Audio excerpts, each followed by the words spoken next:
Good morning. I have two issues. I don't know if you all have something.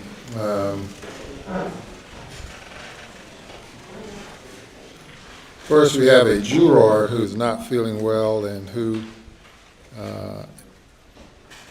is at a doctor's appointment. Juror number 441. That juror is not here.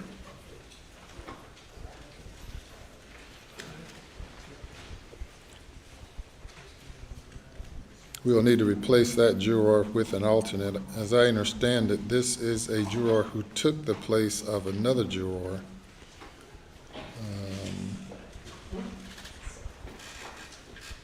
Took place of 220.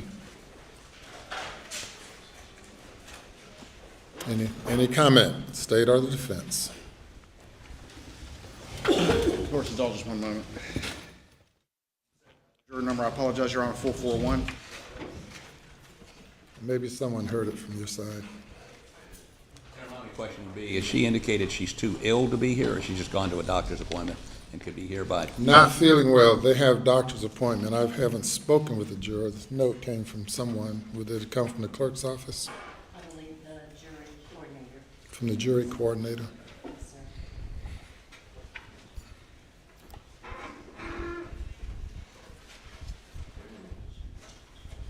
Sorry, I don't have to pull out documents we haven't really looked at in 4 weeks. Can you have the juror coordinator come up?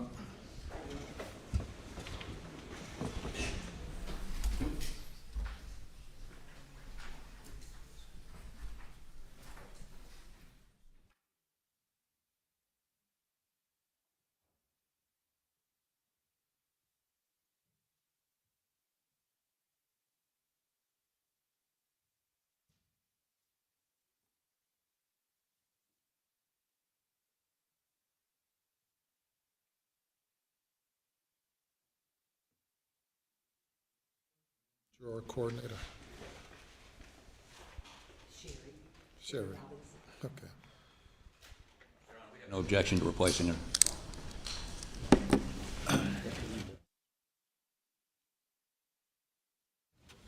These are two alternates, right? Your Honor, that's fine with proceeding if that's the court's desire to proceed on. Certainly, I don't have any objection either. Proceeding as opposed to what? I mean, if she's at the doctor's appointment, I don't know if that was something that would keep her out for a while. That would be the only thing, but obviously she's not here and not feeling well, so that's why we have the alternates. And Your Honor, and I know you were going to tell the jury, day 21, and we'd like to not be doing day 31. And if this delays it, we sit here and wait to find out what her health condition is. It might go on for a while, so we'd rather go ahead and proceed. All right, Madam Jury coordinator, what? Your Honor, can I make a statement right quick? Yes, sir. We think the defense will be rested. We will rest our case by Friday, probably late day Friday, and then I don't know if the state has any reply, but we're looking at finishing early next week. I don't know if it makes sense to notify the jury of this anticipated schedule, and if that creates that we know we're going to lose some people if they're aware right now that we may be finishing early next week and we'd be coming up short. I just don't want to come up short. That's All right. And Your Honor, of course, that's all predicated on cross-examination and reply. Ms. Sherry, did you receive a call from a juror or some communication from the juror? Yes, sir. Tell us about it. If you'll stand and tell us about it. Ms. Cindy, the clerk down in general sessions, she took a message, and they said they weren't feeling good this weekend, and that he has a doctor's appointment this morning. All right. So it's the same as the other juror who ended up in the emergency room, and we replaced that juror. So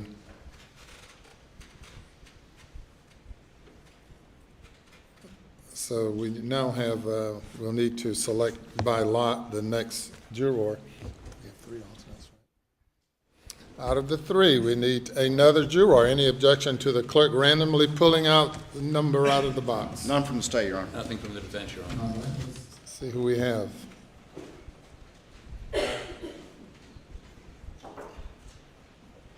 Tell us who it is, juror number. Juror number 530.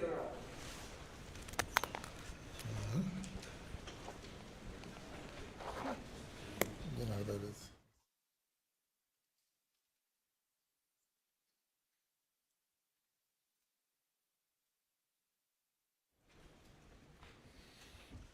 All right, juror number 530 will become part of the regular panel.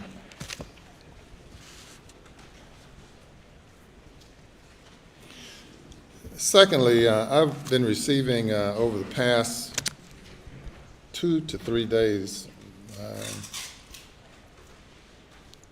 emails concerning a social media post by Mr. Griffin commenting upon witnesses' testimony and quality of the investigation by the state.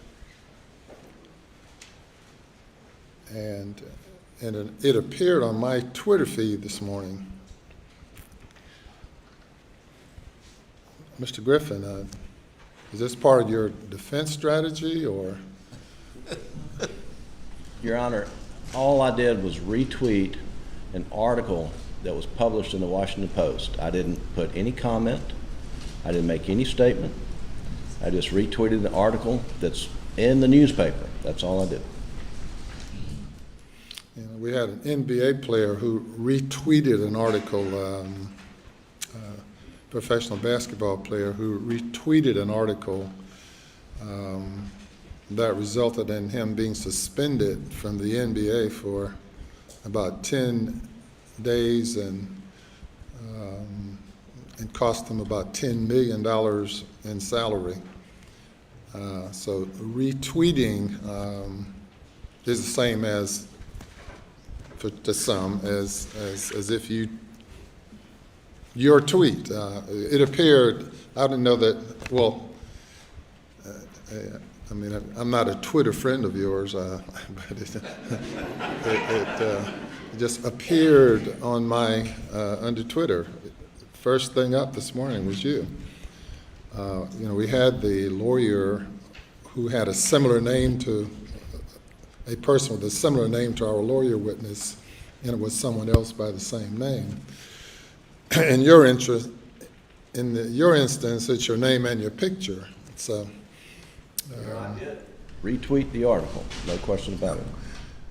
yeah, well, I've been reviewing Rule 3.6 regarding that, and whereas the rule does not specifically state that lawyers are prohibited from criticizing witnesses during the course of the trial or commenting on a case that they're actively participating in. I think it goes against the spirit of the law, of the rule, and it doesn't pass the field test. So that's, to quote Judge Kynard, it didn't pass the field test. So you should not post or repost anything that would give me or the general public or hopefully never land in the hand of a juror who, you know, the jurors were instructed not to discuss the case, and you know, obviously that did not extend to the lawyers, but it's not a good practice, and it could easily lead to modification of our rules that might specifically address something like that. So I'll leave it at that. Understand, Your Honor, I will not retweet anything or tweet anything until this trial is over. Yes, sir. Anything else before the jury comes? Nothing from the state, Your Honor. Nothing for the defense, Your Honor. Okay, may bring the jury.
Good morning.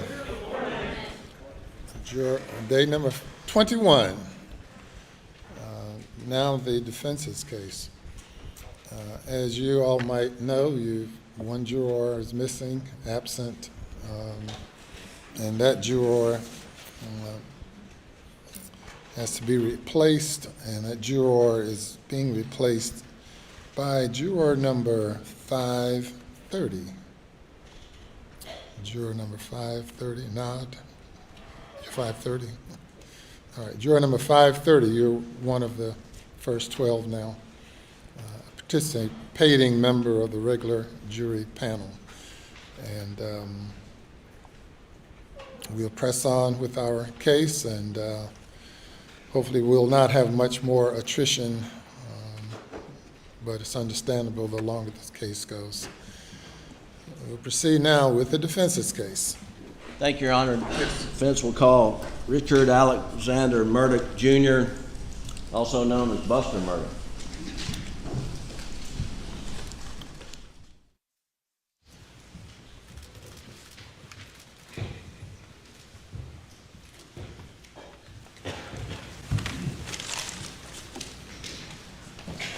Raise your right. Do you swear or affirm the testimony you give today will be the truth, the whole truth, and nothing but the truth? So help you God. Thank you. You'll have a seat up on the witness stand. Adjust your chair and your microphone. And if you'll state your full name and spell your last name. Richard Alexander Murdaugh, Jr., M-U-R-D-A-U-G-H. I go by Buster. Mr. Murdaugh, is your father sitting over here at defense table? Yes, sir. Tell the jury a little bit about yourself. Where you born, where you raised, where'd you go to school? Right. So my name is Buster, 26 years old. I live in Hilton Head Island, South Carolina. I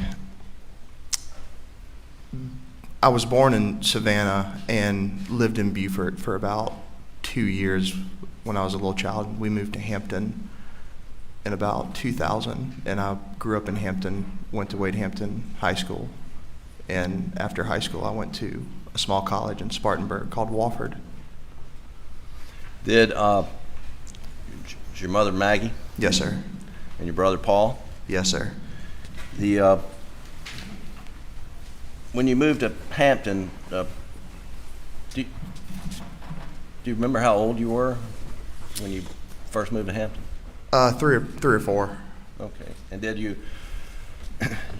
you live in Hampton, in a house in the city limits? Yes, sir. The town limits? Yes, sir. And you did that with your mom and dad and brother for how long? For around 20 years. Right. What schools did you go to coming up through in Hampton County? Would you go to grade school? Went to Ben Hazel Primary School, Hampton Elementary School, North District Middle School, Wade Hampton High School. Okay. And as you were Growing up, what were your interests, Buster? Sports, playing sports, doing things outdoors, hunting, fishing. And was your father involved in those interests with you? Yes, sir. And was your mother also? Yes, yes, sir. And in what way? Well, my father coached every little league team I played on up until I started playing for the schools in which had a coach. And what about Paul? What were his interests growing up? Paul's interests were outdoors mostly, hunting, fishing, playing around in the woods. Right. Did he also play sports at times? He did. Yeah, he played basketball and baseball. Did your dad coach him as well? He did.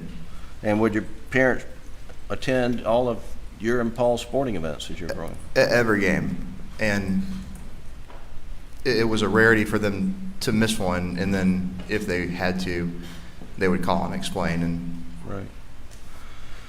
And at some point in time, did your parents buy this property off Moselle Road? yes, sir. Do you remember roughly when that was? Right around 2012, I think. I would have been a sophomore in high school. And when that property was first purchased, did you move out to Moselle, or are you still living in Hampton?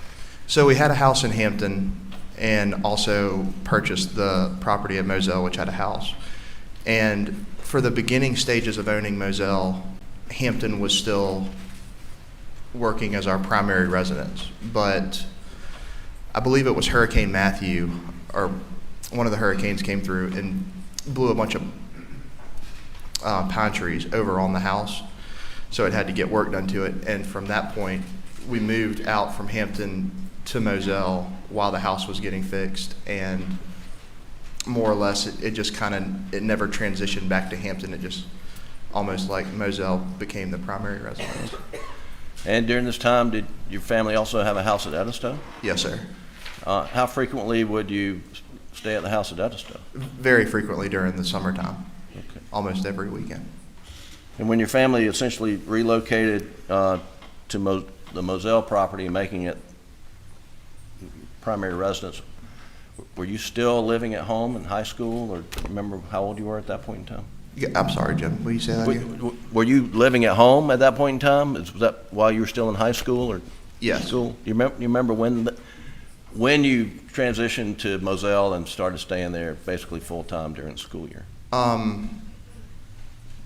So when I was still in high school, we were living in the Hampton house, and then I'd gone off to college. Okay. Which is when the stuff happened, and they moved out to Moselle. So yeah, I was living at college. And when did you go off to college? 2014. Okay, so sometime after around 2014, family relocated to Moselle for the most part That's right. because of the hurricane damage. Is Yes, that- sir. Okay. Tell the jury a little bit about the Moselle property. I know they've heard a fair amount, but I think you probably know it better than anybody. Yeah. So the Moselle property is it's roughly 1,700 acres, and a lot of that is really not even accessible. It's a lot of swamplands, a lot of stuff that you just, no road systems or anything like that. But a big portion of it is has road systems and everything, and it's a big property. It's broken up into several different parcels that border each other, and we have 20 some odd deer stands, dove fields, duck ponds, just all over the property. So What type of hunting did you and your brother and your father do at Moselle? everything: deer, duck, quail, dove, hogs. You have a duck pond? We have a duck pond. Okay. And the hunting was, did you have a lot of friends come out and hunt as well? Yes, sir. Okay. Now the jury has seen a aerial view of the property, and there's a main house, there's shed, kennels, and then there's a house sort of right on Moselle Road. What do you call that house? That's the cabin. The cabin. And did you live in the cabin with friends over summers at some point in time? I did. The summer of my sophomore year, after my sophomore year, me and two of my buddies lived in the cabin. Okay. And who are those buddies? Nolan Tootin and Rogan Gibson. Okay. And the, so we can get more of this. We've heard about hogs and pigs on the property. Can you tell the jury a little bit about that? About the hogs? Yes, sir. We had a lot of hogs, and if you don't know, hogs are very destructive to a piece of property. You know, we plant food plots for the deer, plant the fields for the doves and the ducks, and they basically go through and ruin it all. So, given the high population of hogs, we, would frequently go out and hunt them, try to cut the numbers down a little bit. Did, what kind of guns did you have there at Moselle? We had a lot of guns. Do you have shotguns? We did shotguns. Do you have 12 gauge shotguns? 12 gauge shotguns, 20 gauge shotguns, 16 gauge shotguns, 28 gauge shotguns. Right. And how many type rifles did you have on the property? A lot. Can you just name some of them? Yeah, 270 short mag, 7mm 08, 308, 243, 223, 300 blackout. And what type of ammo did you keep on the property? Well, I mean, all ammos for those calibers. Sure. And where were the guns kept primarily? In the gun room at the main house at Moselle. And was there a pool table in the gun room? There was. Okay. Were there times when guns were left elsewhere on the property? Yes. Where else on the property would guns be left? Well, just myself. I mean, I've left them up at the shed before. I've left them on golf cart used that day. Left them in a truck. I mean, guns would just not always find their way back to the gun room. How about Paul? How was he with securing guns? Not good. What do you mean by that? Paul left guns probably more on the property than anybody else, and sometimes sometimes he would use my gun and then he would leave it, and then I'd have to track it down. Right. Did Paul carry guns in his truck? He did. Would he keep his truck locked up? No, not all the time. Did at some point in time you and Paul receive 300 blackouts for Christmas? Yes, sir. Do you remember roughly, was that 2016 or 2017? Sounds right. Okay. And what color was your 300 blackout? It was black. And have you been sitting in this courtroom during the entire trial? Yes, sir. And the jury's seen a black 300 blackout. Is that yours? It is. That is my 300 blackout. Was that the one you got for Christmas? Yes, sir. And what color was Paul's? Paul's was black and tan. And when you say black and tan, what part was tan and what part was black? So the receiver would have been tan, and and barrel would have been tan. What part would have been black? Stock, maybe? Okay. And so yours was all black, his was black and tan. That's right. What happened to his that he got for Christmas in 2016? Or 17? His gun was apparently stolen, lost, taken. Yeah. How do you know that? That's just what Paul told me. What happened to your gun after Paul's was stolen? My gun became, what we would both use. And did that create some confrontation between you two at times? Yes, sir. And why? Well, kind of like I just touched on. So he would use it. He's not very good about putting it back where he found it. I leave it somewhere. I go back and, want to get it, and it's not there. Did you notice, were you aware that Paul got a replacement at some point in time? No, sir. Well, you heard about that in the courtroom? Yes, sir. Trial? Okay.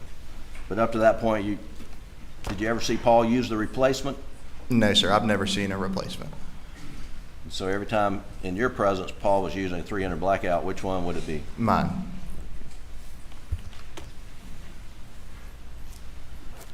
there's, I'm not gonna pull these guns out, Buster, but there's been discussion, and the jury has seen a 12-gauge Benelli with a Mojo sticker on it. Whose gun is that? That's mine.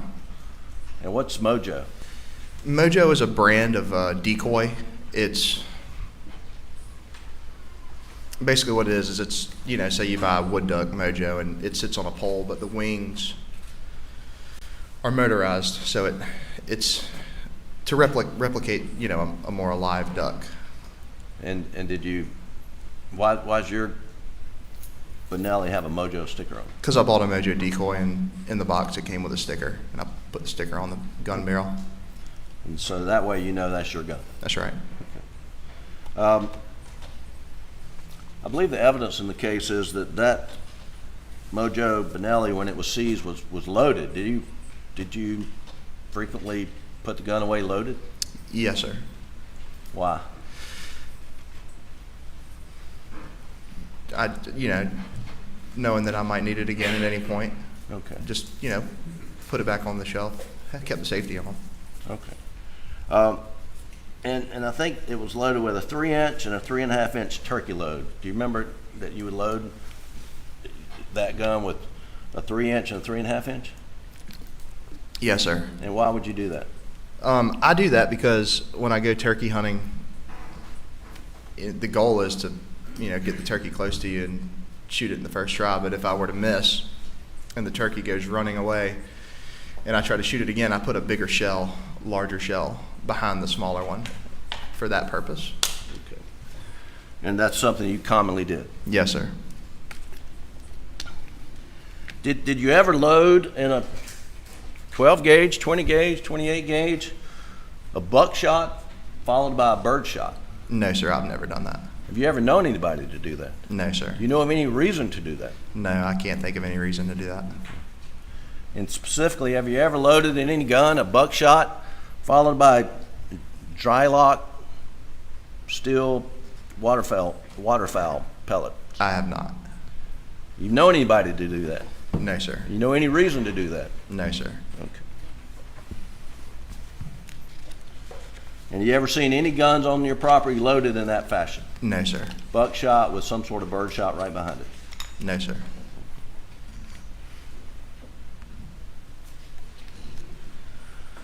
The jury's heard testimony about goings and comings, which way you go in and go out at Moselle. How many entrances were there at Moselle? 2 entrances. And will you describe the 2 entrances? So the main entrance is pretty much straight out of the front door of the house.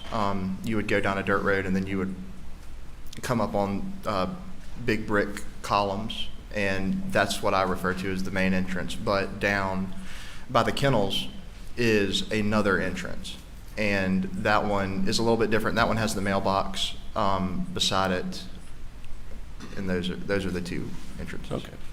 So let's talk about coming onto the property. Which entrance coming onto the property would your mother normally take?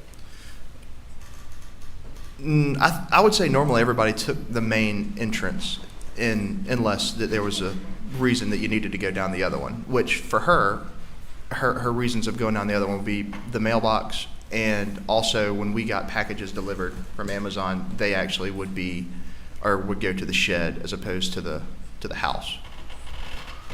So your deliveries would go not to the yellow or whatever white house that you lived in, but down at the shed? That's right. Okay. Now, leaving Moselle, the property, which way would you, Alex, your mom, Paul normally go leaving Moselle? Out of the main gate. Okay. And if you're going to Alameda, which way do you turn coming out of the main gate? To the right.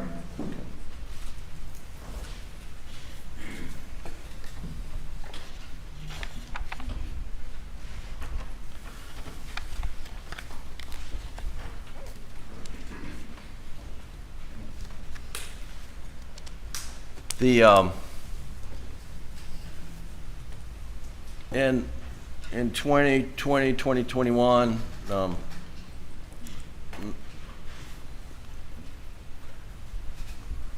during the summer months, where did your mother prefer to stay? At Edisto. And where were you staying, say, in the spring, summer of 2021? Where were you living? Spring, Moselle. And then summer, where'd you move to? Or, I was down at Edisto a lot in the summer. okay. And then, and where was Paul living in the, say, spring of 2021? Is he saying spring of 20 or 21? 21. Now, did you, maybe I said the wrong thing. In the spring of 2021, where were you living? Spring of 2021.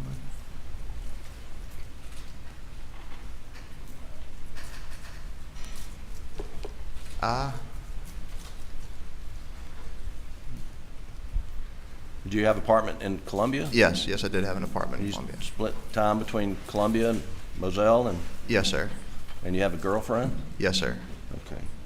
And then in the summer of 2021, well, in June, where were you living? Between Columbia and between Rock Hill. Okay. And who lived in Rock Hill? My girlfriend's mom. And then in the spring up through June of 2021, where was Paul living? In Columbia. He had an apartment in Columbia? Yes, sir. And was he enrolled at University of South Carolina in the spring of 2021? Yes, sir. Okay, and then once school got out, do you know where Paul relocated to? Anywhere? No, not exactly. I know that.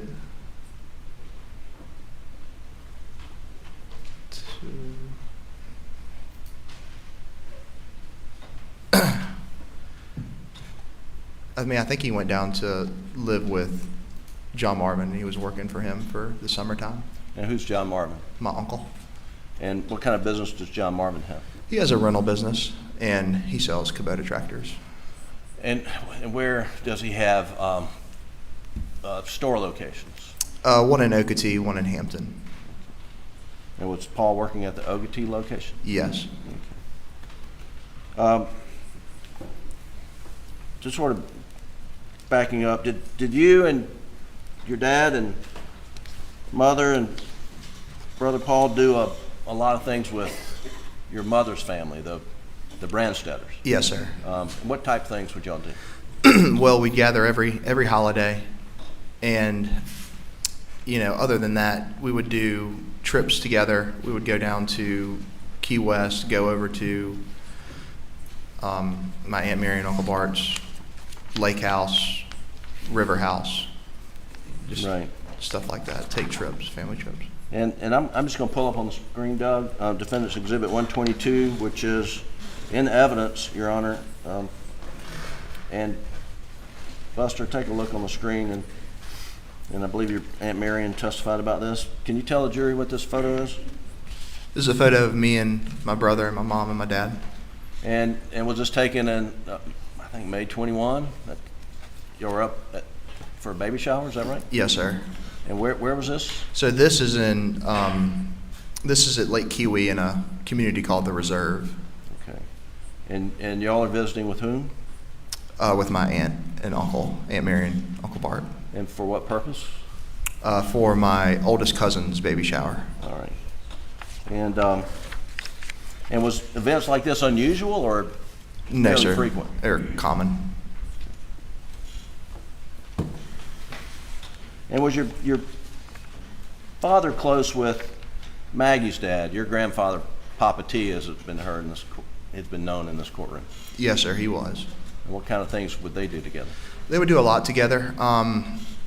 For a long time, there was my grandfather had a camping trip, and Papa T frequented the camping trip. He liked that. Dad and Papa T would go to Carolina sporting events together, play golf together. And did you spend a lot of time with your dad and your grandfather, Papa T? Yes, sir. You play golf with him? Yes, sir. We'll get to that in a little bit. And let's talk about your dad's side of the family. Was it a close-knit family? Yes, sir. And your grandfather, your dad's father, his name was what? Handsome. Handsome. And that was a nickname, I think? Yes, sir. It's what grandchildren called him. Everybody- Well, it started as grandchildren calling him, and then all of our friends started calling him that. But that was Randolph Murdaugh? Yes, sir. And then your grandmother's name, Libby? Yes, sir. And they live close by, is that correct? That's right. Where do they live? Almeda. And in relation to, I guess, Hampton, where's Almeda? So straight down 278, like you're going to Yemassee. Okay, and how far away is it from, say, the law office of PMPED to your grandparents' house? Right. Roughly how far is that? 10 minutes. And how far of a drive would it have been from your house in Hampton, I mean, roughly the same. right? And you know roughly how far of a drive it would have been from the house in Moselle? Probably more like 20. 25 maybe. And did you and your mom and your dad and your brother Paul spend a lot of time with the Murdaugh side of the family? Yes, sir. And what would y'all do together? Similar stuff, obviously gathering during the holidays, various things like that. We would take trips with that side of the family as well. You know, get out everybody, rent a big house, you know, meet up on the water on the weekends. Just a lot of stuff going on with that side of the family as well. And so I guess let's go back and, well, let's identify on your dad's side of the family. Did your dad have brothers and sisters? Yes, sir. Who are they? John Marvin, Randy, and Lynn. Okay. And then John Marvin, Randy, and Lynn had children, did they? Yes, sir. So you had a lot of cousins? Yes, sir. And families would get together, those cousins and aunts and uncles? That's right. Okay. And was there property down on Chichessie that y'all would spend time at? Yes, sir. That was the family river house, Chichessie. And where is that located? So it's located in Okatee, Waters Avenue, off the Chichessie River. Right. It's pretty desolate. The in the spring, in May and June of 2021, what was your grandfather Handsome's health condition as you knew it? Not good. He wasn't in good health. What do you understand his health problems to be? I understand he had cancer, and I understood that, you know, he was having a pretty big battle with it. And what was your grandmother? What'd you call your grandmother? M. Yes, sir. What health issues did she have in May and June of 2021? She has Alzheimer's. And would your dad frequently check on Handsome and M? Yes, sir. He Would you go with your dad to check on Handsome and M? I would occasionally go with them too. Yes, sir. Okay. And what times of day would you go with your dad to check on your grandparents? It could have been any time. Went over at lunch a lot of times. Went over in the evenings a lot. Just no real set schedule. Just kind of mosey on over there. When would your mother go with your dad? She would, not regularly, but she went. Would Paul stop in and check on your grandparents? Yes, sir. Was that fairly regularly for something Paul to do? to your Yeah, knowledge? Paul would do it regularly as well.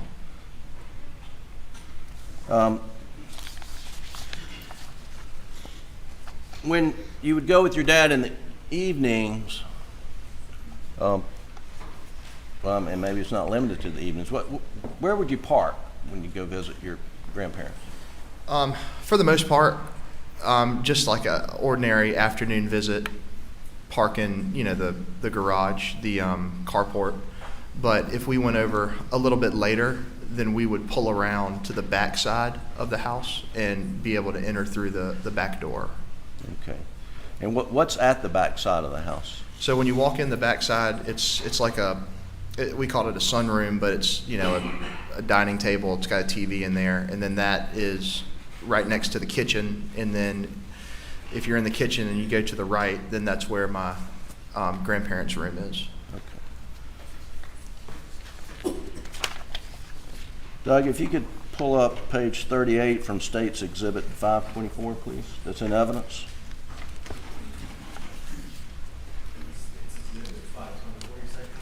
'24, I believe it is. Page 38.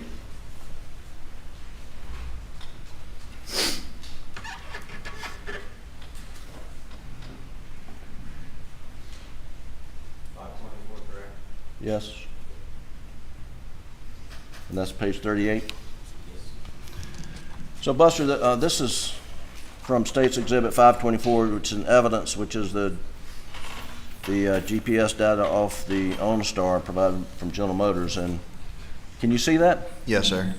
Can you tell us, what's that house? So that's my grandparents' house at Alameda. All right. And these dots in the back, and I'm going to point to this line of dots just right next to the circle that Doug drew. Do you see them when they seem to be connected right here on the far right? Yes, sir. Where is that on the property? So that's right off the back corner of the house. Is that a place where you'd normally park to go in the back of the house? Yes, sir. That is where Have you parked there yourself? I have. Have you seen other family members park there? I have. Is that a customary place to park when you go in the back door where the kitchen sunroom is? Yes, sir. Okay.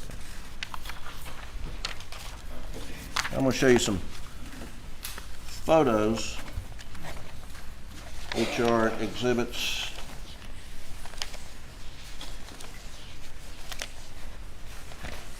130 to 136.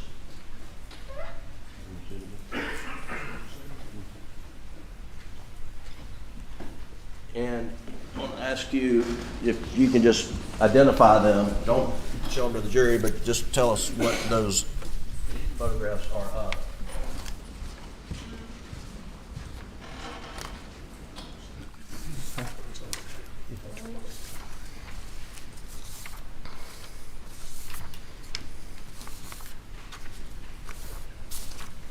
So these photos are of the area we're talking about, off the back corner of the house at Alameda. All right. Your Honor, this time I move defendant's exhibits 130 through 136 in evidence. No objection. They are admitted. Thank you. So Doug, please pull up exhibit 133.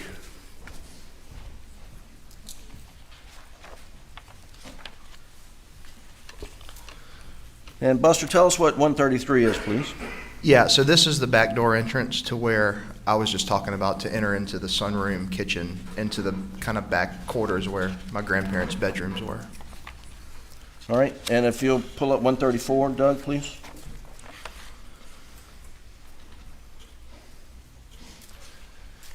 And what's 134? Same thing, same backside of the property, just a little bit of a different angle. So the part of the house to the right of the photo, what's that? Can you see here? Yeah, so that right there would be my grandparents' bedroom. Okay, so that's in the evening, your grandparents would be in that part of the house, is that correct? Yes, sir. And if you went to the garage entrance, what would happen? What would be required of your grandparents or some sitter to let you in? Yeah, so you could go and knock, but a lot of times they're in the back part of the house and they don't hear you, so you normally call and say like, hey, I'm at the front, I need to be, let in. And they'd have to walk from the back to the front, unlock the door and let you in. But if you're in the back, how far is the walk? Quarter of the distance it would be to walk to it's very short. And was it common to go in the back door? Yes, sir. And is it? And then I'm going to show you exhibit 131. Please pull that up, Doug.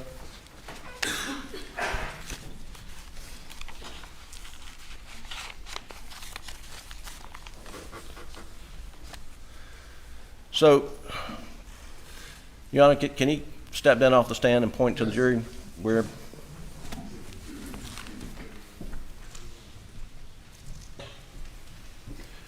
So Buster, step aside so that the jury can, you're not blocking their view. I don't have a pointer, but can you point out in this photo where you would normally park?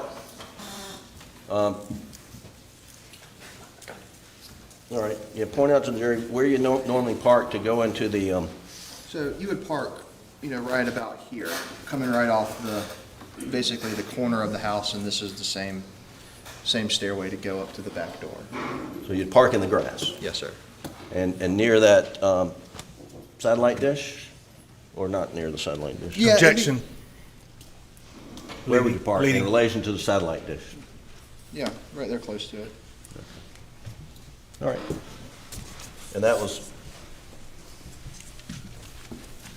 now, hang on, Buster, I'm sorry, come back. What's this structure right here? That's what we call the cook shed. And maybe and what's in the cook shed? A couple couches, big TVs. That's mostly where my grandfather used to have a cookout on every third Thursday of a month, and that's where he would have his little gathering. It's just an open concept in there with a kitchen, TV, a couple couches. All right. Hang on, Doug, can you pull up 132 while Buster's still standing here?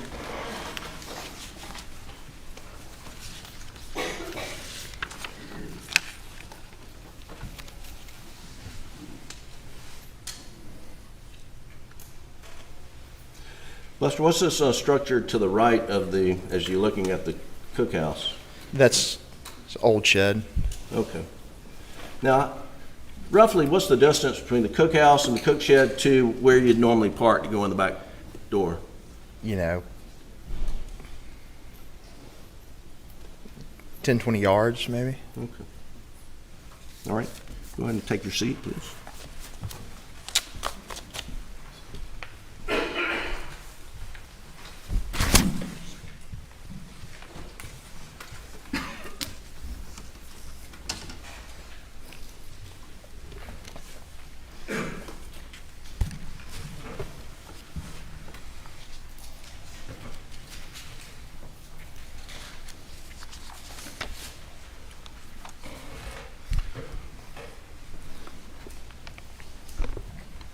Buster, how often would you speak with your mom and dad on the telephone on a daily basis? Pretty much every day. Right. And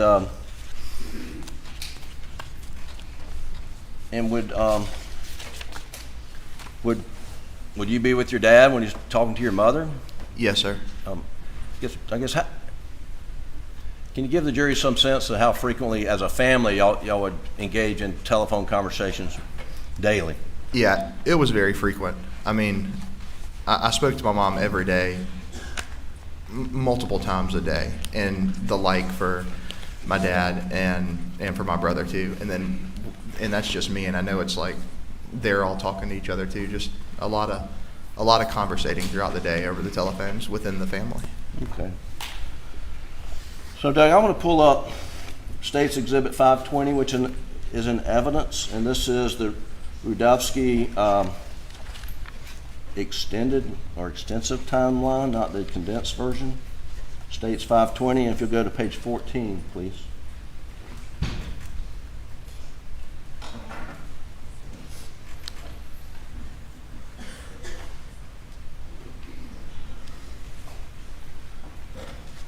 So, Buster, what I'd like to do, and this starts at just at 1:11:10 p.m. If you could blow up that first entry, Doug, and this is in evidence offered by the state. And I just want to go through some of these again. So at 1:10, this document says, Paul Murdaugh misses a phone call from Margaret Murdaugh. And then at 1:11:36, it says, Maggie makes an outgoing phone call to Buster, answered 1 minute and 22 seconds long. Do you have any independent recollection of this particular phone call? No, sir. Okay. But if you keep working your way down, at 1:19, Doug, there's another entry. It says, Paul Murdaugh makes an outgoing phone call to mom. You see that? At 1:19. Yes, sir. And then if we'll go down to, well, so I guess let's just stop there. Is it frequent that your mother would reach out to you and Paul during the day? Yes, sir. Okay. And if you'll go down to 141, please, Doug, at 141, 33 seconds. And you see Maggie makes an outgoing phone call to Buster. Do you see that? At 142, I'm sorry. Yes, sir. And then right before that, at 141, it looks like Maggie makes an outgoing phone call to Alex, not answered. Do you see that? Yes, sir. And then if you go right below that, it says 142:43, Maggie makes an outgoing phone call to Paul. Now, you see that? Yes, sir. Well, anything unusual going on this day, or is this sort of how life was in the Murdaugh family? No, this was normal. This was the way we communicated. Okay. And then if you'll go to page 15, Doug, at the bottom at entry 1:52:39 p.m. says Maggie Murdaugh makes outgoing phone call to Buster, answered at 1:19. So here's another call from your mother. Is that right? Yes, sir. Not unusual, was it? Not unusual. All right, and page 16, at 1:55:40, if you'll take a look, blow that up, Doug.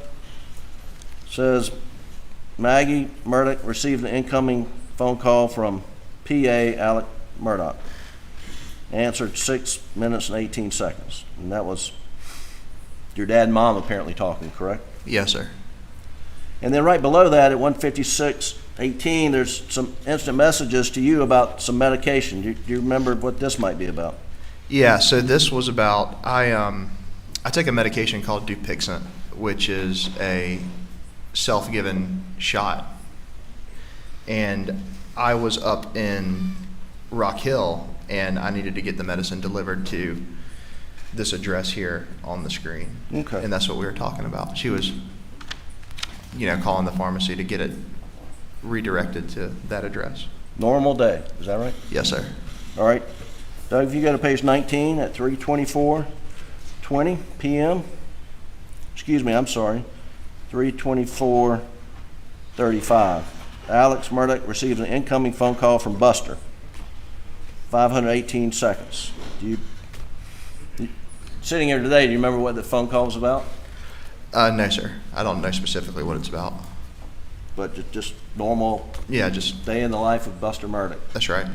talking to his parents. Yes, sir.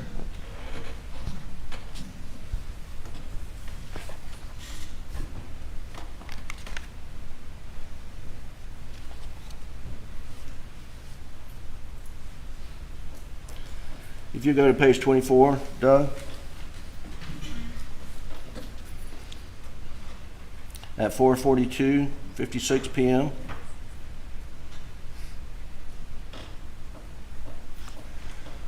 See, that looks like at 4:42 your mother's calling you again, right? Yes, sir. Anything unusual going on? No, sir.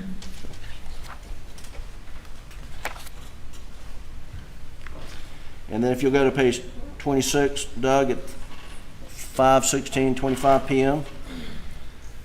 And there's an entry that says Alex Murdaugh calls Buster Murdaugh. Do you see that? Yes, sir. Looks like a 6-second call. Do you remember what that might be about? No, 6 seconds could be a butt dial. That would happen often. All right, and then if you go down the bottom of the page at 5:21:11, looks like there's a 92-second call, which is about 5 minutes after what might have been the butt dial. It says Alex Murdaugh receives a call, Buster, answered 92 seconds long. You see that? Yes, sir. So are you returning your dad's call, you think? Probably. Okay.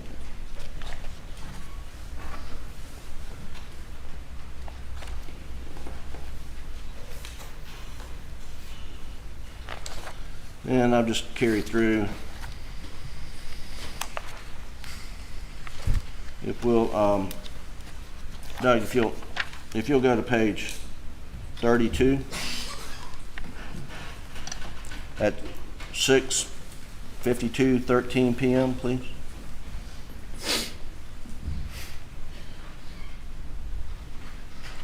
Pull it up.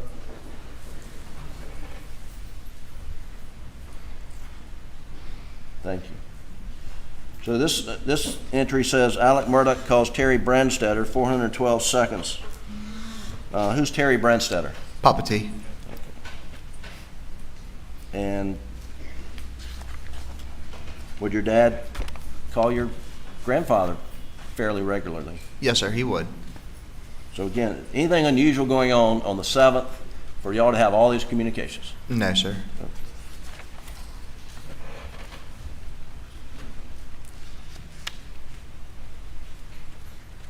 And then if we'll jump to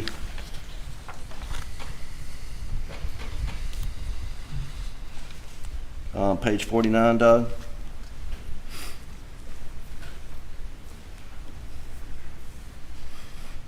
And if you go to 908:58,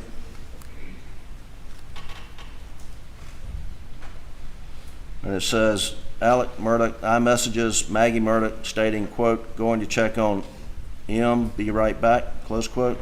Now, who's M? My grandma. And this is at 908:58. And then at 9:10:47, there's an entry that says, Alex Murdaugh calls Buster, and it says 60 seconds long. And that's at 9:10:47 p.m. on June 7th. Do you remember getting that phone call? Yes, sir. What did you talk about? What did you talk about? Basis for the objection. Reacting to hearsay. Pardon? I don't want to open the door to anything else. I was reacting to hearsay. Yes, sir. I asked what the topic was, Your Honor. Objection's overruled.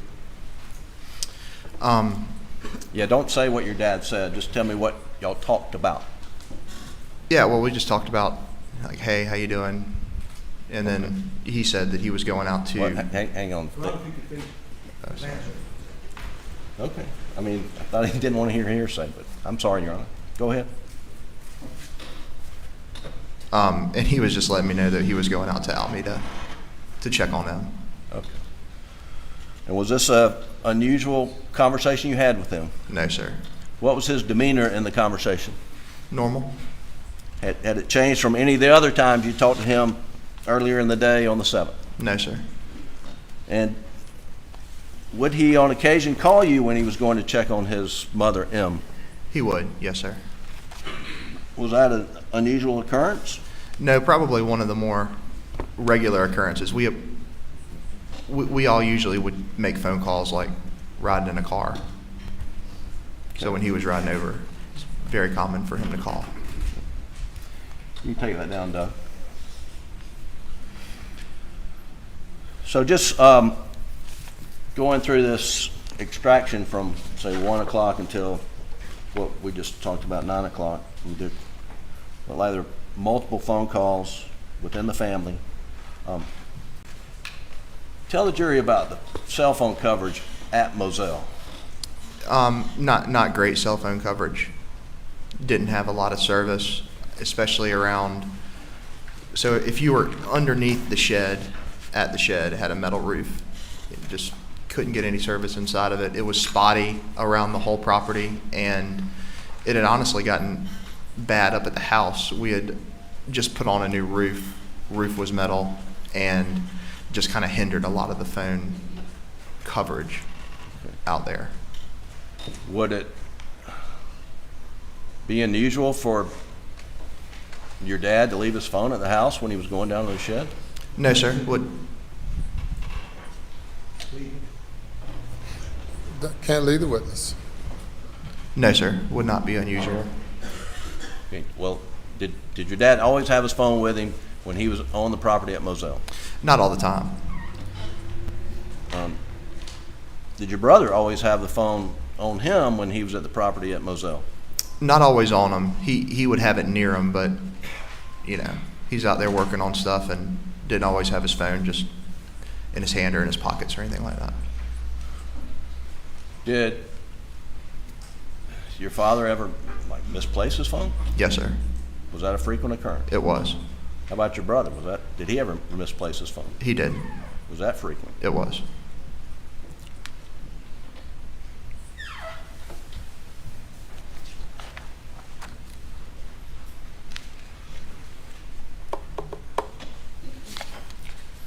Now, there's been some testimony about Bubba. Yes, sir. Who's Bubba? Bubba was our dog. What kind of dog was Bubba? He's a yellow lab. And was he difficult to control? He could be, but for the most part, no. He would listen to Dad more than anybody else. But also, we had a gun dog shock collar that we would put on him sometimes, and when he had that on, he was, Okay. on his P's and Q's. The switching gears, another topic. When your dad, well, let me just put it like this: how frequently would your dad take a shower or a bath? He could take him a lot, and he, working out there, if he goes outside and sweats a lot, comes back in and takes a shower. Was that normal routine for him? It was. And did he sweat a lot? Yeah, it's hot out there in the summertime. Was he a lot bigger then than he is today? He was. How big was he? Probably 6'4", 250, 260. Right.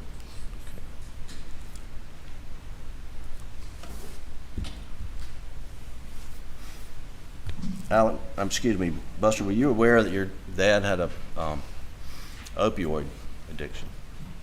A little bit. I knew a little bit about the usage of pills. What did you know about it? I knew that either my brother and mom had found them at some point, and then told them like, "Hey, we found these." And I want to say the 2018 around Christmas, he went to a detox facility after Christmas, and that was my knowledge of it. Thought that handled it, and then there were a couple more times after the fact where they would kind of go into this finding pills, all that stuff, and then he did a few kind of like at home, just self-detoxed a couple times, and thought once he did that get off of them. But that was kind of my general knowledge about it all. You thought he had beat it. That's right. Yes, sir. And when he was confronted about his pills, what was his attitude? I don't know for sure, because I wasn't there when a lot of the confrontations happened with them finding the pills, but I mean, I've never heard anything, just apologetic and Right. Sorry, and would usually be his kind of regular kind of response. How did your family handle disputes, disagreements? Pretty, I mean, like adults, pretty civilly, talked about it and stuff like that. I mean, and it just depends on the dispute too. Like, Right. like I was a kid, I get spanked, stuff like that. That's not really a disagreement. That's just Once you're a teenager and college age, right. any reprimand or disputes you've gotten into with your father, was it all civil? Yeah, definitely civil. Did your father show patience with you and your brother? Yes, sir. He would. Was there ever any violence in the family? No, sir.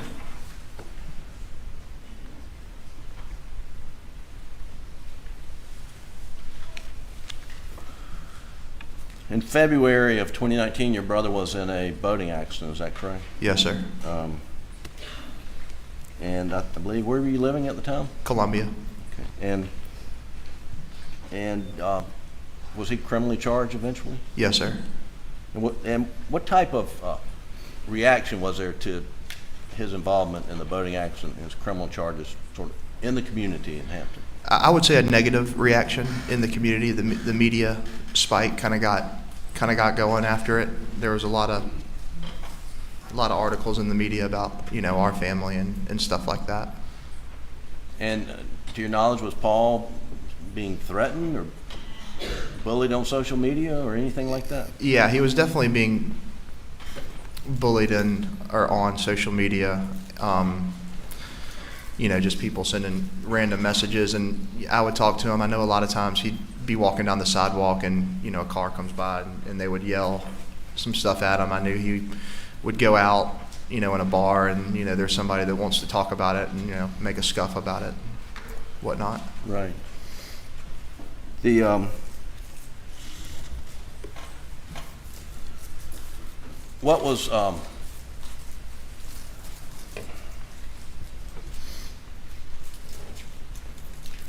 was your mother's reaction to all the negativity surrounding the boating accident? It you know, it kind of consumed her. She's big on reading all of it, and when she read the negative stuff, it, you know, made her feel upset and whatnot, and it ultimately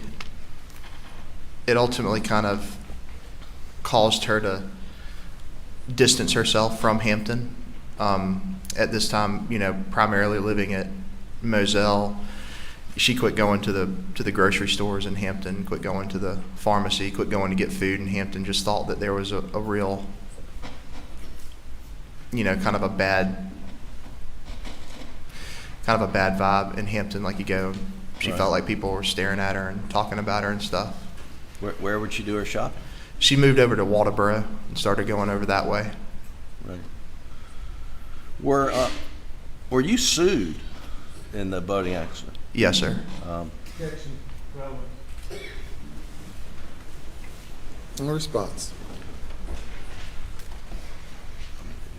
With regard to relevance, Your Honor, it's civil litigation about the boating accident has been a big part of the state's case. He's a party to litigation. Overrule the objection. Were you sued? Yes, sir. Was your dad sued? He was. Was your mother sued? Her estate became sued. But before she was murdered, had she been sued? I don't know. I can't remember. Okay. Maybe. And do you know if Paul had been sued? No, I don't know that he had been sued. Okay. What was your mother anxious about the civil lawsuit? Yes, sir. What was her biggest concern? I would say her biggest concern was reading articles after, you know, Mark Tinsley had made a statement about how much money he was wanting to collect in the civil lawsuits, and I think it was to the tune of like $40 million or something like that. He was trying to get, and that made her anxious. And what was your reaction to statements like that? Well, I mean, I knew what he was saying, but I mean, it's not, to me, it just didn't seem, you know, I didn't think, well, I don't have $40 million, so. Right. And was your dad anxious about the lawsuit, to your knowledge? He didn't appear to be overly anxious about it. What took priority, the criminal case against Paul or the civil case? The criminal case. Right. And did the family support Paul in the criminal matter? Yes, sir. And what do you mean by that? I mean, that supported him in his criminal case because, you know, amongst the family, none of us thought that he was driving the boat. We thought he'd been. At the time of the accident? That's correct.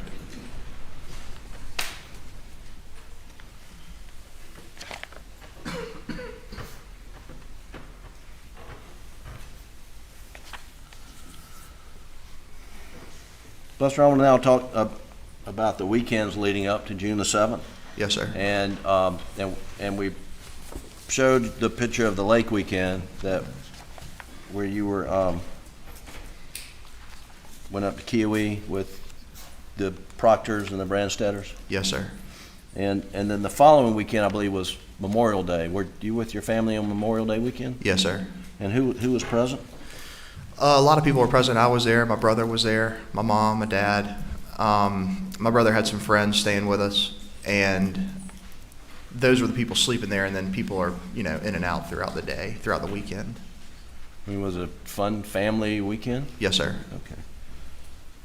Was it a normal Memorial Day weekend at Edisto with your family and friends? That's right. Okay, I'm gonna show you. No, this is not it. I'm gonna show you Defendant's Exhibit 123. And I want to get you to identify it, Buster. Don't, just say what it is, please. It's a picture of my mom and my dad and I on a boat. Is that Memorial Day weekend? Yes, sir. Your Honor, we move Defendant's Exhibit 123 into evidence. No objection. It's admitted.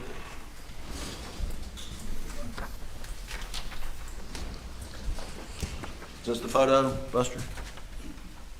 Yes, sir. And then I believe this same weekend there was a birthday party or cookout. Is that right? Yes, sir. Doug, if you could play Defense Exhibit 61, please. It's in evidence. I want you to take a look at that.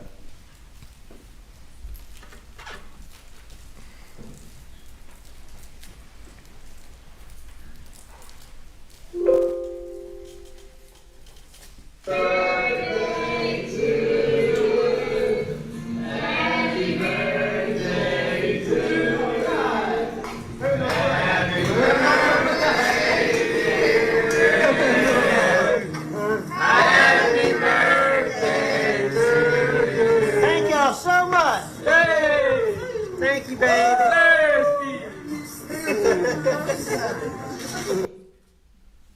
And was that your mom make a cake for your dad? Yes, sir. And that was a group of friends. When's your dad's birthday? Do you know the exact date? It's not a test. You just say you don't know if you don't know. No, I don't know the exact date. 27th, maybe.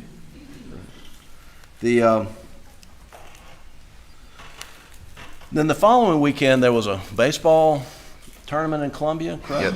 Yep. Yes, sir. Tell the jury about that weekend. What happened there? That was the weekend. South Carolina was hosting a regional baseball tournament, and me, my mom, my dad, and my girlfriend went to the baseball games. And where was the game? Columbia. And it was a super regional or Regional. a regional? Yes, sir. And what days of that weekend did you go to the game? Saturday and Sunday.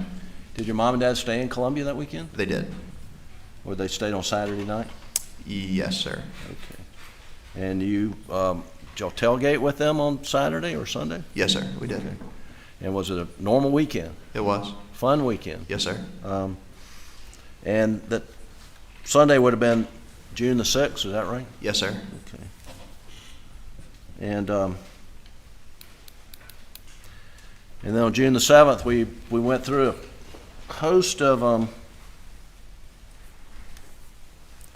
number of telephone calls with you and your dad and mom leading up to 9:08, 9:10 on June 7th. Buster, when did you first find out that your mom and brother were murdered? My dad called me. I can't remember the exact time, but it was later.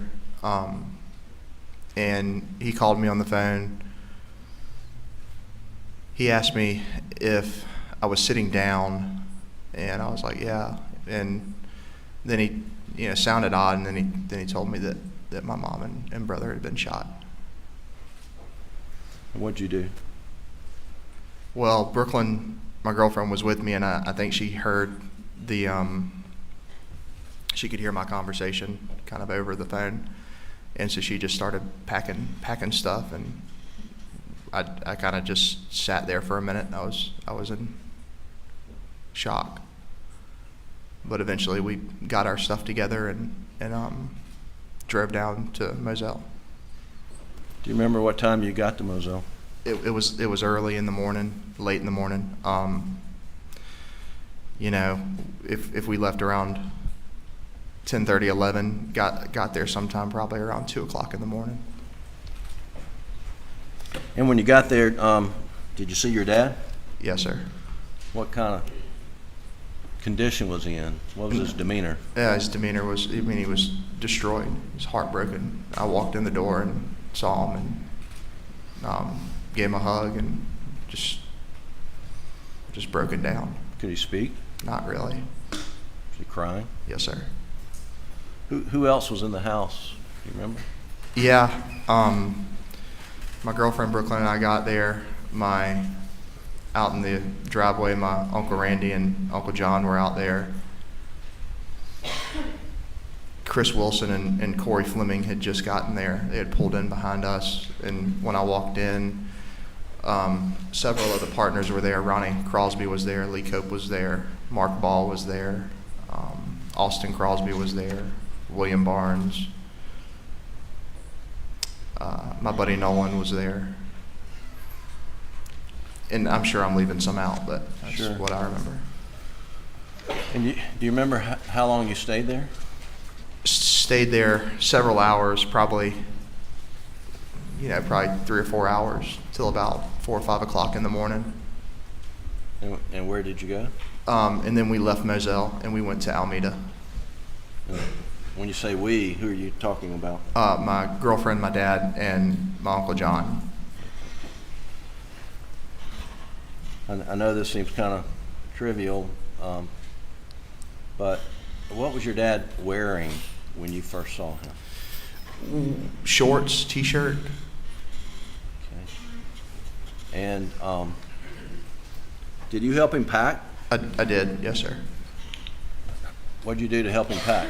Got his bag and went into the closet, grabbed some t-shirts, grabbed some shorts, grabbed toilet kit, put it in the bag and left.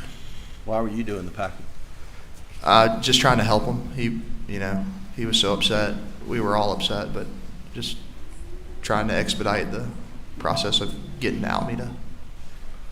When you went in to pack your dad, was there a t-shirt laying on the floor? I couldn't remember. Did you get shirts from above the, I don't know. Where did you get the t-shirts from? Got them from the closet, and there's like wooden shelves up on the wall, and I was getting the t-shirts from there. Were there a lot of t-shirts on the shelf? Yes, sir. Do you know whether or not one of the t-shirts fell on the floor when you were packing? I don't know whether one of them fell on the floor or not, but I mean, certainly could have happened.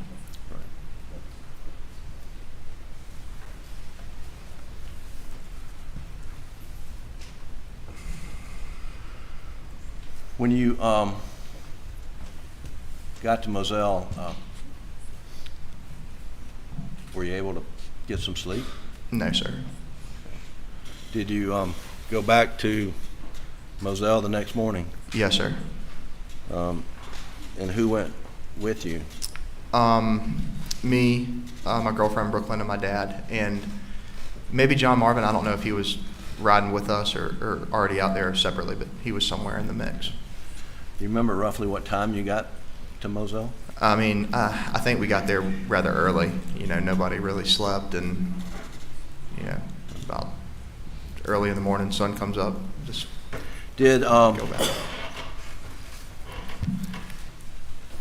Did you take a shower and Brooklyn take a shower at Alameda, or did you do it over at Moselle? No, sir. We slept tried to sleep at Alameda, and then we took everything back with us to Moselle, and we showered there. Do you know where your dad took a shower that morning? Yeah, Moselle.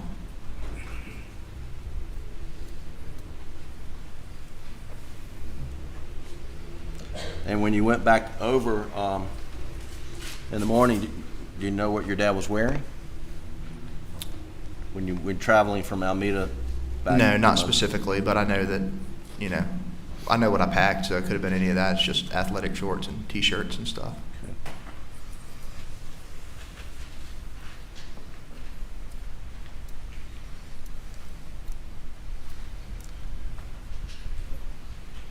And after you got to Moselle, and I guess just carrying the days forward, were you with your dad?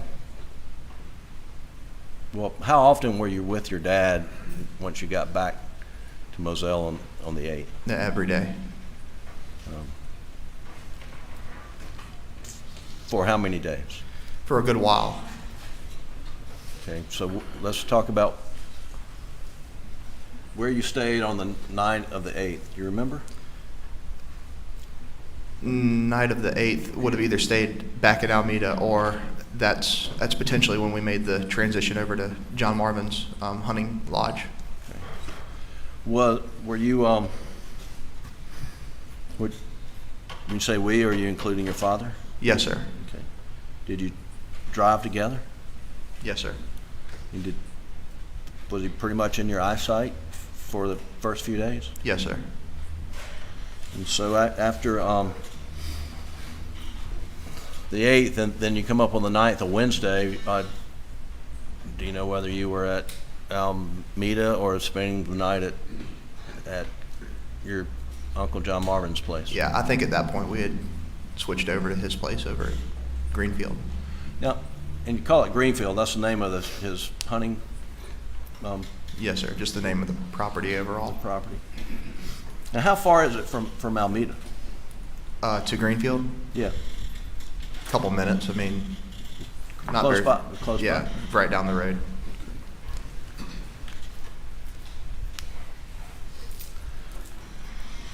And then,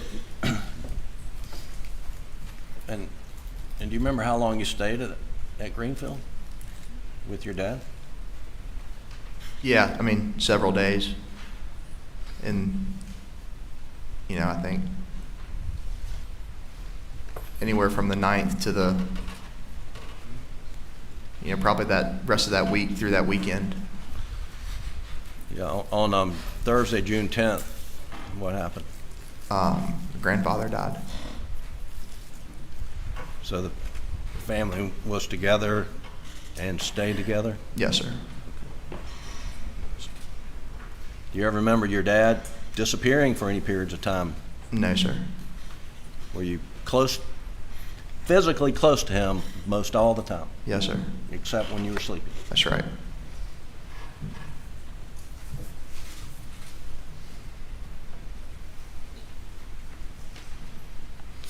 And I believe the funeral for your mom and brother memorial service was on that Saturday? Yes, sir.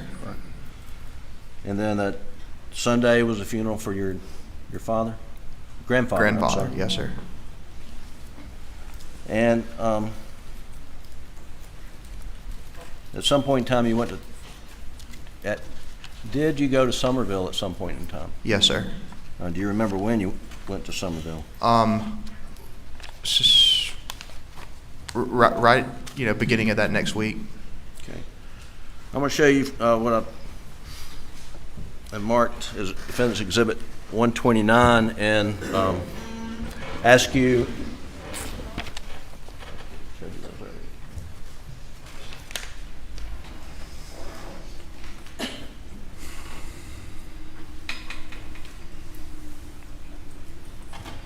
We discussed previously, we are objecting on a hearsay basis to 129. Yes, sir. Your Honor, I'm not introducing 129, offering it to the witness to refresh his recollection. That's the step. All right. But it's for ID. Buster, I don't want you to publish that, but I want you to, I want to ask you if that Defendant's Exhibit 129, marked for identification purposes, refreshes your recollection as to when you left to go to Somerville.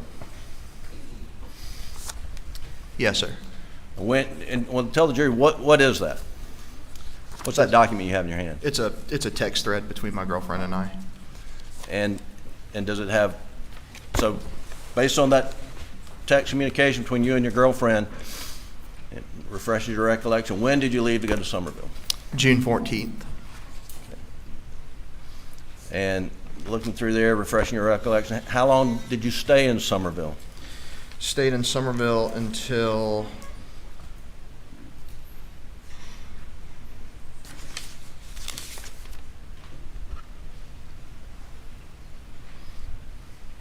the 17th. And then what do you remember doing after you left Somerville? On the 17th, we left Somerville to go to Lake Kiwi. And so when you were in Somerville from the 14th to the 17th, who were you staying with?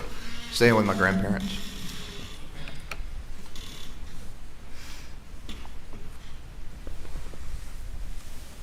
And then you went to Kiwi. Who did you go with? Went with my dad and I, my grandparents, my aunt and uncle, and their children, their children's boyfriends, and that was it. So you're with your dad from the night of June 7th and through the Kiwi trip, is that correct? Yes, sir.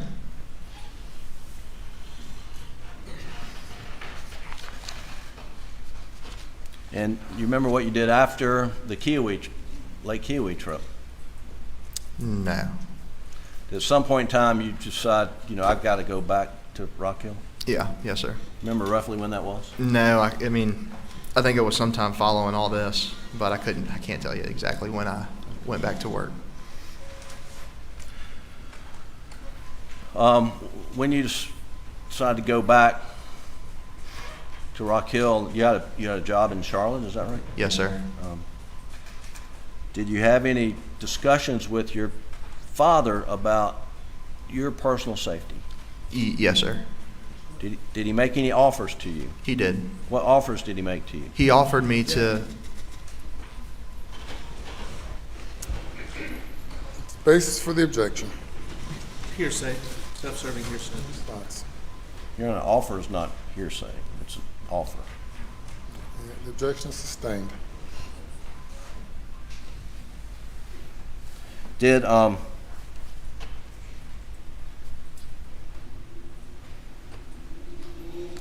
you take any security precautions? No. Did you want any security protection? No, sir, I didn't. Why not? Well, I didn't want to carry a gun or anything like that, and I also didn't want like a private security detail following me around, just for lack of privacy. And at the time, the places that I was staying and the places that I were going, like I was staying at Rock Hill in my girlfriend's house, who has,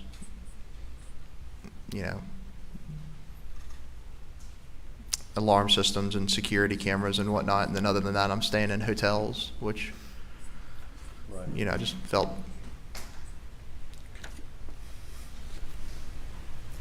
Did at some point in time you and your father announce a reward? Yes, sir. I'm going to show you what I marked as Defendant's Exhibit 126. I'm going to ask if you identify this. If you can identify this. Yes, sir. This is the reward. It's a news release about the reward. Yes, sir. Your Honor, we've moved Defendant's Exhibit 126 into evidence at this time. No objection. Submitted without objection. Can you pull it up, Doug?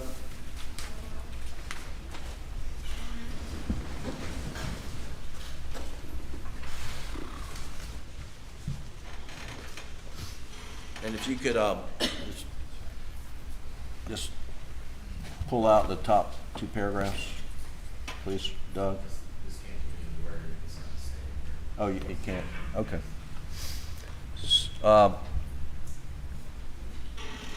Did you work on this language with your dad? Yes, sir. Can you read to the jury the first two paragraphs, please, beginning with Alex and Buster Murdaugh? Yes, sir. Alec and Buster Murdaugh announced today a reward of $100,000 for information leading to the arrest and conviction of the person or persons who brutally murdered Paul and Maggie on June 7th, 2021.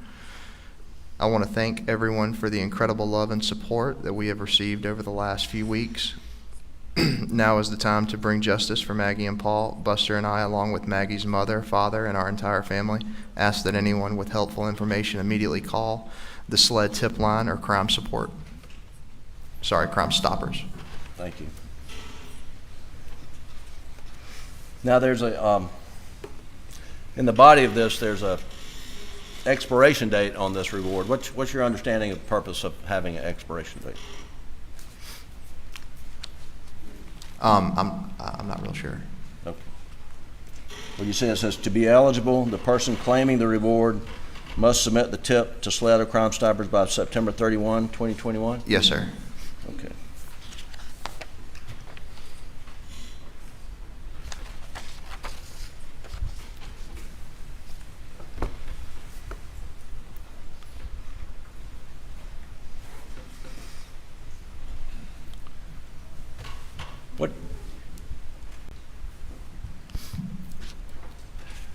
What happened in September, early September 2021, Buster?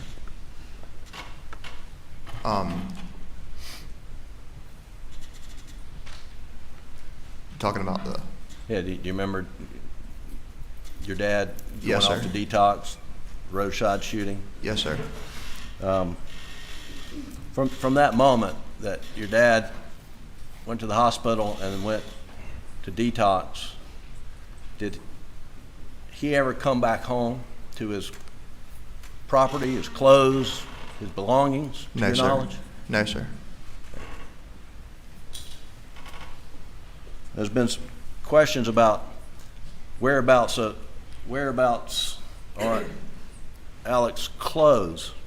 Can you tell the jury, before he went off to Detox, where his clothes were? How many different locations he had clothes?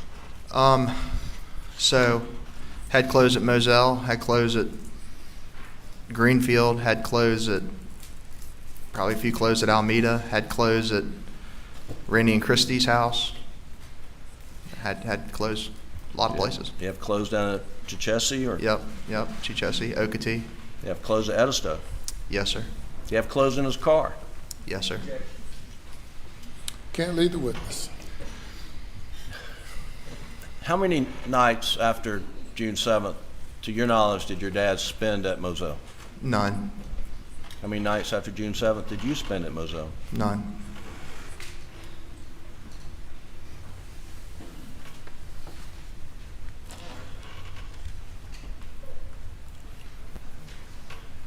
I'm gonna, Doug, you have the Snapchat video? Can you pull that up, please? Of the tree. Your Honor, this is the Snapchat video that's in evidence. I'll get the exhibit number for the record shortly.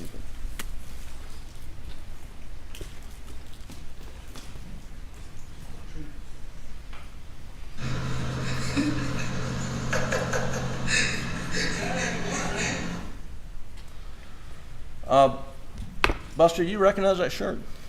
Yes, sir. What kind of shirt is it? It's like a, short sleeve button down shirt. Is it a Columbia shirt? No, it doesn't look like a Columbia shirt. What color is it? It's blue. Okay. Did your dad have a foam green Columbia sports shirt? Maybe. Okay. Is this it? No, this is blue. Did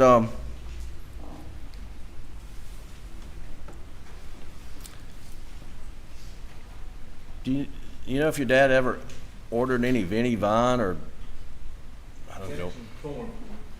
Did he order clothes after your mother and brother's murders? Maybe he ordered clothes, but he doesn't wear a lot of Vineyard Vines. Okay. Have you ever seen him buy Vineyard Vine? No, sir.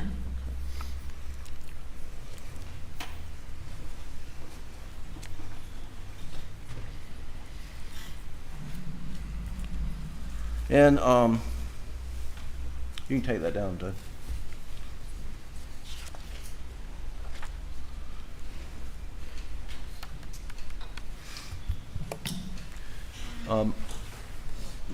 Sometime in August Did you go with your dad where you played in a golf tournament? Yes, sir. I went and played in a golf tournament, and he came and wanted to watch us play in it. And what kind of golf tournament? It's a golf tournament that a buddy of mine puts on in Somerville every year. It's called the Jasso Invitational. It's just a bunch of guys that are friends come together and play in a golf tournament. And did you look up the date of that tournament before testifying today? I did.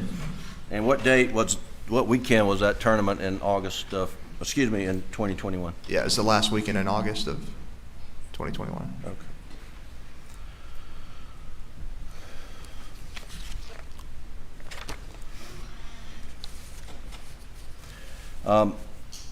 Do you know if you were in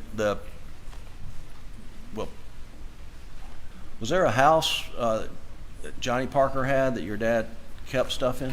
Yes, sir. There's a small house in between Johnny Parker's house and my Uncle Randy's house. I think Mr. Johnny built it for his mom or mother-in-law or something when she was sick. But yeah, there's a little 2-bedroom house right there. And did your dad stay there? He did. He did. I don't know if we mentioned that as one of the places where there was clothing. Yeah, that'd be one. That'd be another one. All right. So there are a lot of places. Yes, sir. Were you there? Did you observe your dad talking to Blanca about anything of where you're getting ready to go on the golf trip? No, sir. Okay. You were not present. No, sir. I don't think I was present. Did you go in any other golfing outings in August with your dad, to your knowledge? Yes. Earlier August of that year, we played golf down in Hilton Head with the people from the Trial Lawyers Convention. Okay.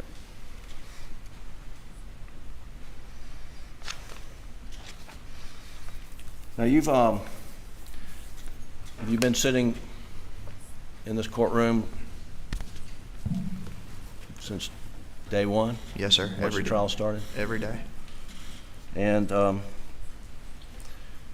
you here when a video was played of an interview with your dad on June 10th? Yes, sir. And there was a question about whether your dad said, "I did him so bad," or "they did him so bad." Do you remember that? Yes, sir. Do you recognize your dad's voice? I do. If you listen to it, would you be able to tell the jury whether it's I or they? Yes, sir. Your Honor, I'd like to pull up Exhibit 153, the clip. And sitting on top of the day is tough.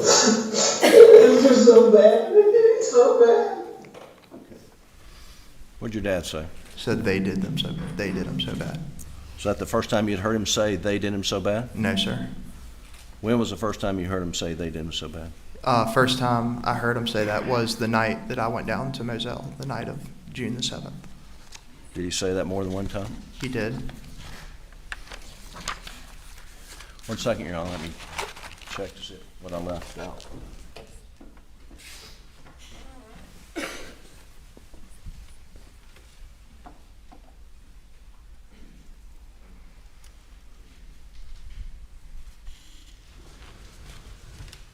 Just very briefly, Buster, you've heard testimony during this trial that your dad was stealing money from clients. Did Yes, you know sir. anything about that? No, sir. Okay. And just lastly, roughly how long would it take to clean a dog run down at the kennels? 2 dog runs, for example. Roughly, I'd say 10 minutes or so. Okay. And what do you have to do? You got to get the hose, turn the hose on, spray out the dog kennels. You got to, put the bed on top of the wooden box so the bed's not wet. Now, what are you spraying? Dog manure? Yeah, spraying, dog poop. And it spreads out, and you've got to. That's right. Yeah, you got to spray it, make sure it's all out of there. Spray it to the back. Oh, all right. Thank you. That's all I have, Your Honor. We'll take a break now, ladies and gentlemen, for about 15 minutes. Please go to the jury room. Please do not discuss the case.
All rise and come to order.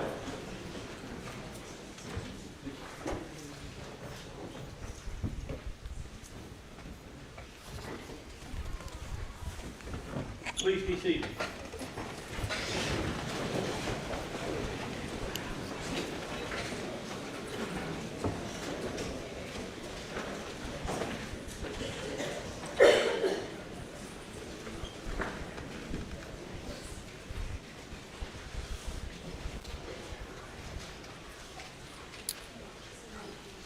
You may bring the jury.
All right, thank you. Cross-examination.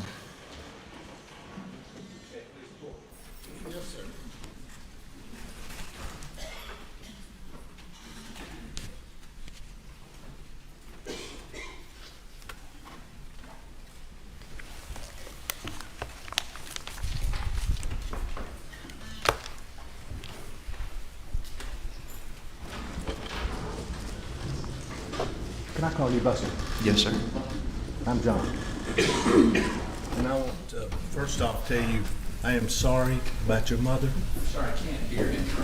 I'm sorry about his mother, Well, if you step back a little bit, I can hear you. and I'm sorry about your brother, Thank you. and I'm sorry about your grandfather. Thank you. He was nice to me when I was a young assistant solicitor. I'm sorry for your loss. Yes, sir. I appreciate it. Thank you. I don't have any questions for you, Buster. Okay.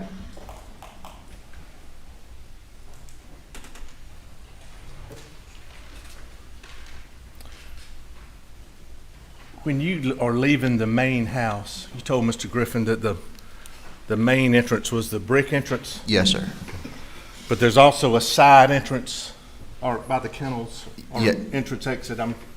Yes, sir. Just a totally different entrance. And the mailbox was at the side entrance. Yes, sir. The kennel entrance. Yes, sir. Okay. Why was that? Do you know? I don't know. I think it's just I really don't know. Okay. I don't either. But the packages would come to, you said the kennel side? They would come to the shed. Okay. And a lot of times y'all would use that kennel entrance exit to go, just like you'd use the main one, right?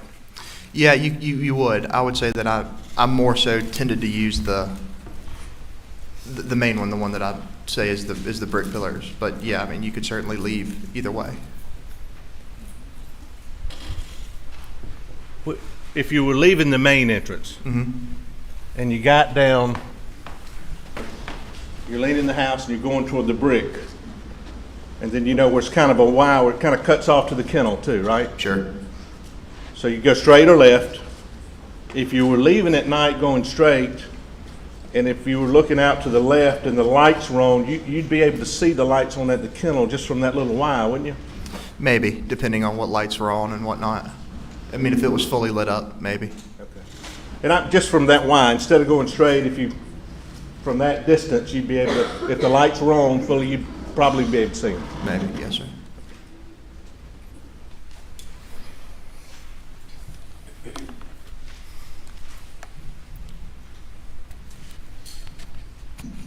Almeda, where your grandma and granddaddy were, Is that close to the, I think it's close to the law firm, isn't it? Almeida? Yes, sir. Close to the law firm? I wouldn't say so. I mean, How close? anywhere in Hampton is close to anywhere in Hampton because it's not very big. Fair enough. But, I mean, it's a 10-minute, 12-minute drive out to Almeida, I would think, from the law firm.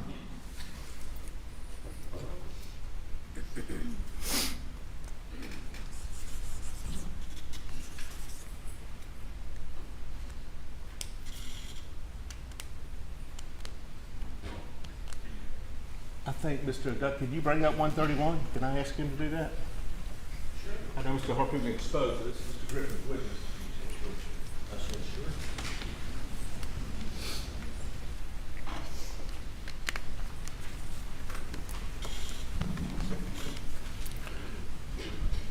So you don't have to get, but you see, is this kind of where you said everybody would park? It's right, so if you look, You mind if I come up here? no, sir, you can. So if you look right off this point. You might want to come down here if you don't mind, just so the jury can see.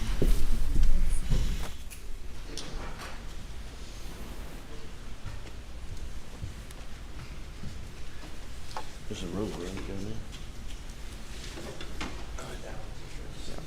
So if you look right over here, this is kind of what I'm referred to as like the back corner of the house. And it would basically, you would come around, there's a big oak tree here, you come around it, and then you basically pull up, and you would probably stop the hood of your car right in, right off the back corner of the house. So a bit closer to here than over here. Be about right in here. So right in here. Yeah, I mean, because you don't want to pull up super close to it. Yeah, be right out. But there was a driveway, paved driveway in here, right? There is a paved driveway over towards the side of the house. Okay, and really not many tire tracks. The grass looks good in here. I don't know when these pictures were taken, but it's a little dead right there.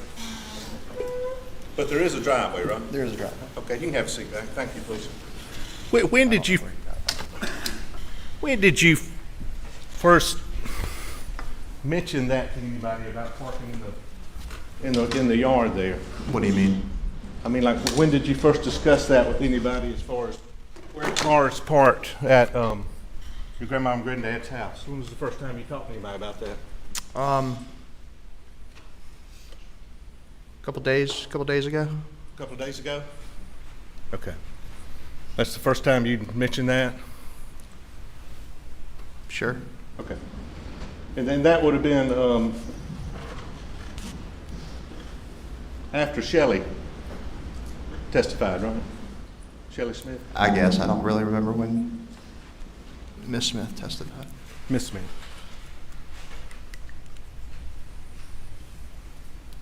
Did you bring that to somebody's attention, or did somebody ask you about it? I couldn't. I'm not sure.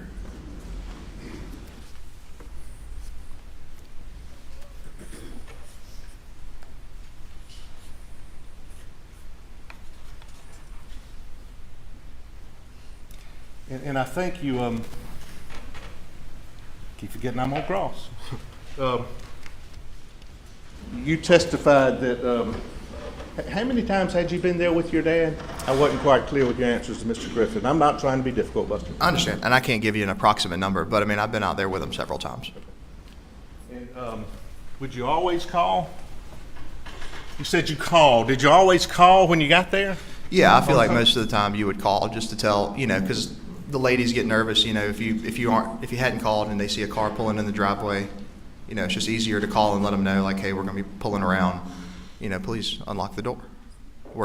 We'd like to come in. Had you ever been over there at 6:30 in the morning? Have I ever been out there at 6:30 in the morning? Just like overall I guess. I've been out there at 6:30 in the morning before going hunting and whatnot.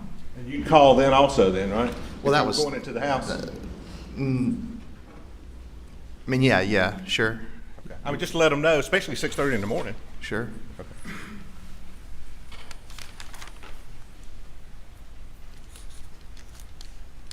Your mom loved Edisto, didn't she? Yes, sir, she did. I love Edisto. She was actually getting some work done down there, wasn't she? Yes, sir, she was getting some work done on the house. And on this date, June 7th, literally there were people inside doing work that day, weren't there? I think so. Yeah. And her plan was to stay down there that night, wasn't it? I don't know. I don't know what her plan was.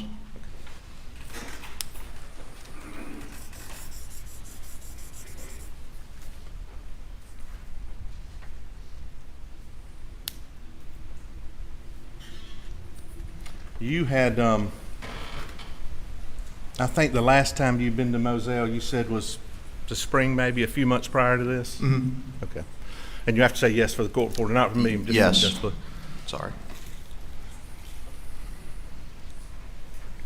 And you talked to your mom that day on June 7th?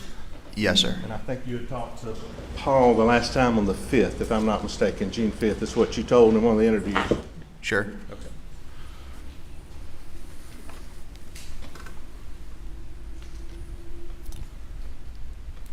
And Mr. Griffiths, to ask you about the financial troubles and that have come out here, you had no knowledge of your dad's financial difficulties at all, did you? No, sir. I mean, you really didn't. No, sir. I really didn't.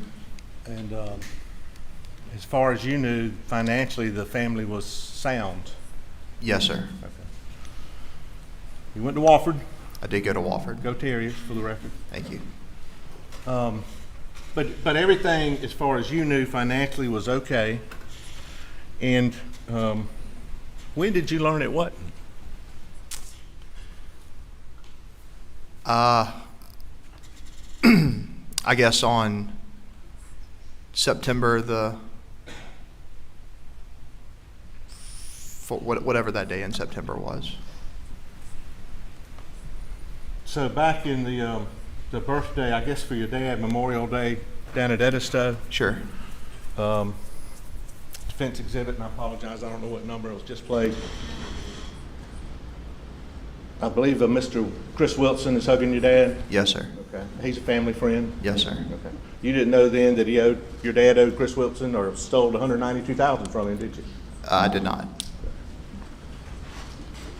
And I'm not saying that to be mean, but you really didn't know that. That's correct. Didn't know. And the boating accident that Mr. Griffin asked you about, that was pressure on the family, wasn't it? I don't know that pressure's the right word. I mean, it's definitely an uneasy feeling. You know, your brother is criminally charged, and then you, myself, and my father have civil charges. I mean, definitely unsettling. I mean, it caused stress within the family, didn't it? It was stressful. I wouldn't say within the family, because I mean, you know, we supported each other. And Sure. And I'm not questioning that, but I mean, your mom felt ostracized. yes, sir. She even more so wanted to stay at Edisto. Yes, sir.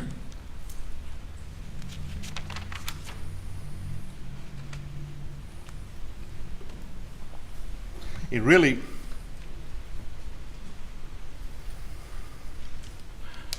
I mean, you were a little frustrated with Paul yourself, weren't you? In Just terms as far of as using your ID and getting all that, and that case is over, okay? sure. But I mean, you didn't like it when he used your ID yourself. Um, And I'm not trying to go anywhere, Buster, but he'd use your ID sometime and you didn't want him to. How many questions you gonna ask? I'm Questions, comments, what's the question? What's the question? Did you like it? Yes, sir. Did he used your ID, didn't he? Objection's overruled. I'm sorry. Can you say it again? Did Paul use your identification? Yes. Did that frustrate you? Sometimes. Okay.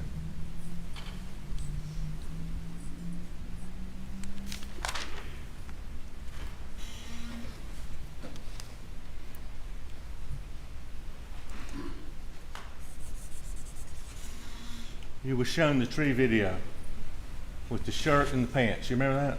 Yes, sir. When you saw your dad on the night of June 7th, what did he have on?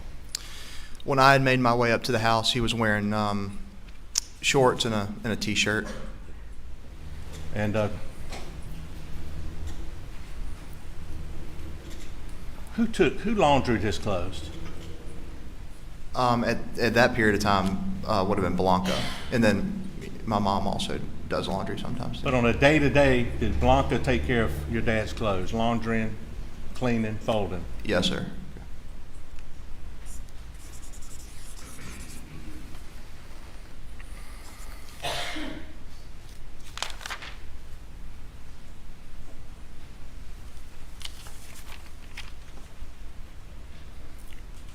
Mr. Griffin asked you about, let me do that. You never went back to Moselle after this incident? Well, I mean, after. Or did you? If you take June 7th, I mean, I've been back to Moselle since then, but I've never slept another night at Moselle. And did your dad? Let's strike that. Beg portion, don't.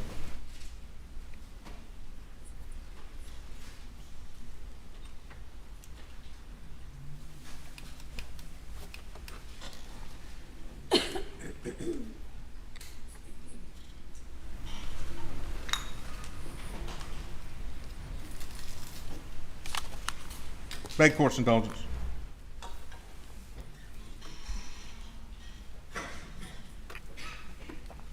Did your dad try to get you to go hunting out there again one time, or suggest it? He asked if I wanted to, and if I wanted to, that I could. Or you didn't want to? No, sir. Didn't want to go.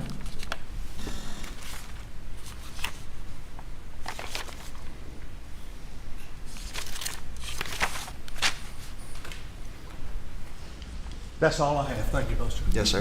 Thank you. Redirect. Very briefly,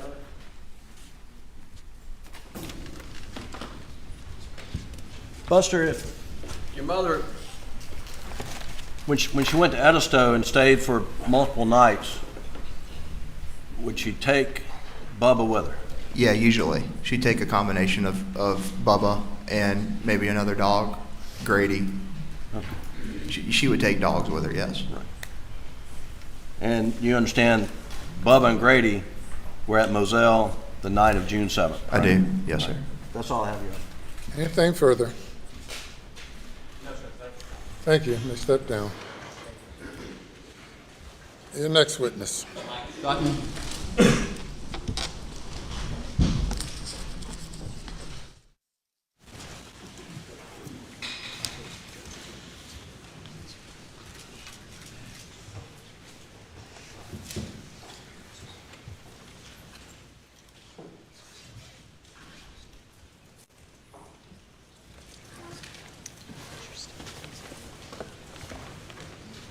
Place your left hand on the Bible and raise your right. Do you swear or affirm the testimony you're about to give will be the truth, the whole truth, and nothing but the truth, so help you God? I do. Thank you. Go have a seat up here on the witness stand.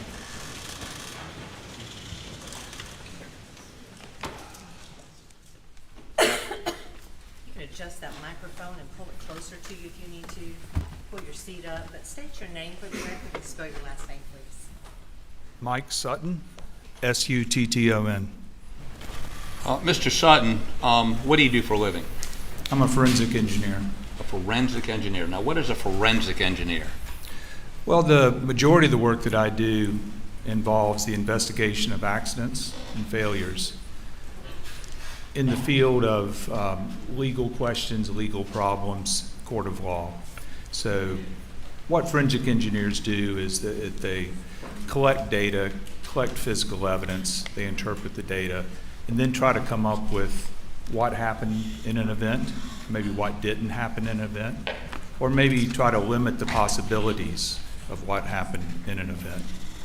Okay, and do you have educational background in this area, or have you been trained, or how about just tell us, first of all, where, as we say around here, where are you from? Well, I was born in Hickory, North Carolina. Then I grew up in Cary. When I was young, family moved to Cary, which is right outside of Raleigh. When I graduated from Cary High School, I went to North Carolina State University, and I was in the materials engineering department for about a year. In my sophomore year, I transferred over to mechanical engineering department. And so I was at NC State for my undergraduate from 84 to 88. And when I was a sophomore, I met an engineer, his name's Dr. Charles Manning, who owns a company still in Raleigh. He's passed away, but his company's still there.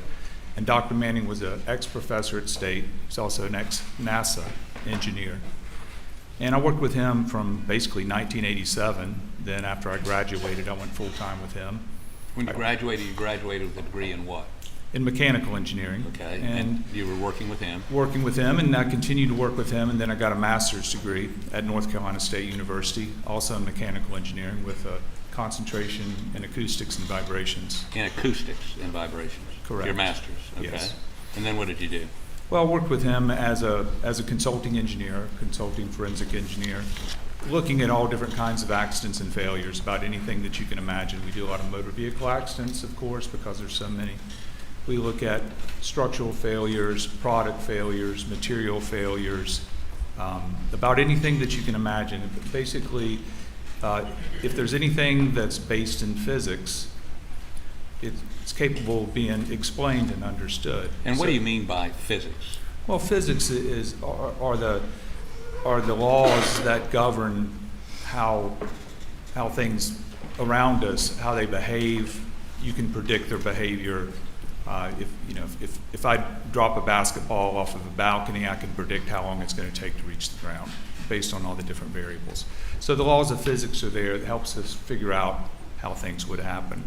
So I worked with Dr. Manning for a while until end of 2000, and in 2001, I founded my current company, which is based in Cary. It's called Accident Research Specialists. What's the name of it again? Accident Research Specialists in Cary, Okay. North Carolina. And we do the same thing.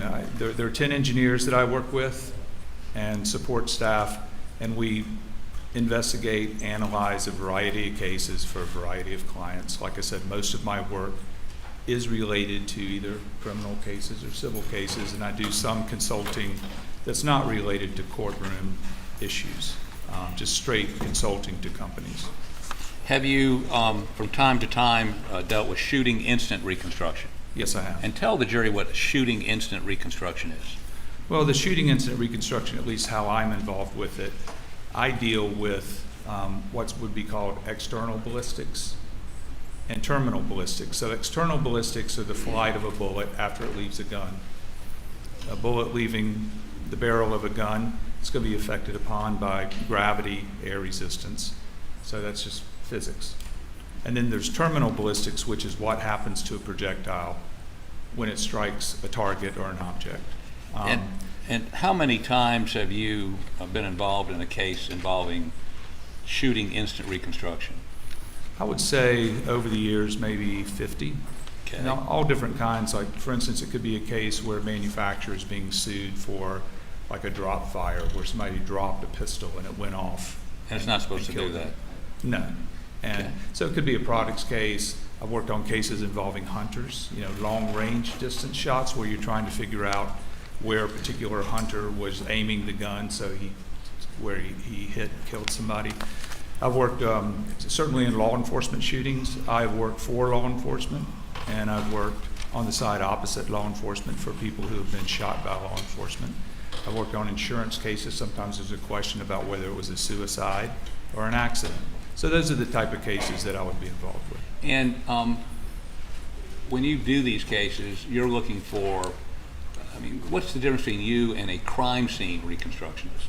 Well, crime scene reconstructionists would be looking at a lot of different things. So I'm a mechanical engineer. I deal with physics. But somebody who works at crime scene may have also a background in, let's say, chemistry. And they may be using different reagents to find blood or gunshot residue. That's not what I do. But I physically reconstruct a site. One of the main things that we do in forensic engineering, such as myself, accident reconstruction is what it is that we have the ability to go and capture data, collect facts from a site, whether it's an accident or a murder or what have you. And then what we do is we interpret what we're finding and try to, again, put ourselves in a position to answer questions about how an event occurred, or maybe limit what could have occurred, or maybe what didn't occur. Okay, so have you ever been qualified by state or federal court to testify about a shooting instant reconstruction for instance, in Wake County, North Carolina? Yes. And what was that? Was that in federal court? That was in federal court. And were you allowed to testify as an expert? Yes. Okay. Now, let me move on to, and I believe the name of that case is Michael Morgan versus Wake County Sheriff's Office, correct? That is correct. And that was in 2018. Yes. Now, you've been involved in many more cases have you ever been qualified additionally to that by any federal or state court to testify about a shooting incident? Yes, I have testified in other criminal trials where the questions were just as I said, which is where was the weapon aimed, maybe how many shots were fired, where were the shots fired from, maybe the sequence of shots. Again, this is all, developing an understanding of what the physical evidence tells you. Okay. So let me move to a second area of expertise I'm going to ask you about. Tell us about what acoustics engineering is. Well, acoustics and vibrations, or acoustics specifically, is part of mechanical engineering. It's a study of how sound moves, how it's made, how sound may decrease over distance, the effect of sound on people. It's obviously something real important because if you're exposed to sound for long periods of time, you can lose part of your hearing. So it is a subset of mechanical engineering, and so I have testified in cases involving acoustics. And my master's paper was in the area of something that I do quite often, which is the audibility of emergency vehicles. Like if a police car has a siren on and you're driving up to an intersection, you got the radio on, can you hear the siren? Or can you not hear the siren? Maybe it makes a difference if your window is up or down. Those types of issues, so the audibility of noise. To do that kind of analysis, do you have to do some sort of reconstruction oftentimes? Yes, often with acoustics, you can definitely look at it theoretically, but I typically test it because it's something that is readily testable. Okay. And you've been qualified, again, in at least one state, you've been qualified multiple times to testify as to acoustical engineering. Yes. And one of those cases was Koudalakis versus CSX in state court in Richmond, Virginia. Is that correct? Yes. And many other times also. Yes. Okay, the last area of expertise, all these are engineering related, correct? They are. Is accident reconstruction involving vehicles. Yes. And you've done that more than you've probably done the other two, correct? It is. Motor vehicle accidents, and again, it's just because there's so many of them. Throughout my career of 36 years, I've looked at probably a couple thousand motor vehicle wrecks. And again, you apply these same principles, data, and then you do an engineering analysis of it, mathematics, trigonometry, those kinds of things. Is that correct? Yes. And you have been qualified multiple times on that issue Yes. as an expert to give an opinion. Yes. And again, going back to the other two, you've been qualified as an expert to give an opinion by many courts, several courts in shooting incident reconstruction, acoustics engineering, and in motor vehicle reconstruction. Is that correct? Yes, it is. Your Honor, I move that this witness be qualified as a expert in the three areas I just mentioned. Mr. As a state. He's admitted without objection as an expert in the fields that he's offered.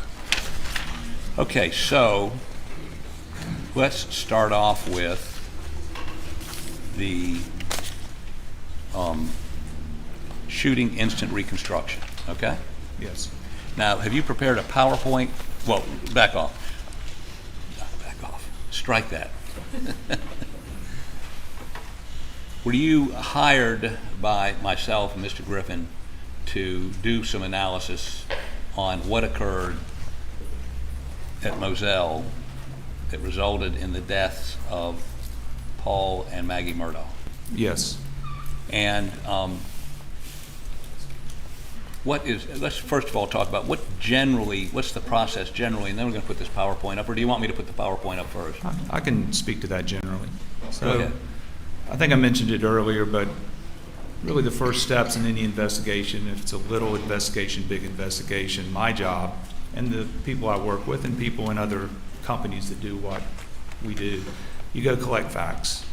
And in this case, this is typical, facts were collected. The crime scene was processed. There were a lot of pictures taken, things like that, by SLED. So that's one place that I can get facts. I typically do, and I did in this case, I go collect facts myself. So I went to Moselle, and it had changed. I went there about 18 months after the murders. I went in October of 22. But I was able to measure the Moselle property and look at the physical evidence, what was remaining, and then I was able to use that in conjunction with what SLED had done, because SLED had collected a lot of evidence at the scene that I looked at. Now, some of the evidence collected by SLED that you looked at were measurements made by SLED agent Worley, either the night of or soon after the incident, to things like shell casings, right? That is correct. And there's also pictures of those shell casings, correct? Yes. And also the location of Maggie's body and Paul's body. There were measurements done on both of those, correct? Yes. And did Agent Worley also find 2 bullet holes, one in the doghouse, one in the quail pen? Yes, And did she take measurements there? she did. And were those important to your calculations? They were. It was what I was looking at least my role in looking at the crime scene, or the side of the crime, the questions that I was being asked. Okay, so can we have the PowerPoint, please?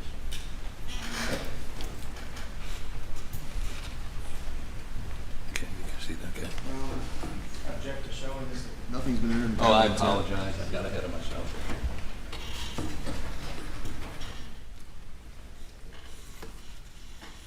This is a disc of this PowerPoint. Any objection?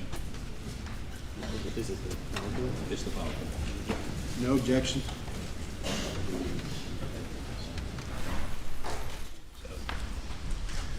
Your Honor, we offer into evidence Defendant's Exhibit Number 143. Without objection, I believe.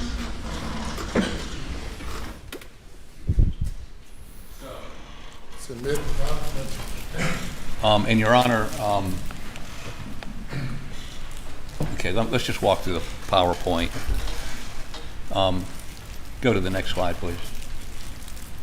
Okay, now this is titled Shot Trajectories as Measured by Special Agent Worley. Are these what we're talking about, measurements she made? Yes. Okay, next slide, please. Quail pen. Go ahead. Now, what are we looking at here? So this is what I call the quail pen, and it's a small animal cage. It's been referred to, but like it's a bird cage, and it's up against the building or the barn, the hangar. I think it's been called several things. It's up underneath the roof. Okay, now if you went perpendicular to that out, would you run into the dog kennels? Yes. Okay, so this is across from the dog kennels, and that is the quail pen. Yes, and this particular photograph was taken the night of the murder. So the first few pictures just show the points of evidence that were of interest to me. And then what happened later on, it was the next month, I believe it was July the 6th, Special Agent Worley went back and actually took some measurements. She used basically a common technique where you try to get more information about these bullet holes. Okay, next. And what is this we're looking at? It's a little bit closer view of the quail pen, and what you have there on the side of the quail pen, so it would be the side that's really facing the crime scene. Right. It's made out of like a fiber board, a little bit more robust than cardboard. It's like a fiber board, so you can penetrate it easily, and there was a bullet hole basically in the center of it. Okay, next slide. That would be that bullet hole? That is the bullet hole, and if you were able to zoom in a little bit and look carefully, you'd be able to see what's called a bullet wipe. It's down. It's if that was a tiny little clock, it'd be just under 3 o'clock. And so when I looked at that, it looked like the bullet was on an upward trajectory, a small one, but an upward trajectory. And what the bullet wipe is when the bullet comes out of the barrel of the gun, it's going to have products of the bullet being fired. And when it enters sheetrock or a car door or a piece of plywood, you commonly see that lead-in mark where the bullet goes into a piece of material. Can we make that bigger? There we go. Okay. So how about step down here for just a second, and there's a pointer right behind you. Your Honor, may he step down? Grab that pointer right there. And would you point out for the jury, please, that you call it a bullet wipe? Yes, so when you look at the entry, the entrance of a bullet hole into a surface like this, and this is the piece of gray cardboard, there's some tearing here, but if you look over here on the side, that's what's called the bullet white mark, and that shows you the direction that is coming from. So it's coming from where I'm standing, and it's a little bit below, like if you could draw a straight line through there that would be even with the horizon, it's a little bit below that. So right away that told me that this bullet, when it penetrated this piece of material here, that it was traveling upwards and from right to left. Okay, let me see the next slide, just in case. Okay, any way to make that a little bigger? While he's doing that, what are we looking at here? This is a photograph from Special Agent Worley's trip to the crime scene. I think it was the next month, July the 6th. And what's going on here? So this bullet, it penetrates this quail pin and actually goes through the wall of the hangar too. It goes through several layers of material. And a common technique to try to figure out what is the angle of that shot, you take something like this. Typically they're fiberglass, so they don't bend, they're perfectly straight. And you insert that rod through the bullet hole, and then what you do is you measure this rod. So right now she's measuring what's called the vertical angle. So if I was measuring that's the angle of the shot, like to the TV right here. So vertical angle is this way. Was the bullet going up, or was it going down, or was it going straight in? And what did that, I mean, did you look at a close-up picture of that, and did you also look at her notes? Yes. And what was her conclusion about the angle, you say vertical angle, the angle going into the quail pen? Was it going up, was it going down? And by, I guess you gauge this in degrees, correct? Correct. Okay, so was it going up or down? It was going up. At what degree? So the bullet was traveling upwards, which is consistent with what I just showed you on the previous pictures. So her measurement that it's going up is consistent. She recorded in her notes that was 3 degrees going up, so pretty flat, but the bullet was traveling upwards. But there are 2 pictures. She has one picture of it at 3 degrees and one at 1.5 degrees. So pretty close, but 2 different trajectories. And later on, I looked at the difference between the 1.5 and the 3. Okay. And we could, that'll come up later, but for the purposes of me understanding what was going on here, I considered both 1.5 and 3. And while 1.5 or 3 is not a steep incline as it goes in, if you project that back, it's going to have, if you go 10 feet, it's going to make. Okay. As you project it back, what, if any, difference is there on that cause on trajectory? Okay, well, the reason this is interesting is because it's an upward traveling bullet. So if you think about the path of this bullet, for all purposes here, because we're talking about maybe 50 feet in this crime scene, it's not 400 yards. If it's 400 yards, the bullet has a curved trajectory. So here, because the area that we're considering is so small, that for all intents and purposes, it's a flat trajectory, which means that the barrel of the gun was on the same angle as that rod, okay? And it's going down, which means if you extend that rod, if you're able to extend that rod some distance, it's going to go into the ground. So if it goes into the ground, obviously the gun can't be underground. So you know that the shooter who fired the weapon that sent the bullet into the quail pen has to be on that line. So the weapon has to be on that line, and it's going to go into the ground at some point. So that is a good piece of information, because that locks the location of the shooter, at least for one shot. And I believe Agent Worley identified, I'm sorry, strike that. What, if any, caliber or kind of weapon did Agent Worley deduce had fired that bullet? This was the 300 blackout. Okay. Now go to the next slide, please. This is just another measurement. This may be the one that's closer to 1.5 degrees, but you can see this is they call them trajectory rods, which again is inserted through the multiple paths of the bullet as it went through things. So as you look at that device, whatever that's called, one of them shows 1.5, one of them shows 3, and she wrote down 3? Correct. Okay. Great. Next, please. Now, what is this? Same thing. I'm just showing the kind of the different readings that she got here. Okay. It was within a range. Okay. So same answer for this. Right. Next.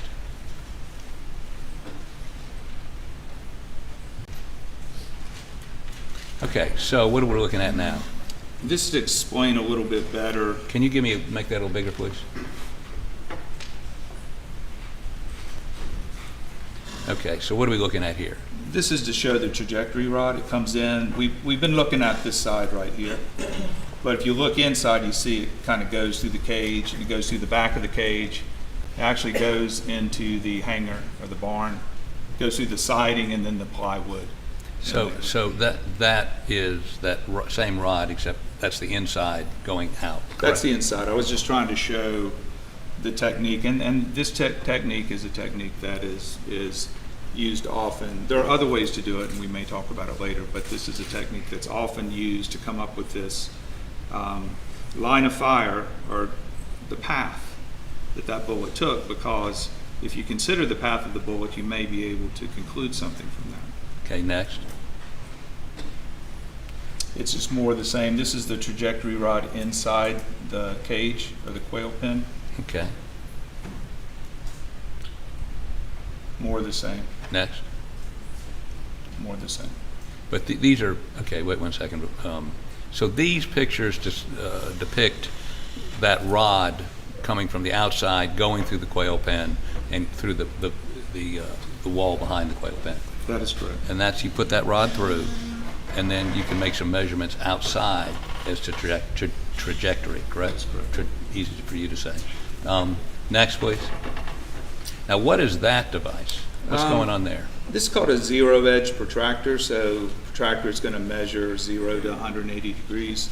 So this is Special Agent Worley puts it up against the side of the quail pen and drop a plumb bob down so you can get what's called the azimuth. And the azimuth is just your compass direction.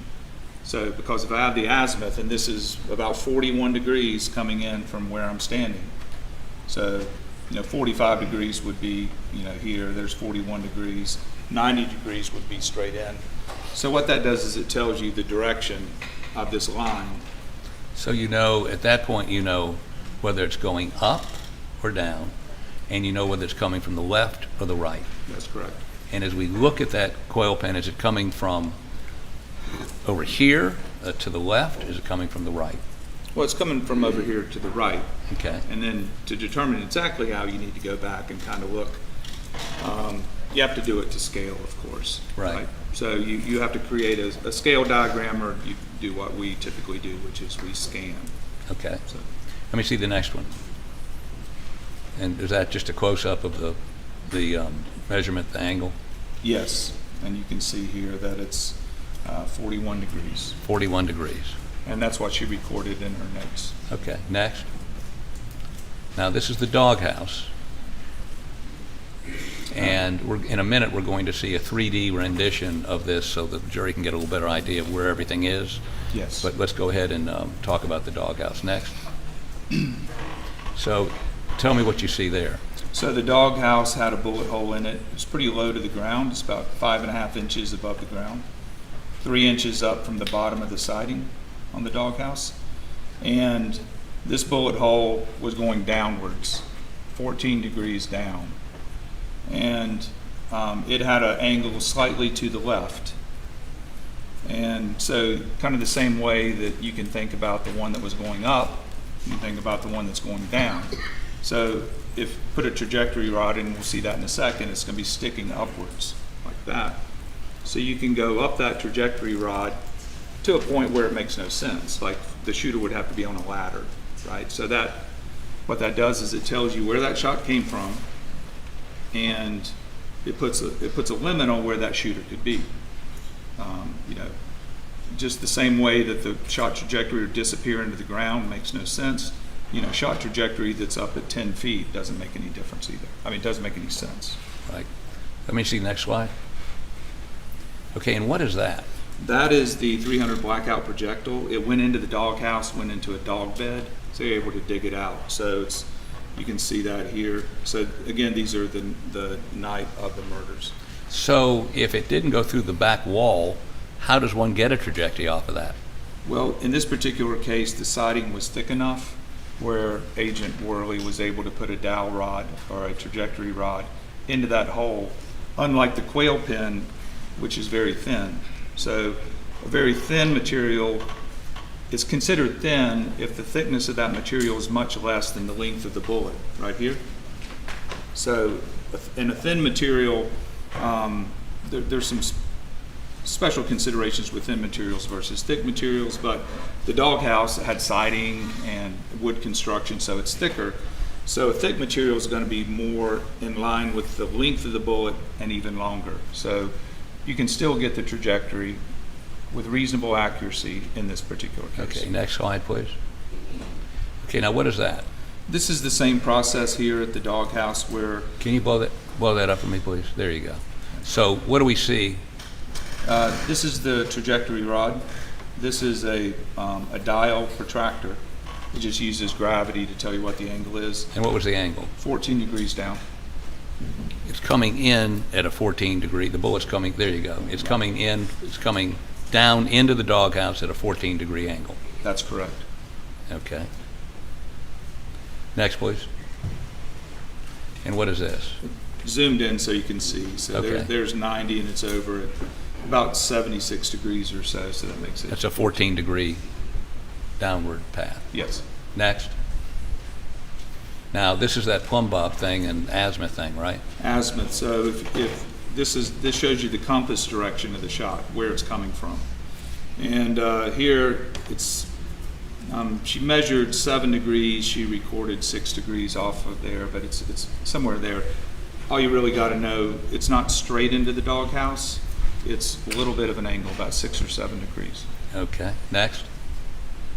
And that's just a close-up of the same thing. Yeah, so there's 90, so the plumb bob would be right here if it was going straight into the doghouse, but it's a little bit to the left. About 6 degrees. 6 or 7 degrees. Okay. Next.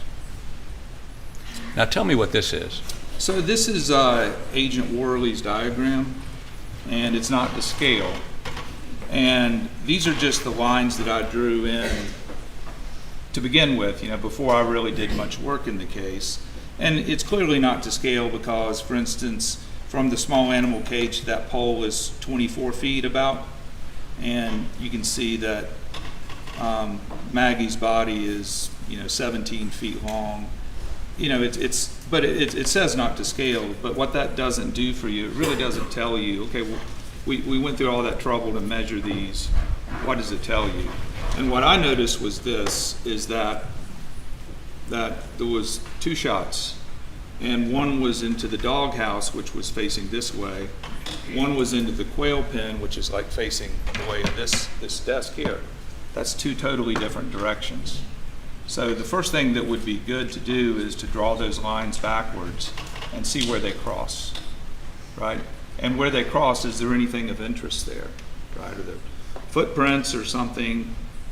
In this case, there was, but not footprints. But that's what you do here. And so the thing you're looking at is let's figure out what this is telling us, which is these 2 lines are going to cross somewhere. Well, and this is not to scale, so it doesn't tell you much about. It doesn't really tell us much because they don't cross at the right spot. Right. Yeah. But in terms of the relationship of different objects, we see the quail pen, and it looks like it is, again, perpendicular to the dog kennels, correct? Yes. Okay. Next. Okay, so this is your reconstruction. And maybe you ought to go ahead and take your, you want to do it from down here or up there? I can sit up there. Well, wait 1 second. Let me see what this does. Next. Go ahead. And this is a AVI file. This is Well, I can explain. Was it a video? It is a video. Yeah, go ahead and play it, and then we may play it again. I want you to explain it after they look at it. Go ahead.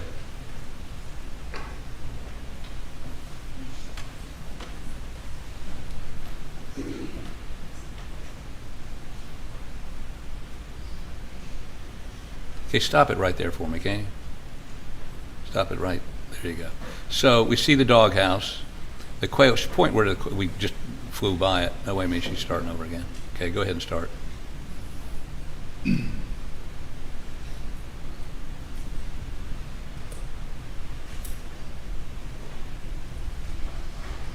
we go. So as we get right, stop it right, not yet, not yet, not yet, not yet. There, stop, okay. So we see the doghouse, point it out please. We see the kennels, how about point those out? And I don't think we can see the quail pen yet, but it's gonna be up in there, correct? Yeah, so the quail pen's against this wall. Okay, go ahead and start it back up.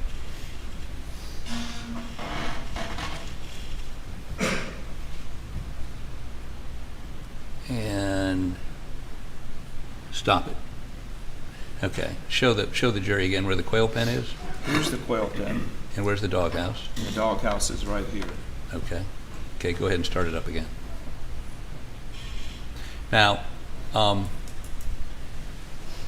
maybe I ought to have you explain how you do this. You go ahead and take the stand again, please. Yes. Let me see the next slide while he's going up there.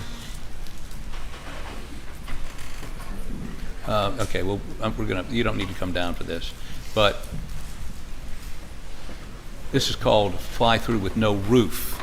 So you've eliminated the roof with the computer to show what it looks like. You get a better sense of perspective, is that right? That's correct. And is this to scale? It is to scale.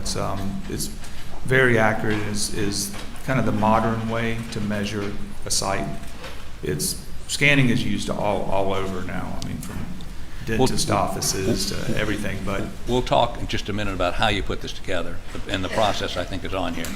Okay, how about let that one go? And this is without, you took the roof off of the shed, correct? I did. Okay, go ahead. We can see the doghouse. We can see the quail pen. We can see where Maggie's body was, and we can see where Paul's body was, correct? Yes. Okay. How about do that one more time?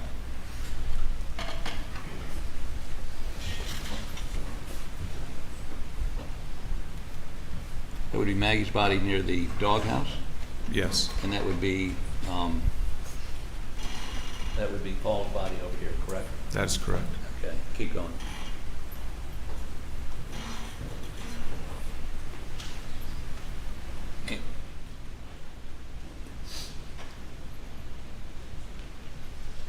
And why did you do this particular visual? What, does that make it easier to see where everything is relative to each other? Yes. In the scan, you can just cut the roof off. It just makes things easier to see. Okay, The next roof. one. The roof was of no importance to me. Right. Next. Now, tell me what this represents. Well, this is where I start constructing some lines, and this is just an overall shot looking straight down. Like this is a bird's eye view of the scan, and the dog kennels are in the bottom right, and the hangar, the barn, is kind of in the center top of the picture, and it's just there's nothing really of this particular shot. It just illustrates what you can do, and what I did, for instance, is I drew some white lines in there. Those are measurement bars. One's 25 feet long, one's 50 feet long. But the scan itself, you can measure very accurately anywhere in the scan because this is not a picture. What it is are their points. And there's so many points. There's millions of points, and there's so many points when you put them together, it actually looks like an object, like a three-dimensional object. So let me ask you this. The state, it's been a month, so we may not all remember. The state had, this is called a Faro. What is this called? We call them a Faro scan. Faro is the company that builds the scanner. There are other companies like Nikon that make scanners. But a Faro scan is a laser scanner, and what it does is it sends out a laser. And when that laser hits an object, it returns back to the scanner, it gets reflected back. Depending on how much time that takes, it can figure out how far away that object is, and we're talking about a very small point. And then what it does is, because the scanner is spinning around this way and a mirror is spinning this way, it knows where that point is in space. And then what it also does to make it look better, it spins the camera around, and then the camera applies more information to all these points. So what you end up with are millions of points. Like if you scan the front yard of this courthouse, you get trees, you get signs, you get people kind of ghosting by as they walk through the scan. So it just picks up everything. So does law enforcement use Faro? Yes, they did do a Faro scan. I have seen their fly through like we just showed you, but that's the only thing that I've seen. So they did, and again, it is a common technique people in our field use to measure things, because you don't have to take 100 measurements with a tape measure, and it's much more accurate. And SLED, I believe you just said, did a Faro scan of the same murder site. They did. And I think we played it, it's been a month, but I think I played it a month ago. Objecting, Your Honor. Fine. Objection sustained. At some point in this trial, are you familiar with the fact of whether their Faro scan, SLED's Faro scan was played? Yes. Okay. And is their Faro scan as detailed as yours? I would have to compare them, but it should basically be the same thing. Their scan and our scan should be the same because it's a highly precise instrument. And okay. Let's go to the next slide. The only difference would be they did it in July. And you did it in? October of 22. Okay, now what is this depict? So the next thing I wanted to do, other than reconstruct the shot trajectories like we said before, I wanted to know where the evidence markers were. So what this here is, I took Special Agent Worley's measurements. She had measured to a bunch of different things, including the head and feet of the victims, and then also to those little yellow evidence marker tags. And the evidence markers that I was most interested in were numbers 2 through 7, which would have been the empty cartridge cases from the 300 blackout. But what I did was I created a CAD diagram to scale of Agent Worley's measurements. Okay, what's a CAD diagram? It's just computer-aided drawing. It's a drawing package, so you can do a scale diagram. Now she did this just measuring from a pole or post and whatnot, but we have a technique. When we scanned in 22, obviously these markers were not there, but we had lots of photographs of them. And so there's a methodology that we can use where we can flatten the picture taken the night of the murders, and then we can match that to the scan. So then once you match that photograph to the scan, you can actually place in objects that no longer exist very accurately. Now this Faro program, you indicated was used by SLED, is it used by other law enforcement agencies? Yes. Very common, it is used by hundreds, thousands of them? Yes. And they do the same process that you do? Yes. Okay. So once you got this, and what is this? This is tell me what this process is. Yeah, so this is Special Agent Worley's hand measurements. Put on a computer program. Put it on a computer program, and because I wanted to put the evidence markers in my scan. And so you have the scan of the Moselle property, but then I can put stuff in there too. I could put a car in there, I could put a body, or I could put these evidence markers. So I used this to check what we did, which we used photographs and the techniques of putting the evidence markers where they belong. Okay. Next slide, please. What does this depict? So what this is then I overlaid Agent Worley's drawing, the one that we just looked at, over my scan. And I use that, if you were able to zoom in a little bit, I don't know if it may be a little bit hard for you guys to see, but those circles with the crosses in them are Special Agent Worley's measurements, and then either touching them or inside of them are the evidence markers that got placed by what we call reverse camera projection, which is just a fancy name of, we can take the information from a photograph taken the night of the murders, and we can attach that to our scan. And then if we want to, we can put missing objects in there, which is Okay. what we did here. Okay, go ahead. And What there's does an this example depict? of it there. Can you make that a little bigger, please? So what is, yeah, that's perfect right there. What does that show? It shows the same thing. So we use the reverse camera projection method to get the yellow evidence markers in the scan. And you can see there, Special Agent Worley's measurements are usually right beside it, but you have to remember she was probably stretching a tape measure. So it all makes sense. So it agreed. So what that tells you, you have a high degree of confidence that these markers are in the correct place. Okay, next. Now, what does this depict? Well, it's a, it is a video. Okay, If you go ahead and wanna play that show video. the whole screen. Yeah, we need the whole screen and play the video, please. Okay.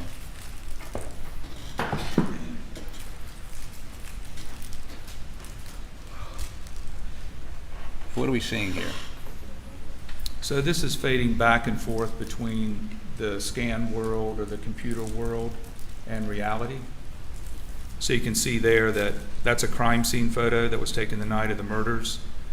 And what that is doing is it's showing you the comparison between this world that we built to try to understand what was the physical evidence telling us. Well, picture taken on the night of the murders, is this a complete picture or have you dropped some things out?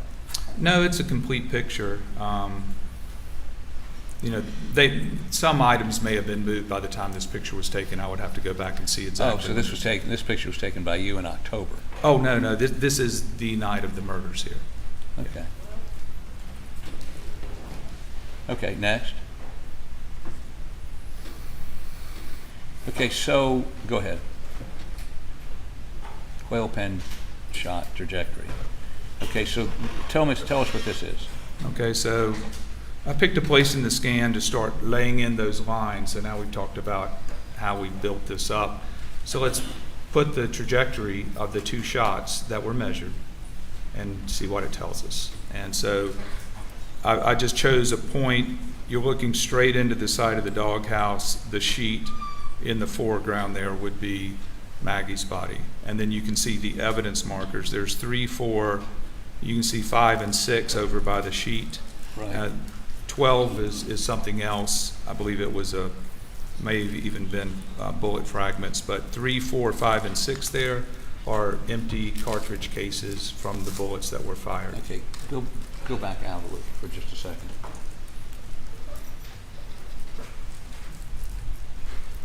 There you go. I see somebody standing over here on the right. What is that? That was probably one of my engineers or somebody I work with who was doing some other task. Okay. So when you scan, if you stand still long enough, it'll scan you. Scan you in, okay. Yes. Next.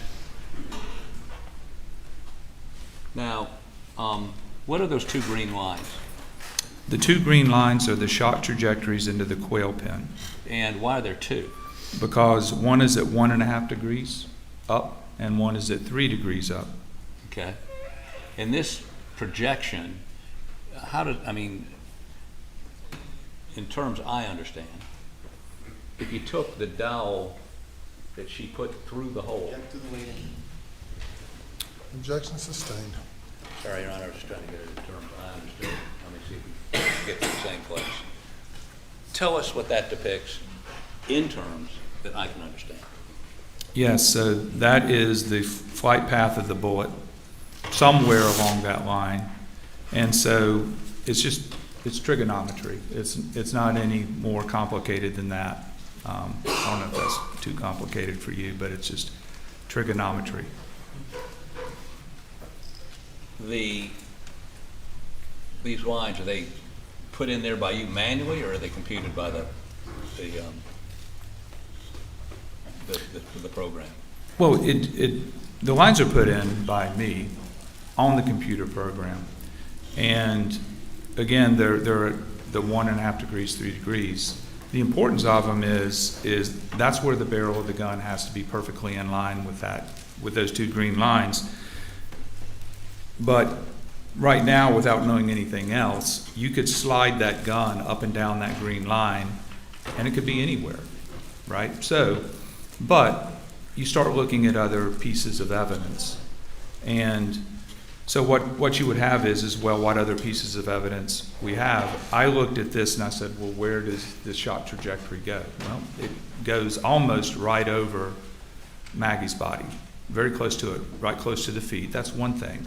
The second thing is there is a collection of empty cartridge cases right to the line. So if I'm facing the quail pen, there's a collection of cartridge cases to my right.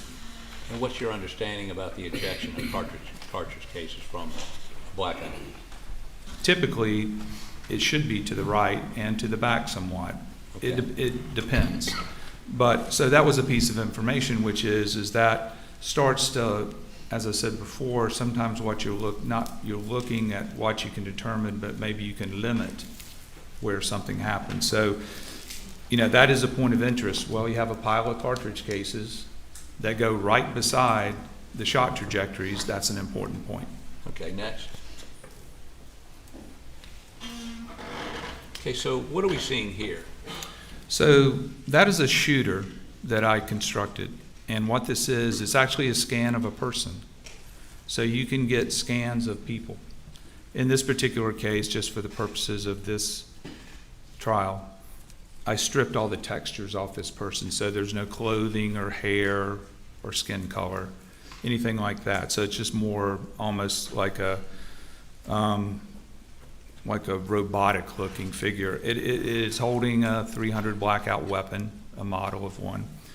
And so when I started examining those shot trajectories, a couple things were apparent. One is it would be really hard for anybody to be shooting that shot from the shoulder, because remember, the shot's going up, but it's only 4 feet 2 off the ground.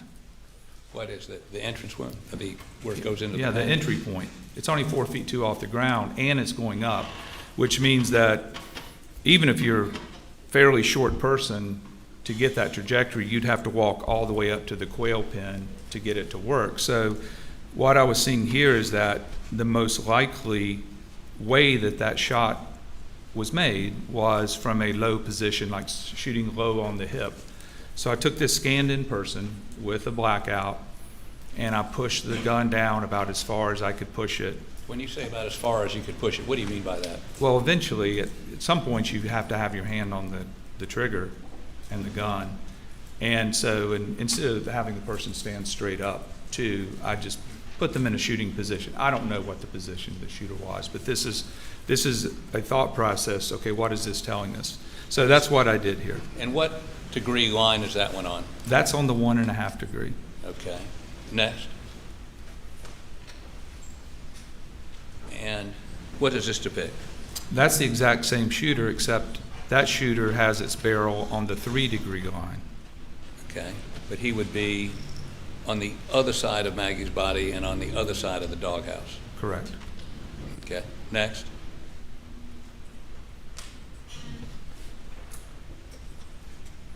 Okay, now this has 2 individuals in it. What's the one behind?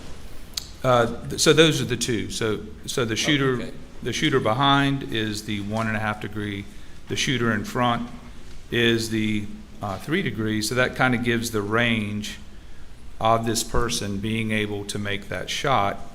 And so to me, because of several different factors, it's much more likely that the angle into the quail pen was flatter than 3 degrees, which we talked about before. One of the main reasons is there's no shell casings over behind the doghouse.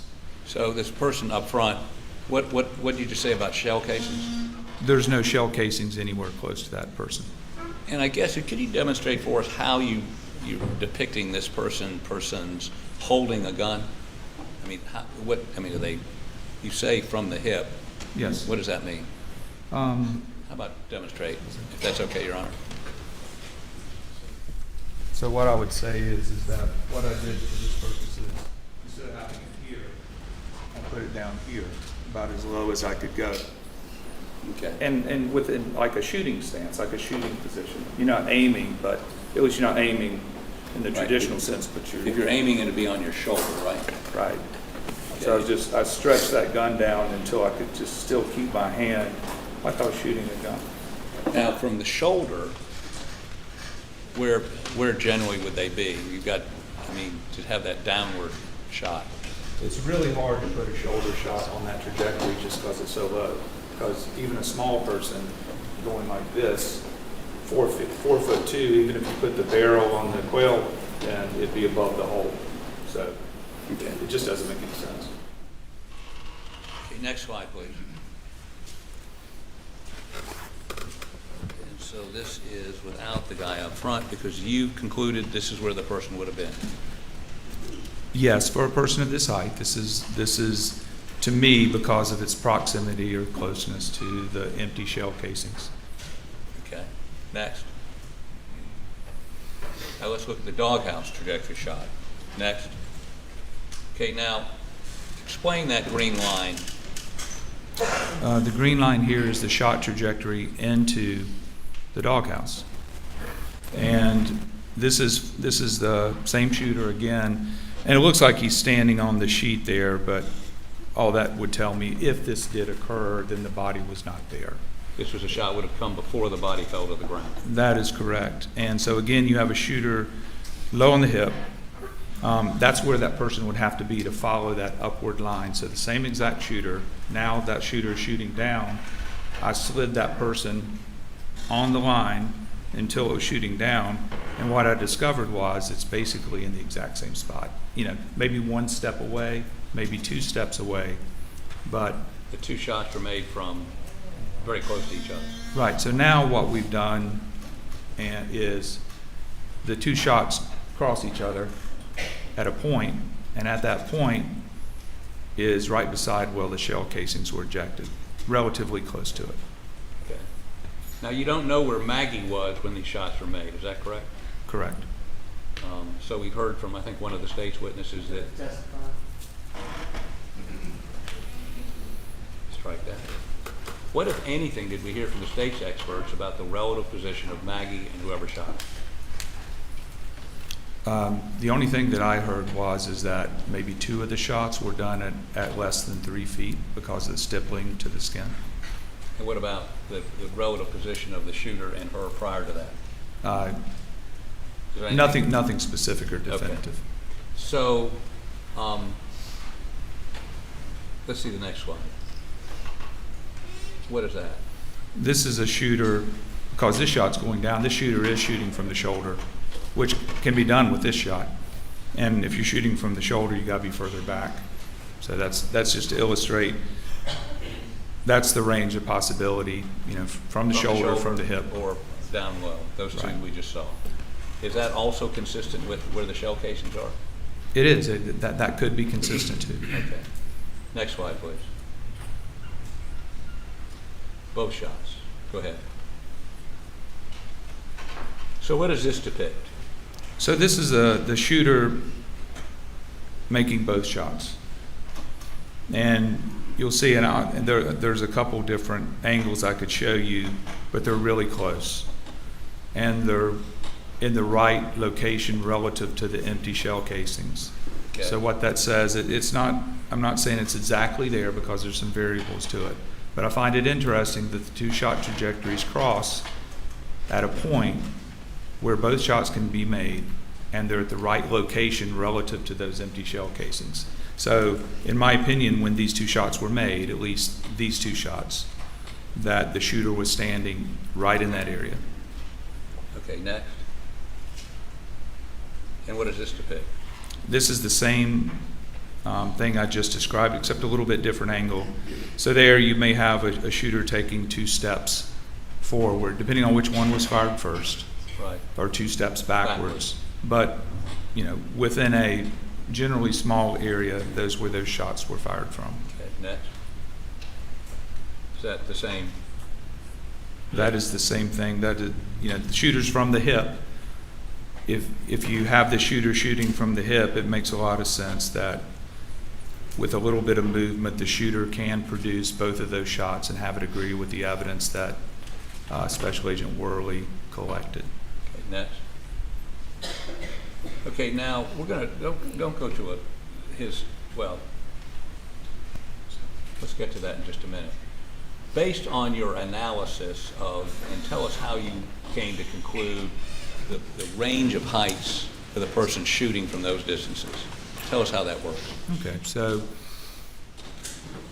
we're able to locate the weapon, where the weapon was, and that's, Now, when you say locate the weapon, what do you mean by that? locate the weapon on the green line, okay? So, You say locate the weapon, is it the muzzle, is it the? The what whole is it? barrel. The whole barrel. right, Okay. because the bullet starts its path inside the barrel, and when it leaves the barrel, it finds the target. Okay, so you can slide that barrel up and down the green line? Correct. Okay, tell us how you get to a height for the shooter. So for the purposes of what I've been showing you is that I started putting different height people in the trajectory analysis. And so what I've been showing you is a person that's 5'2". Versus how tall? The Five- shooter's how tall? 5'2", Could be someone a little taller crouching down a little bit? could be, 5'3", 5'4"? yes. So between 5'2" and 5'4"? Yes. The shooter. Because what happens if, let's say, if you put a 5'4" person even, or 5'5", 5'6", in kind of that shooting position from the hip, you've got to move them all the way up to the quail pin. And it doesn't make any sense there because there's no shell casings, and it starts to not make any sense. Why would a person stand right in front of the quail pin a few feet away and shoot into it? And as you slide it back, what happens in terms of and this is all trigonometry? These are angles? It's just trigonometry. So again, you have 5'2" people. What happens is if I move those people back, Well, take the quail pen to begin with. yeah, with the quail pin, if you start to move the shooter, the quail pin back, then you start getting to, less than 5'2" very quickly because that shot is going up. And what you have here is that this is as far back as basically I could justify putting a 5'2" shooter here. And how did you come to 5'2"? I mean, what did you look at any data? Well, again, these are actual people that were scanned in, Okay. and so these are 5'2". What happens is, for instance, if I tried it with a 5'4", I tried it with a 5'9". And why didn't that work? Because it puts the person under the shed close to the quail pen. Doesn't make much sense being under there. There are no shell casings there. So in order to get the shooter at the cross of the two shot trajectories near the empty casings, then you've got to lower that shot.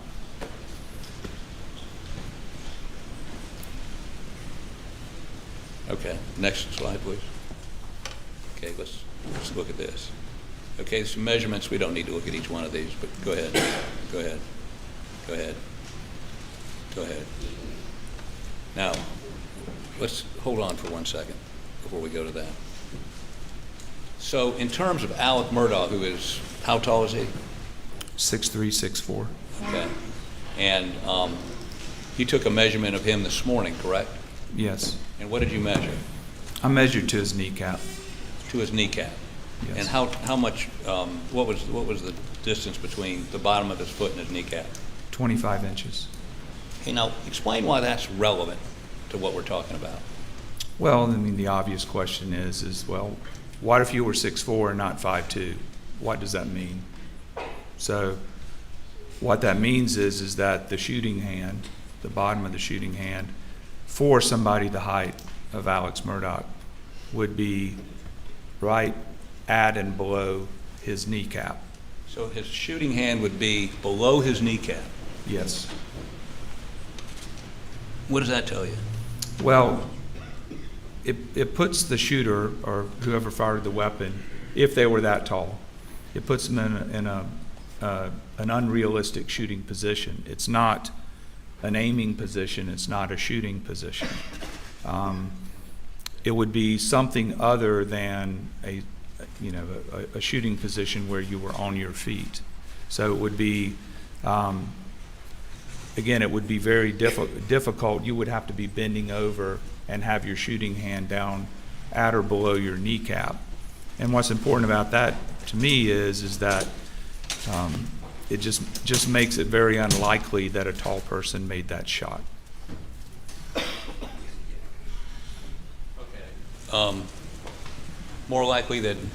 It'd be more likely that a person between 5'2" and 5'4" fired those shots, correct? Or the Yes. quail pen shot. Yes.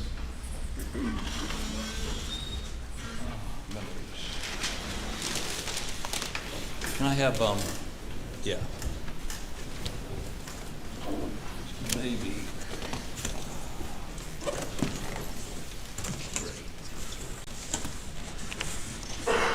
Could I have a red or black pen or something?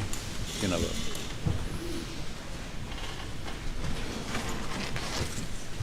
oh, I think I'll take the red one. Yeah, that's fine, that's great. Thanks. So, I had one of these, the shots you had with the shooters and their alignment blown up. Can you step down here, please? And then the point.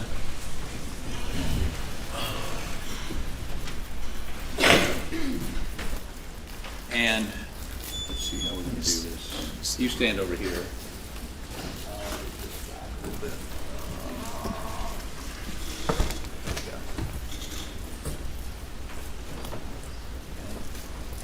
And so, explain to the jury why they've got to be 5'2". This is blown up. Why would it be 5'2"? I mean, how? If this guy moves forward this way, or either one of them move forward, what happens to the barrel of the gun? Yeah, so what happens is that if you move them forward, they can be taller up until a point where we talked about before. At some point in time, even shooting from the hip, you still have to be very close to the quail pin. If I move them back, either two things have to happen is they have to be even shorter than 5'2", or they have to be in some unnatural or kind of like an unreasonable shooting position. I mean, obviously you could have somebody laying on the ground taking a shot. They could be really low, of any height, right? So, but what I'm doing here is that as you move these people back, the gun has to be lower and lower and lower to the ground. When you move it forward, the gun has to be higher. So then you start looking at, well, where are the shell casings? The shell casings are here. So if you move a person back, let's say where they're laying on the ground, right, and they're shooting like in a sniper position, like on their elbows and laying down flat, there's no shell casings back there because the shell casings are being ejected to the right, maybe to the back, we don't really know. But at least it's going to be back here. This area where Maggie's body was found, where the collection of empty shell casings are found, because some of these were at close range, but some of them are spread over here, is going to put the shooter here. Well, it certainly puts the weapon there.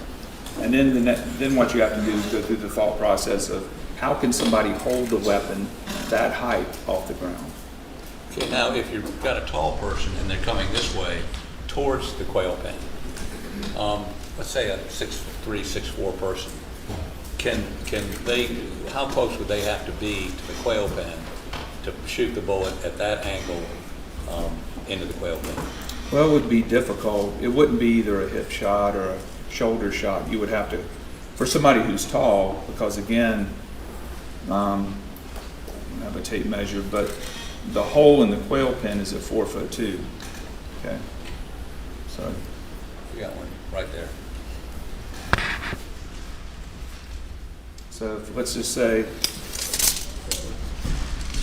see a sticker or something. You need what? A sticker?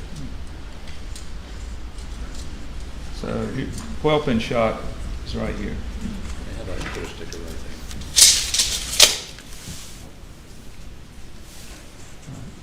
Okay, so that's the height it went into the quail pen. Right. Okay, so I'm 5'10". Right. Right. She's on maybe 5'11", right? So it's going 3 degrees up. So I'm saying that's about flat. Let's just say that's 3 degrees. And I'm standing at the quail pen. I would have to do like that, or I could do this, right? Not from the hip.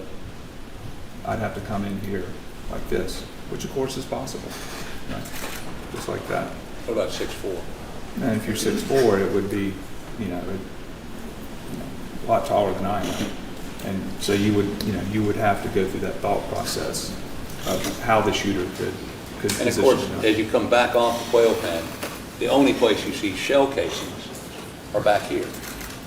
Yes, the empty shell casings, there's some right by the body, there's one underneath the body, and then I believe it's 2, 3, and 4 are here, 5, 6, and 7 are here, but 2, 3, and 4 are here, like the shells are being ejected to the right and maybe slightly backwards. And so, can you say to a degree of engineering certainty, more probably than not, that whoever shot this shot, or these shots, well, first of all, the quail pen shot was 5.2 to 5.4?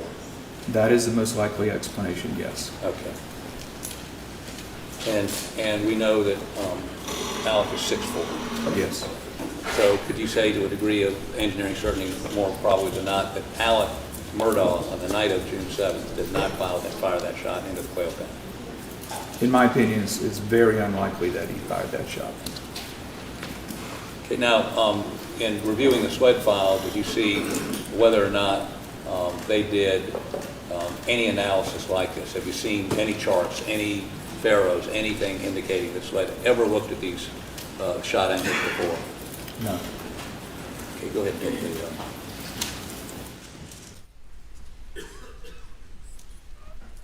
Your Honor, this is probably going to go another extended, probably another hour before I'm done. I just look at, see it's 1 o'clock. I don't know what you want me to continue, or do you want to take a lunch break? Well, we can break for lunch now. That's what you want to do?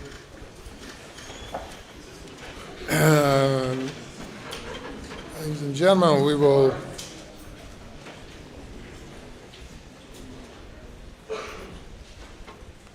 addressing the jury. Ladies and gentlemen, we'll break now and return at 2:15. Please do not discuss the case.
All rise and come to order.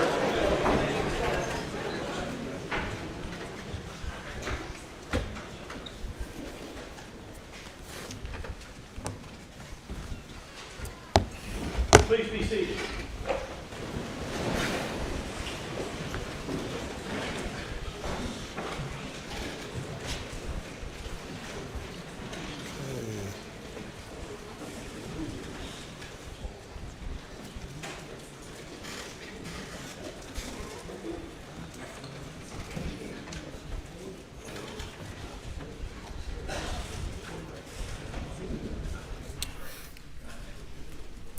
Can bring them in.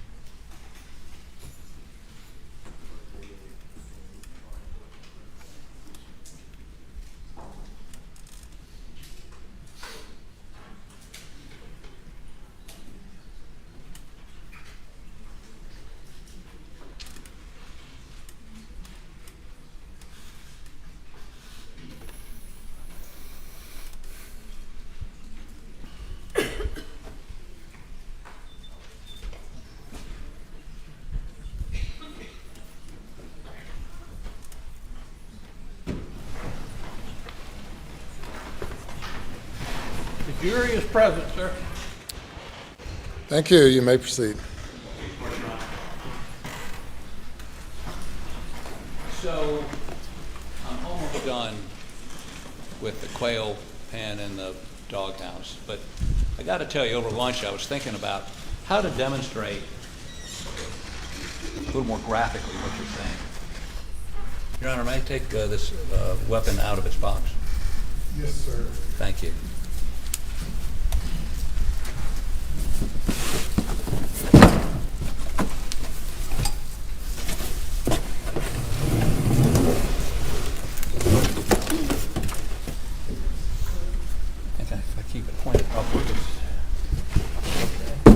Do you recognize this? Do you know what this is?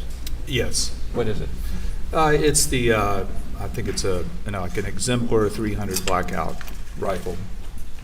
And this is the weapon, or weapon like this, that the shooter would have had? Yes. Okay, so I'm trying to sort of get a visual of, how about come down here so I don't point at you?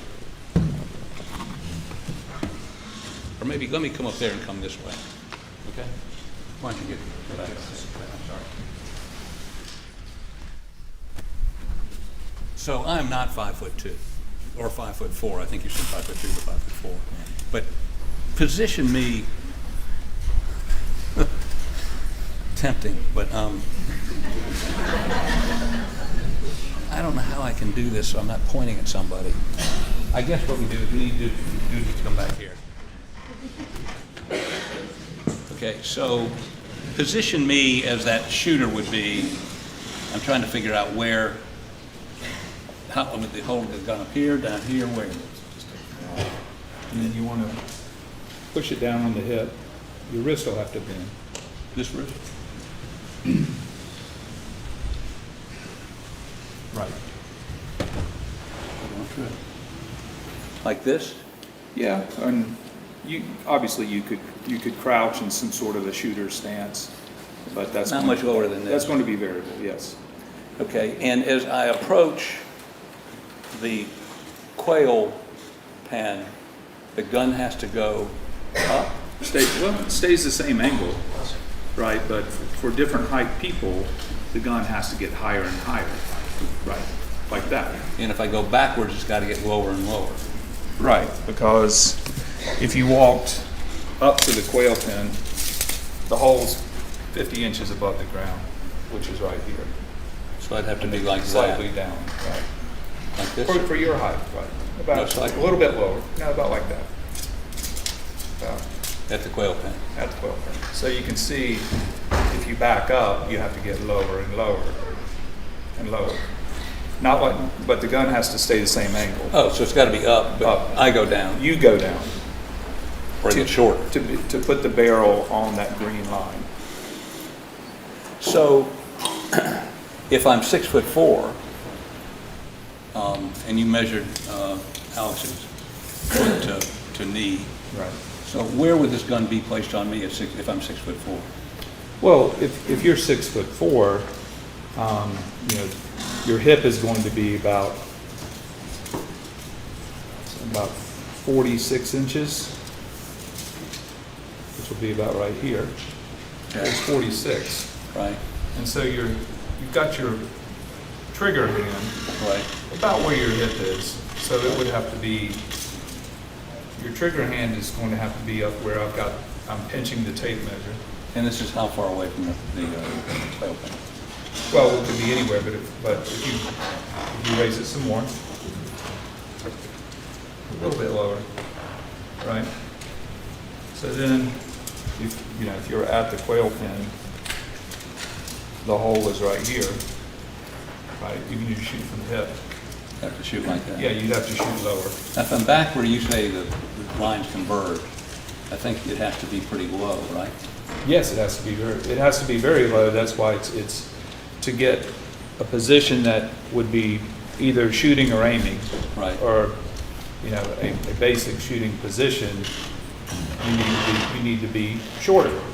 If you're bending over in some other body position, that may be, maybe somewhat of an awkward shooting position, then you can be taller, right? You can be taller than 5'2" to 5'4". But his, I think you told us his foot to knee was 25 inches. 25 inches. And would it be, I mean, proportionally for me, where would I be? Proportionally for you, your trigger hand is going to have to be back down where your kneecap is. Right about here?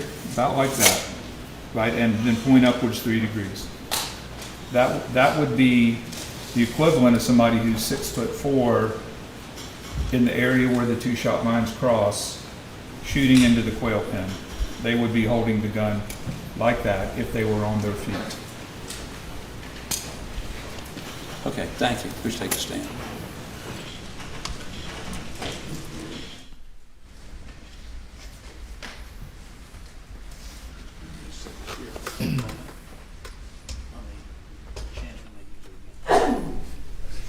Okay, so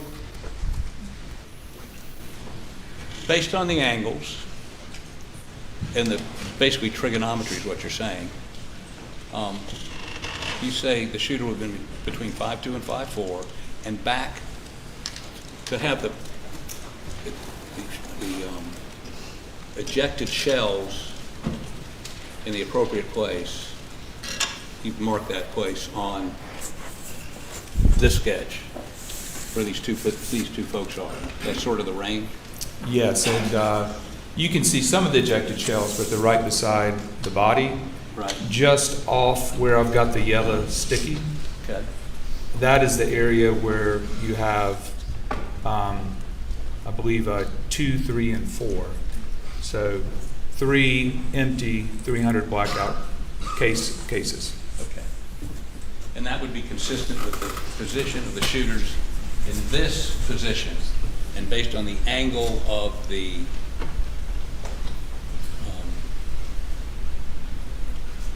bird cage, they would be somewhere between 5'2" and 5'4". That is correct. To have a shot from the hip, the lower part, I mean, almost crouched down hip. Yes. Now, let's move on in our presentation, and I'm going to try to expedite this a little bit and skip some slides because you and I were too detailed when we talked about this, and it's the afternoon. So let's go with the Paul Murdaugh first shot. Tell us what this is. So this was, these first pictures are from the night of the murders, and that's inside the feed room. On the south wall of the feed room, there's just a regular window. And what's that? Those are pellet holes from the buckshot. There are 9 pellets in buckshot, this particular load of buckshot. Okay. And what did you do? So what I did was... Next picture, please. when I looked at there's the window from the outside of the feed room. When I looked at the crime scene pictures, I noticed that one of the buckshot pellets hit a pine tree, and SLED took a picture of that damage to the bark of the pine tree. And so when I was there's like a stand of pine trees that have been planted behind the kennels. Right. And so what I did, there are 9 pellets, but the pellets had already spread out by the time they went through the window. In fact, there was one pellet still wedged in the windowsill itself. That you found? That I found.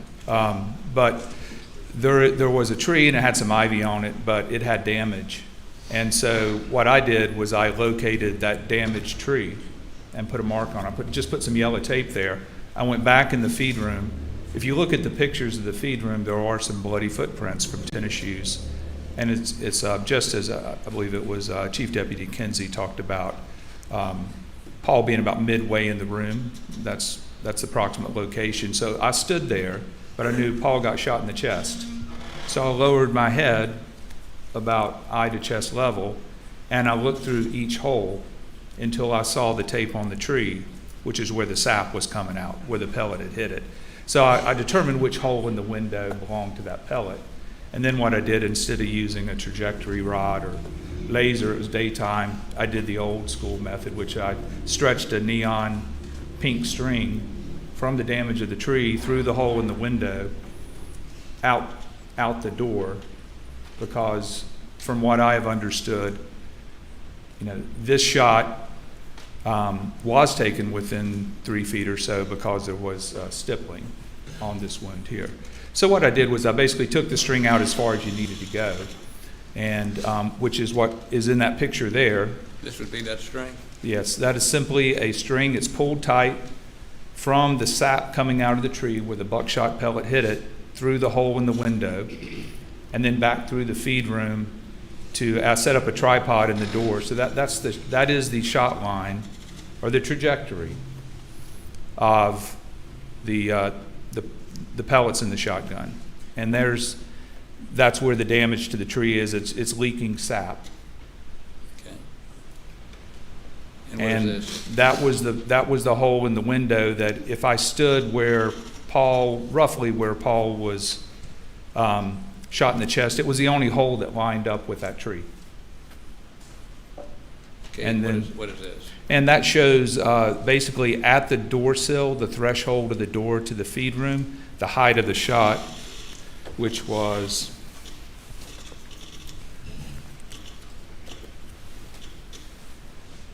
at the door sill, it's 3'11". Okay. Was it on an upward trajectory? Upward trajectory. Okay. Next. And so what I did there is just to demonstrate it. Obviously, because there's a string there, can't put the barrel right on the string line like we did in the computer with the green lines. I just held it beside it. I'm 5'10". I have normal shoes on here. That's the stance that I would have to take to shoot up that string. So and at what height would that hit Paul in the chest on that trajectory? That's like about right at my hip or so.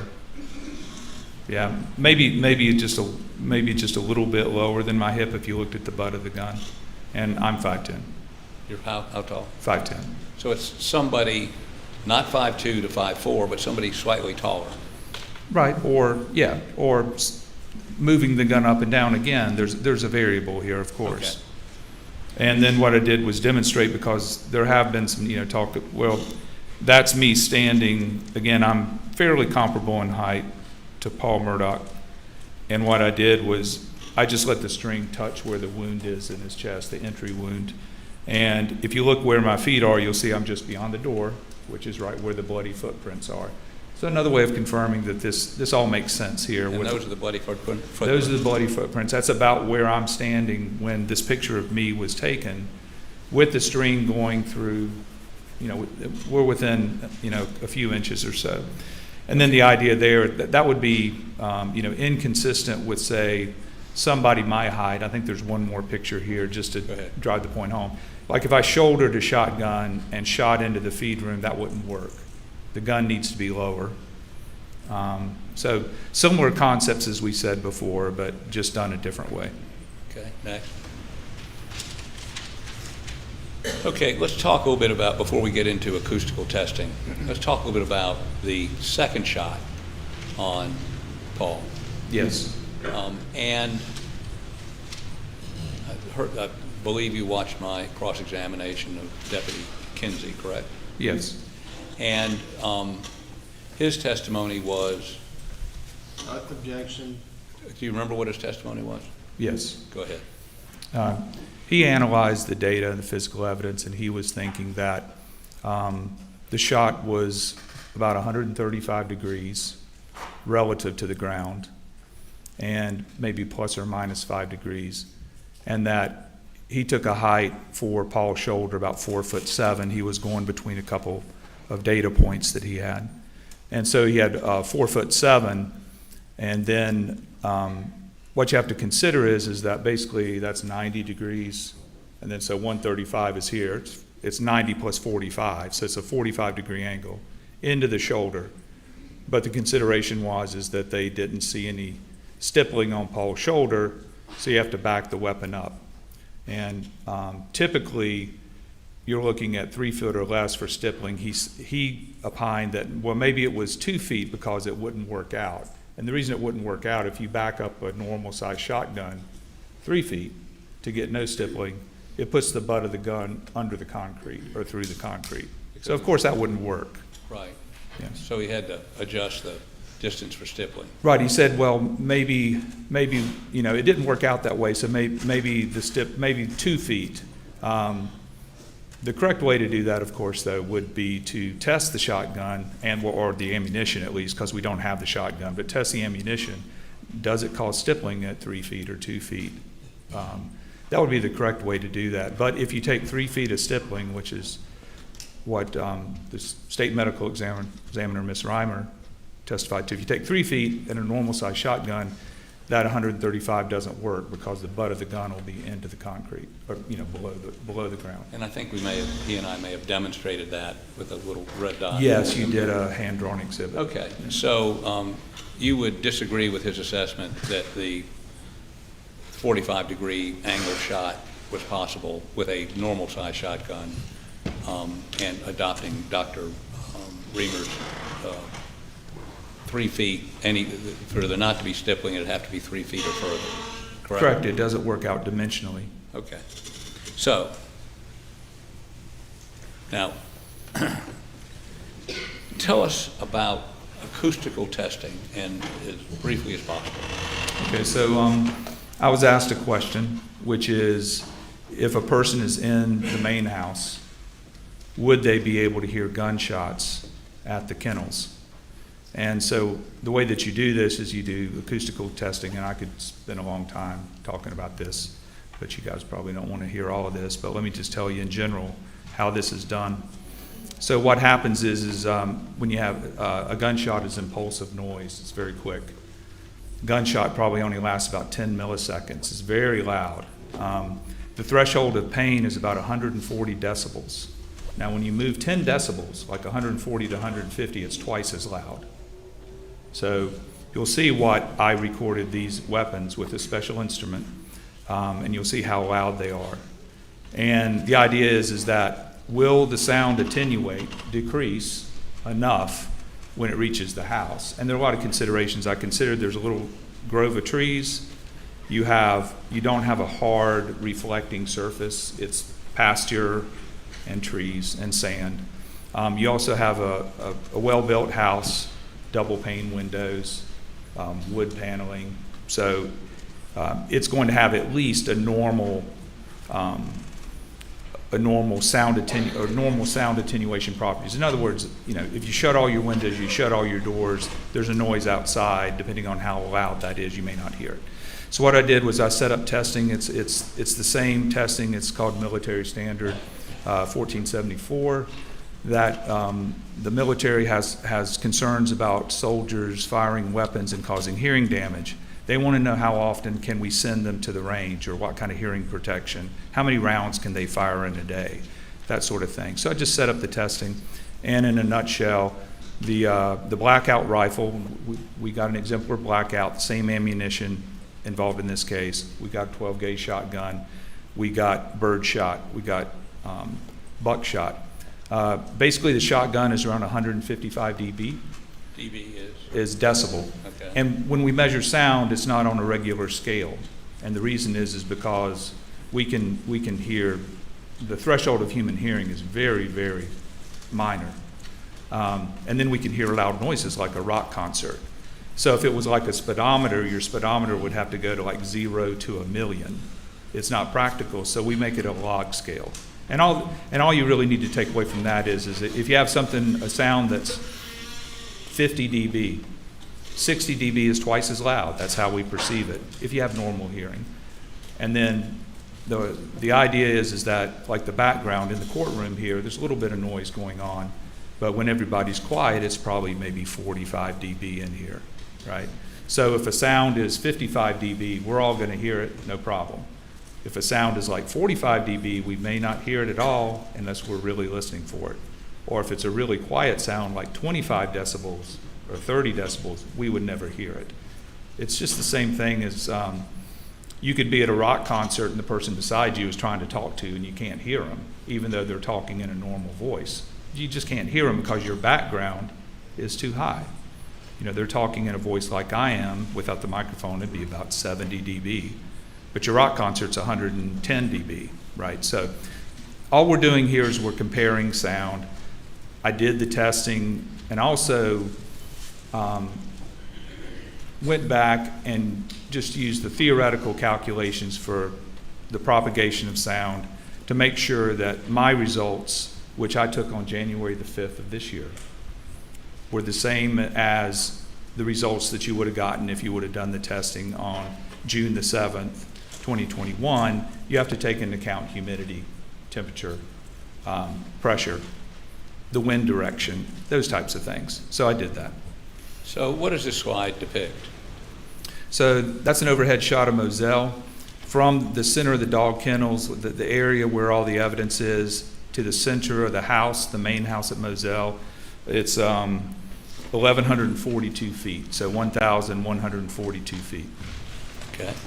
But, as the crow flies. As the crow flies. Okay, next. And this is looking past the doghouse to the kennels? Yes, so you're looking towards the kennels. The door on the right end of the kennels is the feed room. That's the area where Paul's body was found. And then the doghouse is there. What I'm showing here is that there is a backdrop to this area, which is vegetation and trees. For reasonably close distances, you have to take into account the vegetation and the trees. At longer distances, the sound can carry, because the sound, when I shoot the gun, the sound is going to expand like you're blowing up a bubble, right? It's just going to get bigger and bigger and bigger, but the bigger that bubble gets, the weaker it gets, just like the sound. Okay. And eventually it goes away. Next. What does this depict?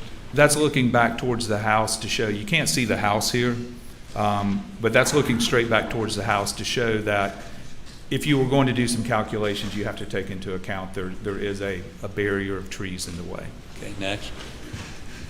All right, what is this device? All right, that is a sound pressure level meter, and it's a type 1, which is a high precision. Normally when you're recording sound is somewhat continuous, and you can use a high-grade meter. This is a special meter that's designed to capture gunshots, because you're talking 20 microseconds, thousandths of a second, the rise of that pressure wave of shooting a gun. So you have both the gases escaping from the gun and you have the sonic boom of the bullet leaving the gun. So it's complex noise, and you have to have a meter that is fast enough to catch it, and that's what that meter is. Yes. Next. What is that? That's a little weather station I had, so I was recording the weather before and after the testing, because I knew that I was going to go back and pull the weather history for the night of the murders and just see what kind of correction factors needed to be applied to my testing. Just curiosity, if the humidity was high that night but low then, how do you adjust that? Well, there are charts and tables. It's just standard Okay. conversion, right? And the humidity was higher in June than it was when I did it in January. The temperature was about the same. Humidity was different. But you've got tables and charts, calculations, it's physics, or whatever it's. For the results of this, all of these modifications or adjustments that you would make really don't make a difference, because the results were so far apart. Like what you would have to be able to hear a gunshot inside the house. It really didn't matter. You didn't have to make the corrections for temperature and stuff that I did anyway. And that just shows where you had that instrument set up. Next. Again, picture where the instrument set up. Next. So why do you have a measuring item there between? So what you're doing, I took a piece of dental floss, tied it to the muzzle, and then anchored it so that I knew that the muzzle was 1 meter, it's a little over a yard, from the microphone. And the reason you do that is that, so you fire this gun, and let's say it's 165 dB. So for every doubling of distance, it's going to lose 6 dB, 6 decibels. So at 1 meter, it's 165. At 2 meters, it's going to be 159. At 4 meters, it's going to be 153, and so on, because every doubling of distance, that's theoretical. Then you have to add correction factors, but that's basically what happens. To ensure that your response is, your recording, your calculations are as accurate as possible. Correct. I'm just following the MIL standard here. Okay. What standard? It's a United States military standard. Yeah, you talked about before. Okay, next. That would be the ammunition you used? These slides are just showing what I used to do the testing. So this is the 300 blackout. Next. Is that a 300 blackout Yes. bullet? Okay, next. That would be the 300 blackout? Yes. Next. That would be the shotgun? Yes. 12 gauge? Yes. Okay, next. That would be the buckshot you used? Yes. Next. Okay, and that would be the bird shot, the turkey load bird shot? Yes. You used, right? Yes. Next. And this is the inside of the house? That's inside the den of the house, and what I did there was I took background readings. In the quiet house, it's really quiet because you're way out in the country there. I mean, there's no traffic. So it was about 35 decibels in the house, which is equivalent to, say, a quiet bedroom. Did you have the air conditioning on? I believe the air was working. The refrigerator was running, but it was very quiet. Okay. And then so what I did was I set up some equipment there to measure the background. We also, of course, we turned on the TV, normal volume. So that's up around 68 dB, 70 dB, depending on how you want to listen to it. We put a movie in, and I just had that. So 2 background levels in the house. And then the next question is, when you fire a gun at the kennels, do you hear it? Do you not hear it? How loud is it? Okay, next. So what is that? Well, we shot the blackout out around the doghouse, and then we shot the shotgun into the feed room, out of the feed room, and then with the muzzle outside the feed room. So we shot into the feed room, we shot out of the feed. So we're just trying to figure out, is there anything about the shape of the feed room that really changes the character of the shot. The takeaway is yes, it muffles the sound if you shoot into the feed room. It's not hard to understand. But the blackout was much louder than the shotgun. And it was shot over by the doghouse where the shell casings were found? Yes.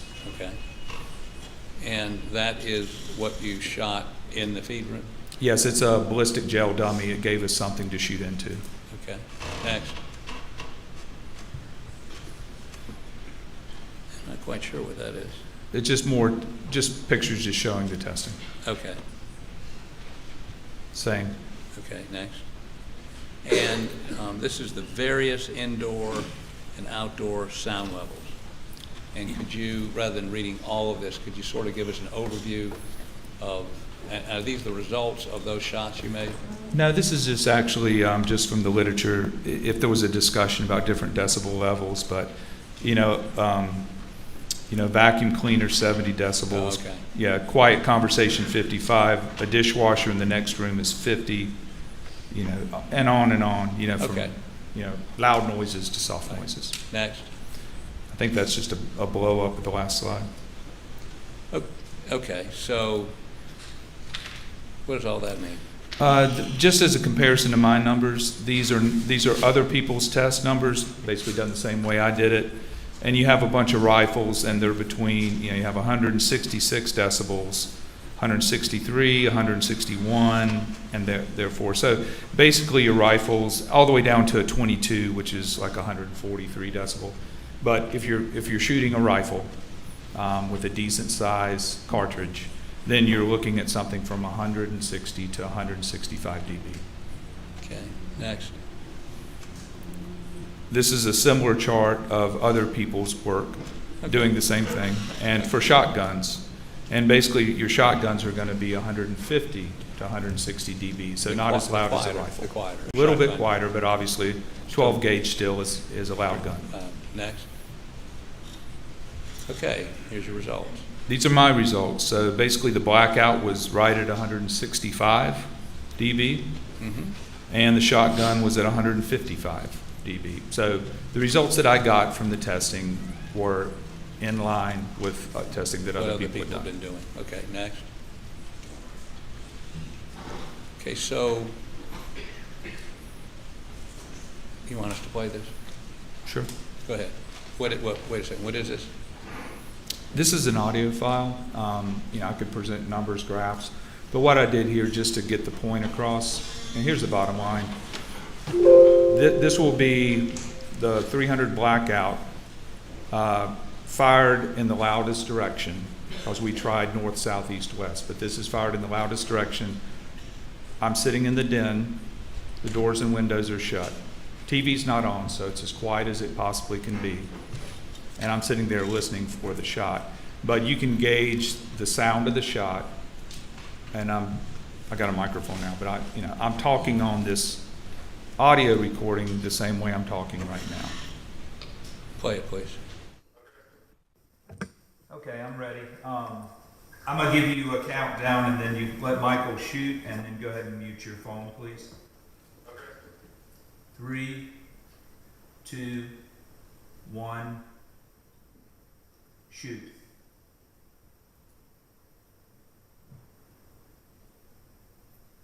All right, stand by.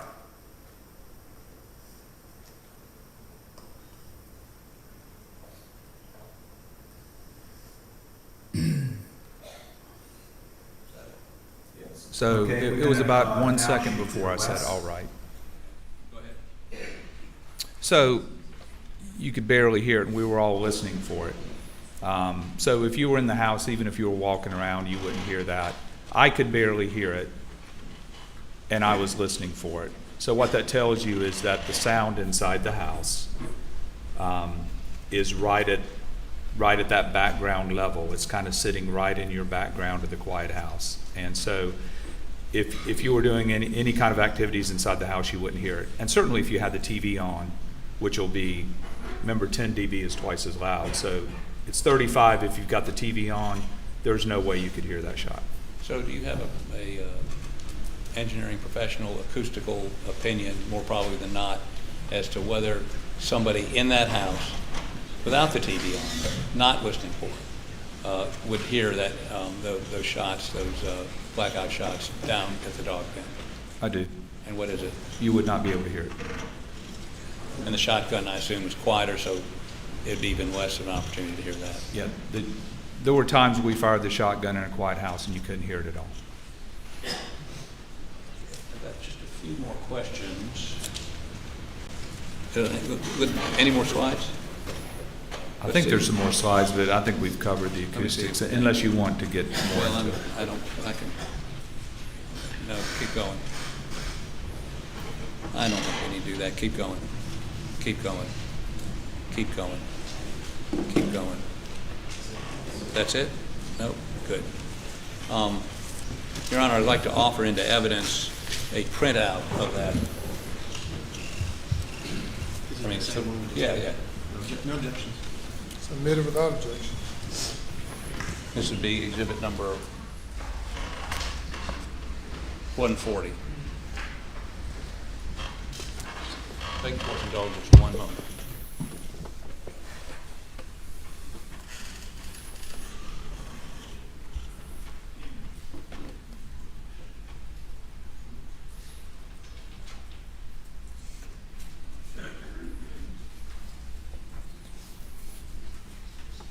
Okay, now let's go to one last matter. And you indicated you've done accident reconstruction. Yes. And I have a number of questions about, and this is, I guess, all mostly physics. But let me ask you,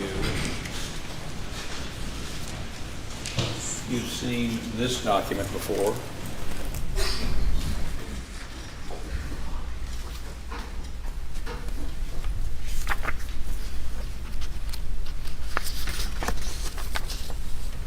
You recognize that? Yes. Okay, don't tell me what it is yet. Any objection? This is the, from your data.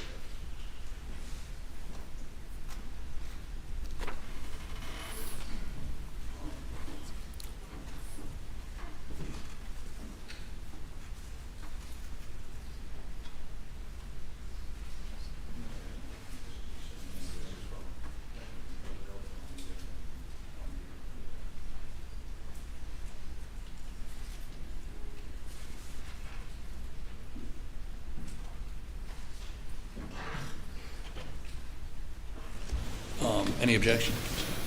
Just a question.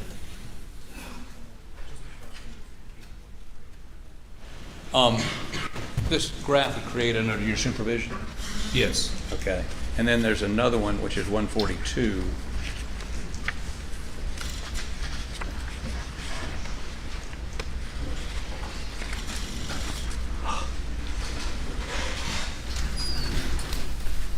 Yeah, here we go. So we'd offer 141 and 142 into evidence. Any objection? No objections. Admitted. So, 42. 42. I'm going to use these copies. And that's 142. Okay. Hold on to both of those. So 141 is speed from Moselle to Alameda, which I guess maybe we don't have that on computer, do we? No. Let me put this on the overhead. Let's start with 141. Can I have the Elmo, please?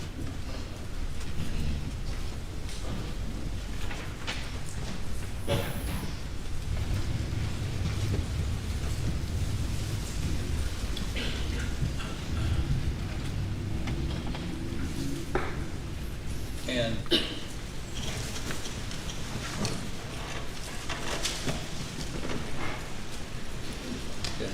So what does this depict? This is a graph of the speed of Mr. Murdaugh's Suburban, and this is from the trip from Moselle to his parents' house. And that would be on the night of June 7th? Yes, and each one of those little vertical lines, the blue lines, represents 3 seconds. Okay. So, two things.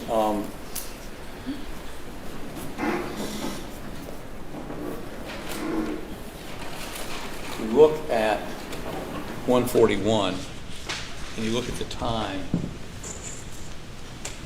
You look at this correlated. At 9:07, has Mr. Murdaugh left his home?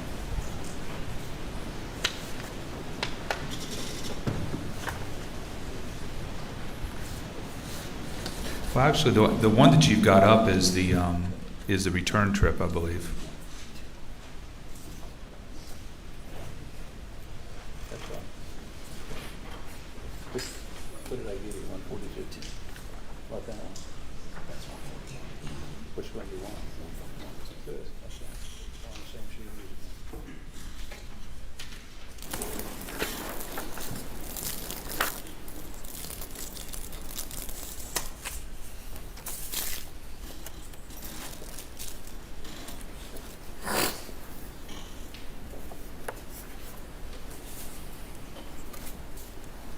Is that better? Yes, that's that's 141 there. Right. And at 9:07, has he left Moselle? Object, Your Honor. The time's on this card. Have you independently checked the data behind this and determined where he was at 9:07? Yes. Where was he? On the chart, he would be that first rise there. Yeah. There's a little bit of a dip, but then it rises all the way up.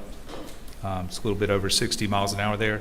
Right. It's right before the dip in the middle. The dip in the middle is when he sent a text message, so just slight slowing. No, back over, back. Right, that little dip right there. Right. So 907 is going to be right before you get to that dip. Okay. Hold on 1 second. I may have not have all the way to do it.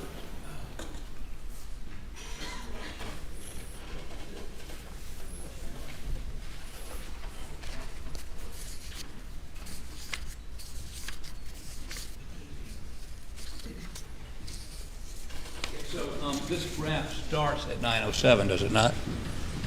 Yes. Okay. So it means that he is in Moselle at 907? Yes. Okay. Questions are confusing. After he leaves there, does he slow down? I mean, after he turns onto the Moselle Highway, does he slow down at all for any point until minutes down the road? Not until he's down the road. He's building speed. When he passes that, what you just asked, the cell phone location, he's passing through the mid 40s. Didn't slow down at where Maggie's cell phone is on the side of the road. Correct. Was actually accelerating a little bit as he went through there, just like I think 42 to 44 or something like Objection, that. testifying. I'm sorry. Sustained. Is that about right? Objection sustained. Okay. So as he drove past, I think you've testified that, where Maggie's cell phone was thrown out on the side of the road, tell us approximately what he was doing. Was he accelerating, decelerating, stopping? What was he doing? He was speeding up. So he's speeding up from, 42, 43, 44, 45 miles per hour as he goes through that area. Any indication he stopped or slowed down? No. Okay. Now,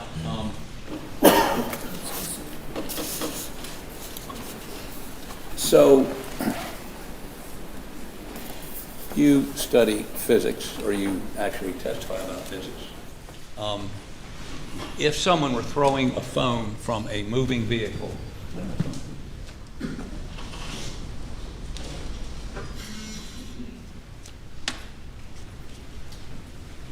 and I believe you went down and looked at the area where Maggie's phone was found, right? Yes. Would there be any, describe for me the kinetics of that? Objection, beyond the scope of his expertise. Beyond the scope of what? Couldn't hear your objection. Objection, beyond the scope of his expertise. Response. But yes, sir, he is a mechanical engineer. We're talking about a mechanical motion. He's done accident reconstructions where they have to determine the motions of certain objects during that wreck. And perhaps I could even ask him, are you confident you can give us an expert opinion on how a moving object would move if thrown from a moving car? Sustained the objection. Okay.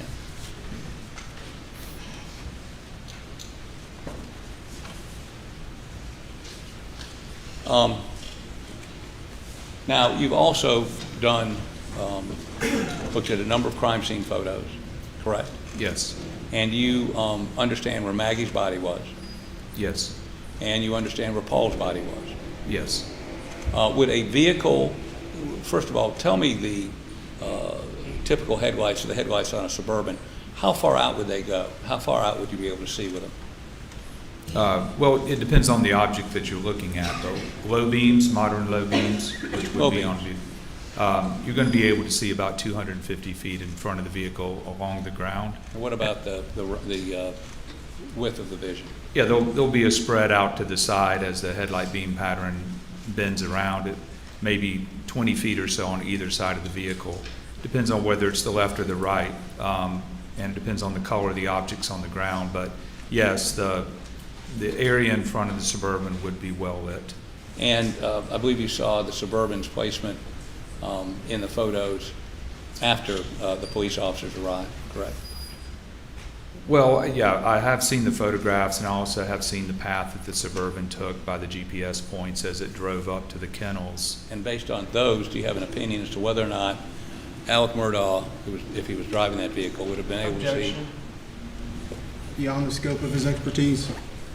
I need to hear the complete question before entertaining an objection. Based on your knowledge of the function of the headlights on a motor vehicle, do you ever look at that in terms of motor vehicle accidents that you investigate?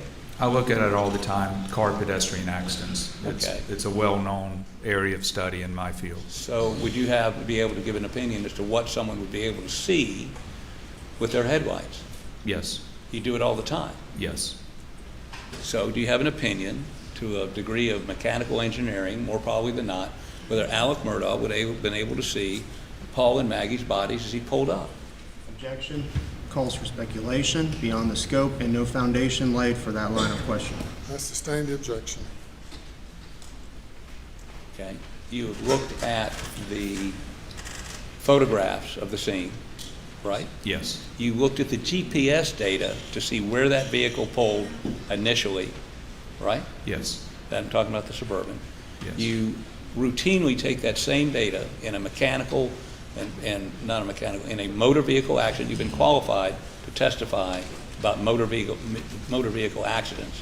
They agreed to that. Tell me, would someone driving that vehicle been able to see in their headlights the bodies of Paul and Maggie at that GPS location? And again, I'm going to object, Your Honor. Same thing. Calls for I speculation. overrule the objection. Go ahead. Yes, they would definitely be available to be seen. I can't say what Mr. Murdaugh saw, but you're talking about objects that are maybe 25 feet in front of his Suburban and directly in front of his Suburban with low beam headlights on flat level ground. It would illuminate the whole area under the shed, between the shed and the kennels. So his headlights would definitely illuminate that area. Beg the court's indulgence for a moment.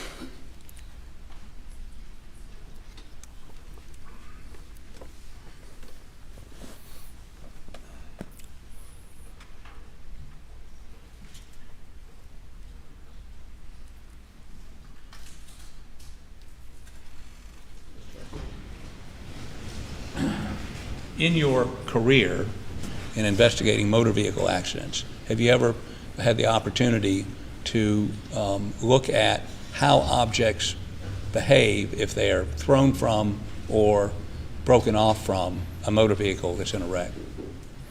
Sure.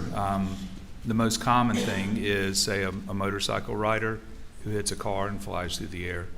So there are ways that you can analyze the trajectory. Say an object flying through the air at a certain speed, what happens when that object hits the ground? The other thing that you see, like objects coming off trucks.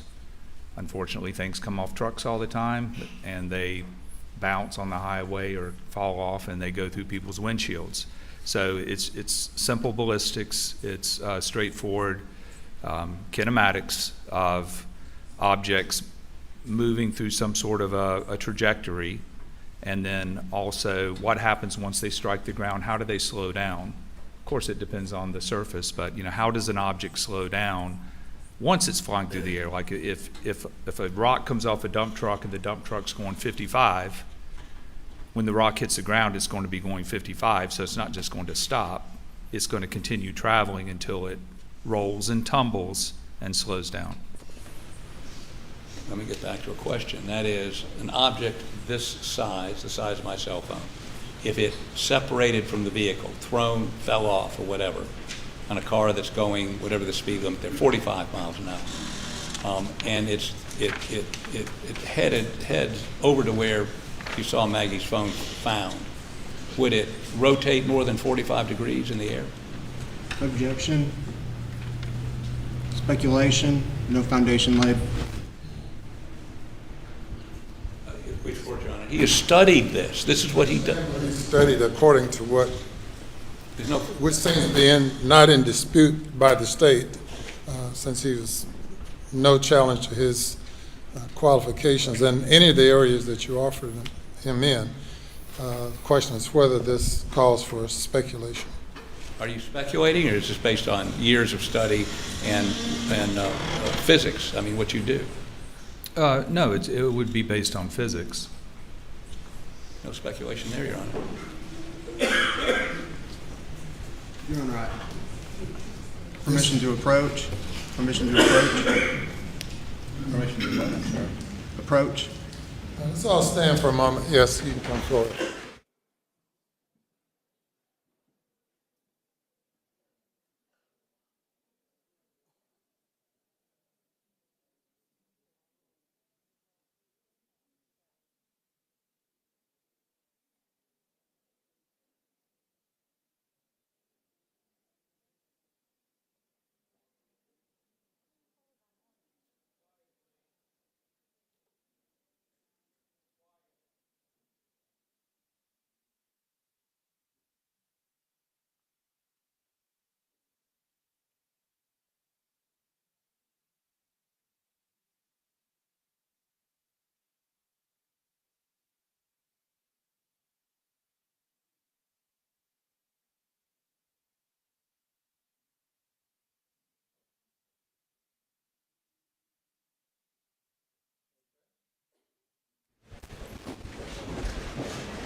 Okay, let me see if I can ask this in a very concise way, and then I promise I will sit down. So, objects moving from a moving vehicle, or even moving vehicle, like something this size, if it's going through the air and the car is going 45 miles an hour, will it tumble, unless it's a spherical object, will it tumble? Well, it depends on how it's separated, like you said, from the car or thrown from the car. However it gets away from the car, you need to know that before you know what it's going to do in the air. But the one thing's for sure, it's going to hit the ground at 45 miles per hour, which is 66 feet per second. So as soon as the phone hits the ground, it's going to want to come to a stop, right? So that phone will tumble and slide. If it was just like grass, just like flat grass, it's going to go about 115 to 120 feet. That's how long it's going to take that phone to slow down from 45 miles per hour.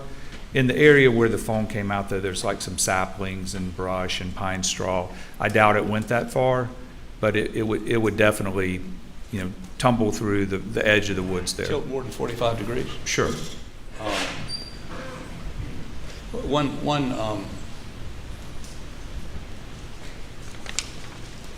And when you say tumble, it would tumble, correct? It'd move head over heels, perhaps? Yes, that's what's going to happen to it doesn't have to be a phone, but any object, a brick or anything like that. It's going to roll and tumble. Maybe if the surface is flat enough, it might even slide. One last question. I wasn't lying. I just forgot this. You looked at the data on the speed data on the Suburban returning on the night of the 7th from Alameda to Moselle, correct? Yes. And the state mentioned that there are a couple of times where or at least one time where his speed goes up to 80, comes back down, or tell us what's happening with those peaks, the 70 and the 80. Well, if you look at Exhibit 142, this graph represents the speed, so the higher the peak, the higher the speed. The sharper the peak is the smaller amount of time that he spent at that speed. So like the one in the middle that goes to 80 miles an hour is just for just a second or so, a couple seconds, because each one of those blue lines represents 3 seconds. So what that shows you is that he does reach high speeds on the return trip, but it's not for a long period of time. And that's why basically the average speed of Mr. Murdaugh coming back to Moselle was about the same as what SLED drove it, right? Because you're not really changing the average speed that much because you're driving faster, but just for little periods of time. Is that consistent with somebody passing a car? It could be. But it's just a up and down. It's not like 80 miles an hour all the way back to Moselle. That's correct. Right. That's correct. Right, not from Moselle. From Alameda, I apologize. Beg the court's indulgence.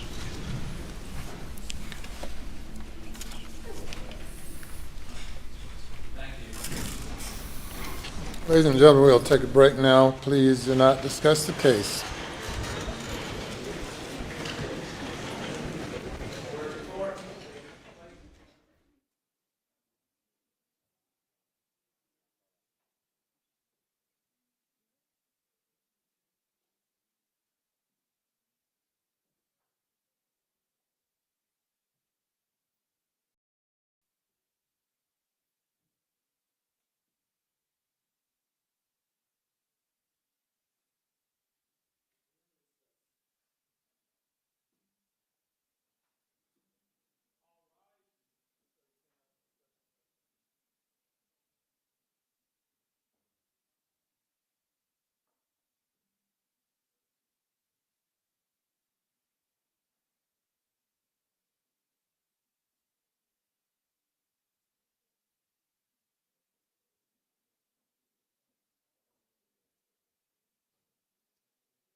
while your new double oven is taking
Please be seated.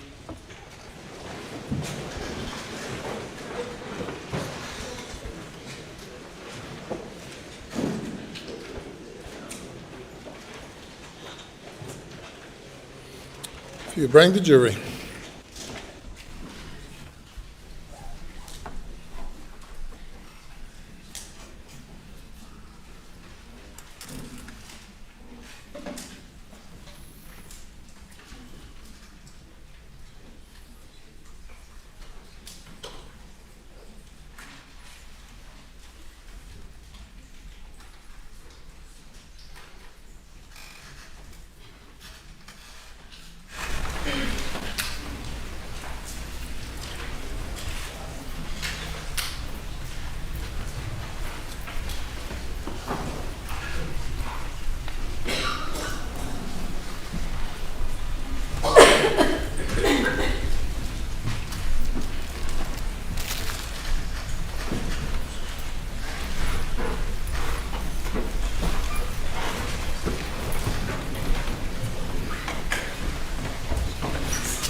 The jury is present, sir.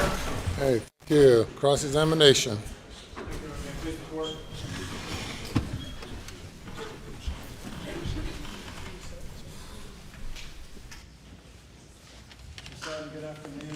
Good afternoon.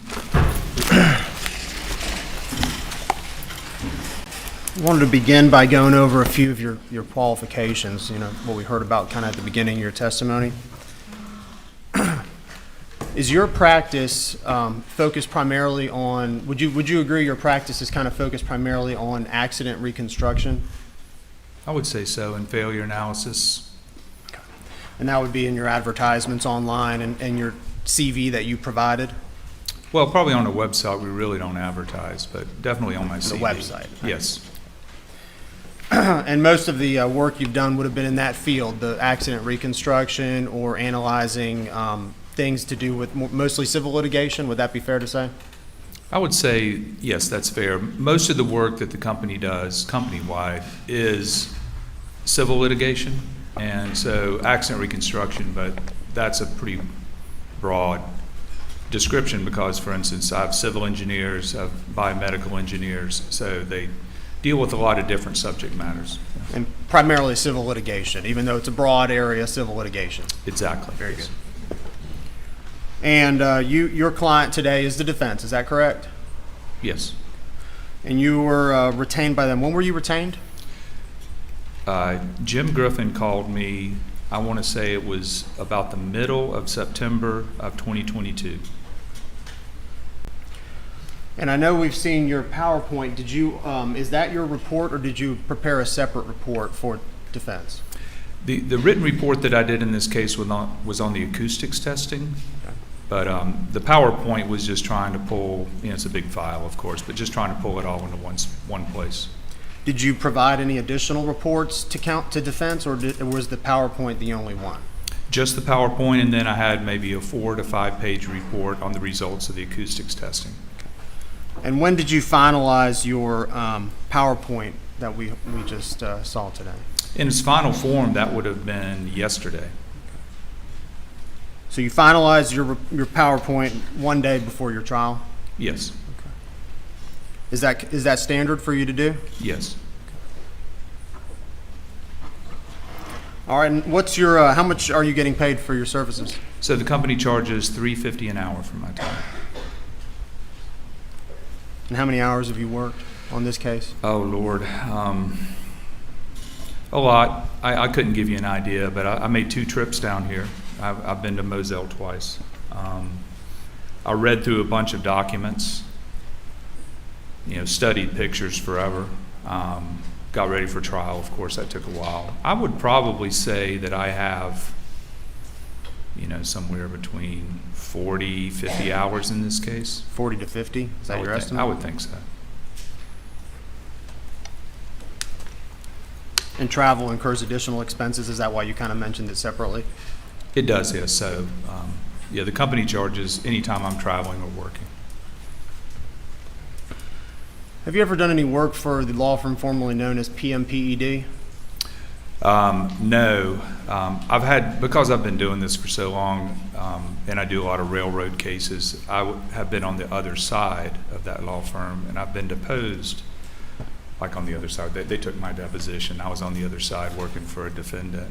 But I've never worked for them directly, like say a personal injury case or a wreck case.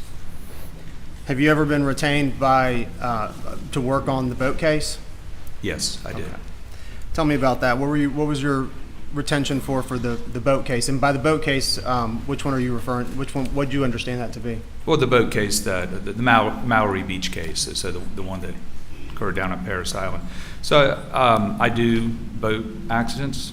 I do small vessel, watercraft, jet skis. I've actually worked on ship accidents, ship collisions before, so I do a lot of maritime and boat accident work. And I was called by Jim Griffin a few years ago. It would have been probably, within a few months of that accident, and I did an investigation of the boat crash. Do your services also include a retainer? Like, is there some sort of retainer to work off of before the hourly billing kicks in? No, our company is pretty simple. We just bill by the hour. So we don't do contracts or retainers. Some people in my field of work do. So you were originally retained by Mr. Griffin for the boat case to do a boat reconstruction. Is that fair to say? Yes. Okay. And that would be in line with your, what you primarily do with your services at your firm. Is that fair to say? Yes, that just falls underneath physics, mechanical engineering. Anything based in physics has the potential for being explained, and that's what I do. All right, and I know your educational background is in engineering. Is that correct? Yes. And I want to talk about a few things we can maybe agree on. And engineering is a field that, would you agree, engineering is a field that is based in science? Would you agree with that? Yes. Would you agree that engineering is a field that's based in some math? Is that fair to say? There's a lot of math in engineering, yes. We heard a lot about trigonometry and angles. I mean, math, right? Yes. Engineering's based, a lot of is based in hard facts. Would you agree with that?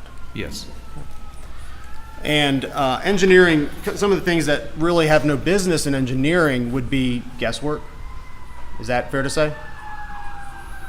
Well, in engineering, you can sometimes make assumptions and then make guesses, but you always have to go back and test them, right? You develop what we call them hypotheses, right? So you look at the problem, you try to figure out what the problem is. You form a hypothesis, and then you test it. So, you might say, well, I think this.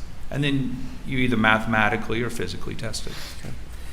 Going back to that question about guesswork, though, because I don't know that you answered it. In engineering, is it important not to use guesswork in making opinions? Right. If I give an opinion, I'm not guessing. So whenever I give an opinion, there is a foundation based on my education, experience, and training for me to give that opinion. So if an opinion's rendered and there's variables that aren't considered, would you consider that to be guesswork? Well, it depends on how important the variables are. I mean, any engineer in any analysis procedure, there could be lots of variables that don't matter. But if the variable matters, then of course, that would affect your opinion. And in engineering, and we're thinking of, I think you said you're a mechanical engineer? Yes. By trade, by education? Yes. So do mechanical engineers engage in speculation? Not in the context of giving opinions. Okay. And do mechanical engineers, whatever they're engineering or whatever they're opining about, do they base their opinion on assumptions? Not primarily, not even really. Your opinions can't be based on assumptions. Now, there can be aspects of your analysis that you have to test, but whether it's an assumption or a guess, that does not make for a good engineering opinion. Appreciate that. Thank you. Are you a member of have you had any formal training in pathology? No. Have you had any formal training in firearms, how they work? No. Are you a member of any organizations that do that line of work, that do tests on firearms or pathology? No.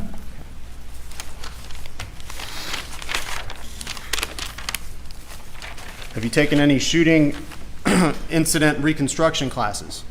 No. Do you have any certifications in shooting incident and reconstruction? No. Have you taken any classes in gunshot wounds?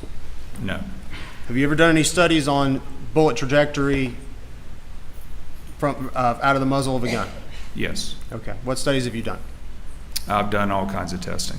All right. Such as? For instance, one time I had a case, it was a murder case where a person was shot through a car door and was shot with a .357 Magnum, and the door had maybe 6 bullet holes, and each of the bullet holes had different characteristics.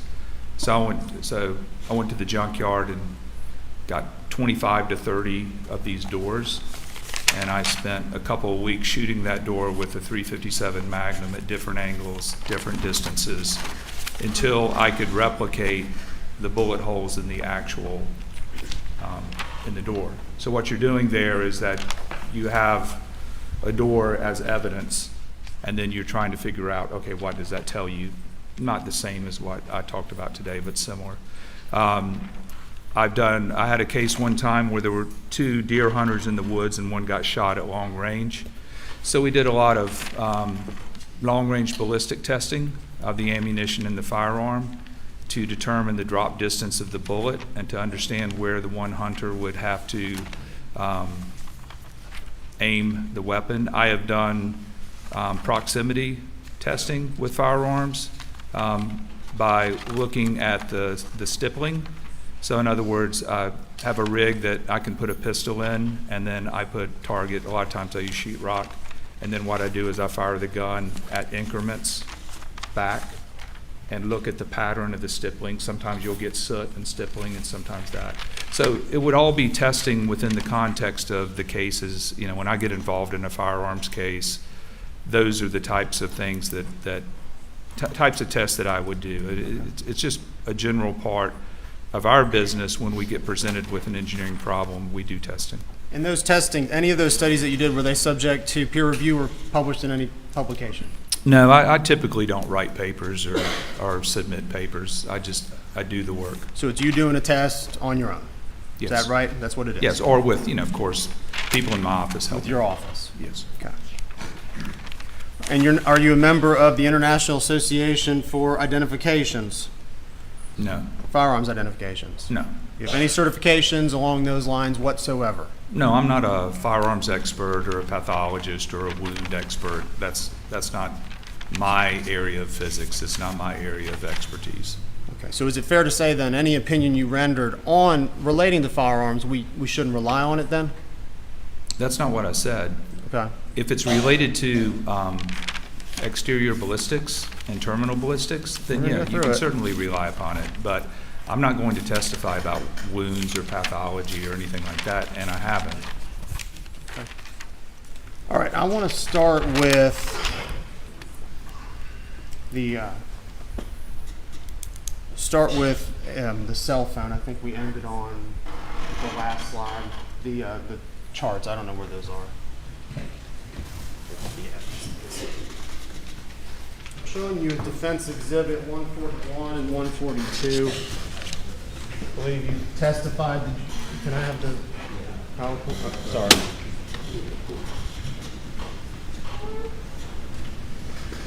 I believe you testified that you created these graphs. Is that right?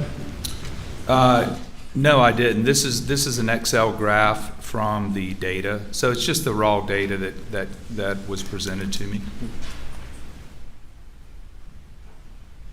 All right, well, who created it then?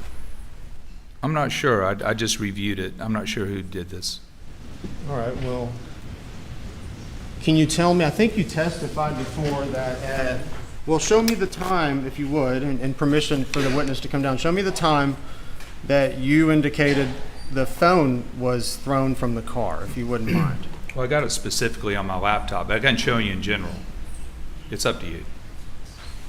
I mean, well, this is an evidence, so I'm asking for you to come down and identify on here where it is.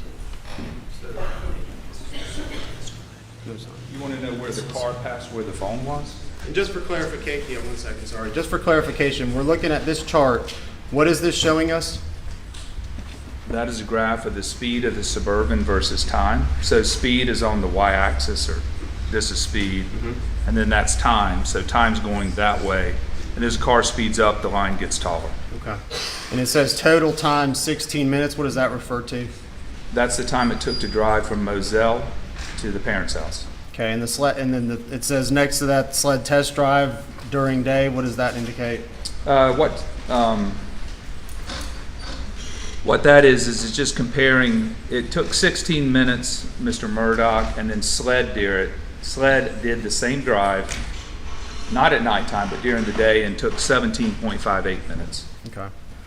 All right, so as I was saying before, I think you testified, you said, you indicated a point where the cell phone had been thrown from the vehicle, or at least the time correlation. Could you please identify where that is for us? No, that's not what I said. All right, well, what did you say then? I said that when the car passes the location. Okay. Right. Sorry. I don't have any information about. When the car passes the location, where is it indicated on? I think it's that line right there. Okay. And you say you think. Why is it that you think? Well, it's not labeled, but it's on my laptop. I'd be glad to get my laptop. Well, this is an evidence, and this is what the jury's going to consider, so I prefer to work on this. Objection. He has indicated he has a specific date on his laptop. If he wants the real answer, he'll be happy to walk to his laptop and get it for him. He says he's looked at this. That's where it is. I mean, he's asked the question 3 times. He's answered 3 times. Cross-examination, you may proceed. You're not able to find it on here, are you? Looking at this chart. Well, it's either this line right there, or I think it's this one or this one. All right, does engineering engage in I thinks and maybes? Okay, well, let me get my laptop. Well, I'm just asking you, can you identify it on this chart? Well, I mean, this is a really big file. Your Honor, I'd ask the witness please answer the question. Well, I will answer it, but I don't have the whole file memorized, so let me just look at it for you. That way you'll know the answer. Can you point it out on this chart without reviewing whatever you're about to review on your laptop? No. Okay. Can you identify 912 on this chart without reviewing anything you're about to review on your laptop? Well, I mean, you want me to answer the first question? You answered it. You said no. Can you identify where on 912 on this chart is? No, they're not. Okay. It doesn't have any numbers written down. Thank on the you. bottom. Can you identify where 920 is on this chart? Well, hold on. You want me to answer your questions? You want me to answer the first question? The questions, please. Can you identify where 920 is on this chart? No, because there are no numbers on this, but it's. And can you identify where 952? Just his answer. Let's give the witness an opportunity to answer the question. Can you identify where 952 is on this chart? Not specifically. Okay, thank you. You can sit down. I don't need it. And I'm showing you what's been marked as defense exhibit 142, and same thing. There's no numbers. There's no times on here either, right? No, not on the x-axis at the bottom. Switch to the PowerPoint, please.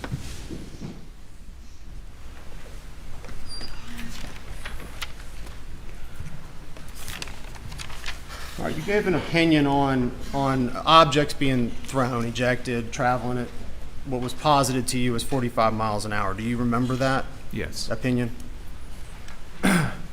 What are some variables, and you're an engineer with math background, what are some variables you would need to know before determining the distance, trajectory, and speed of an object? Like, is the hypothetical if somebody threw a phone out of a window? My hypothetical is, in order to determine the speed of any object, what are some variables that you would need to know in order to determine the distance it was thrown, the trajectory it was thrown, and the speed at which it was thrown? What are some information that you would need to know in order to posit an opinion about that?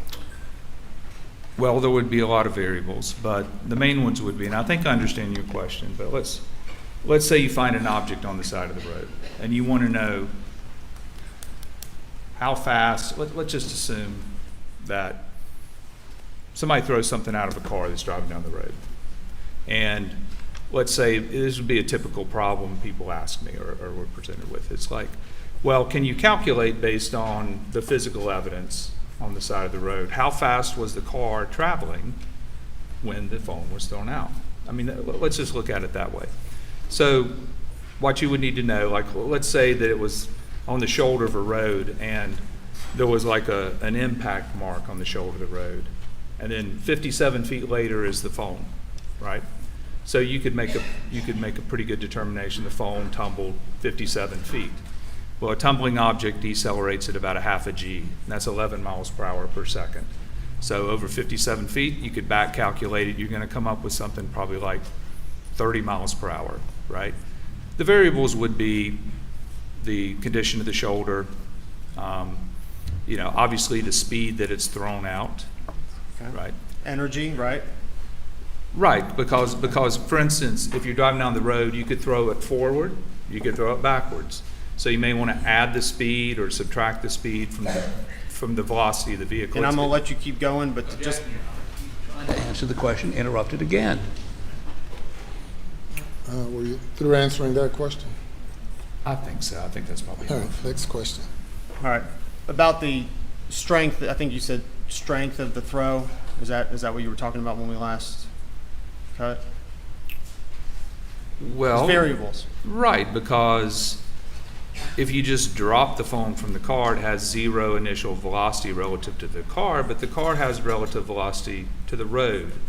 So, for instance, it's going to have a different trajectory if you throw it straight down out your window than it would be if you throw it up in the air or throw it sideways. Those are all what's called initial conditions. And so, but if you had information, let's say you had a witness in the passenger seat that said, well, he tossed it straight out of the window, then you could calculate it that way. But you would need more information. So, to know specifically this type of problem, you would need to know a lot of different information to get if you said, how fast is this car going based on how far that phone tumbled down the street? Yeah, you would need to know some more information. So you'd need to know the energy thrown, the energy at which the object was thrown, correct? Yes, or the speed. Would you need to know the mass of the object that was thrown? No, That wouldn't matter? no, Would you need to know the wind resistance, if any? yes. Would you need to know the wind speed, if any? It depends on the problem, but that might be a factor. And absent any of those variables, really can't tell anything about an object that was thrown. Is that fair to say? Well, it depends on the question that's asked. If you were asking me the question, how fast were the car going, then yes, you would need all those variables unless you wanted a wide range of answers. But if you ask me, if you toss a phone at near highway speed or close to highway speed, will it tumble? It's a completely different question. There's no variables there. That's just fact. Okay. And while this may be obvious, I'm going to show you what's been marked, what's been entered into evidence as State's Exhibit 230. I'm sorry, I keep doing that to you.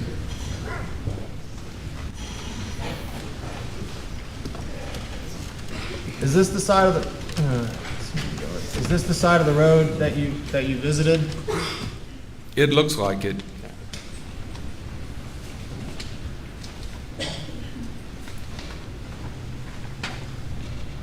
Does that look like it also?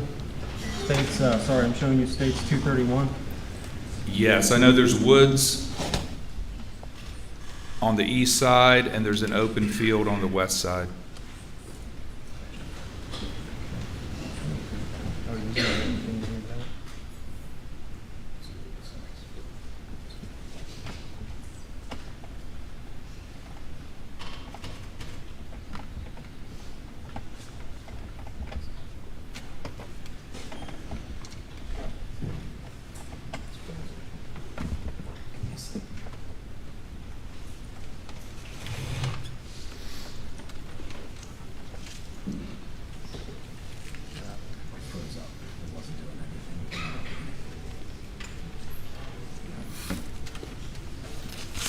I'll just do the old-fashioned.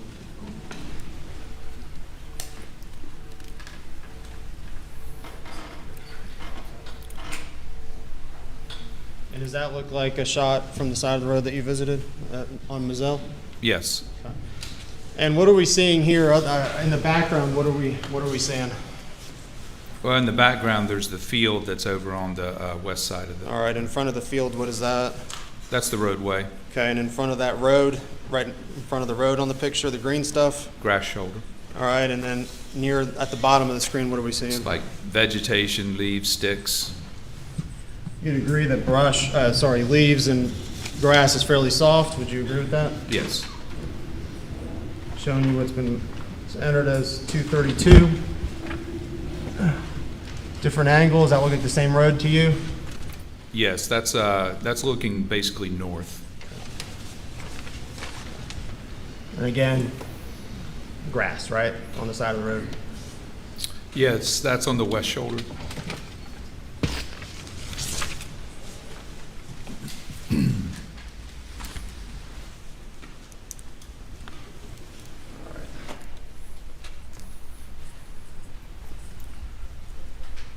All right. When you do sound studies, have you done work? Is it primarily for like OSHA related things, or I know you mentioned some companies? Is that what the sound studies have primarily been for? It's typically the work that I do now. It's the sound studies? Yes, the acoustics measurements that I do typically would be related to train whistles, train horns, emergency vehicles, backup alarms where, say, somebody gets backed over with a truck, audibility of backup alarms. I've had audibility of warning alarms inside of a factory, like, could a worker hear the alarm and then get out of an area that was dangerous?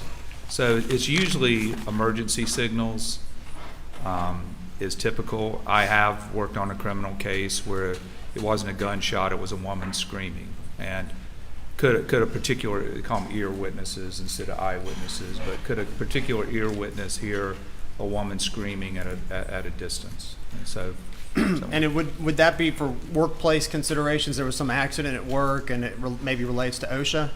No, this was a murder case. The other things you mentioned previously, sorry. No, the other ones, typically are going to be civil litigation, where, you might have a dump truck manufacturer getting sued for not having an audible alarm that's, loud enough, or just plain, or sometimes what happens in a car accident, but like a back over accident, they're saying that the person that got run over should have heard the truck coming and got out of the way, right? So people argue back and forth about who could hear and not hear like a backup alarm.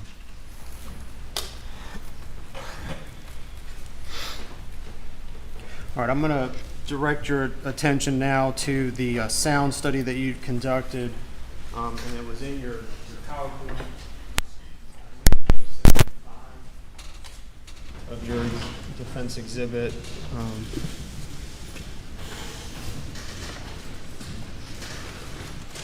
Referring to defense exhibit 140, and I guess digitally 143.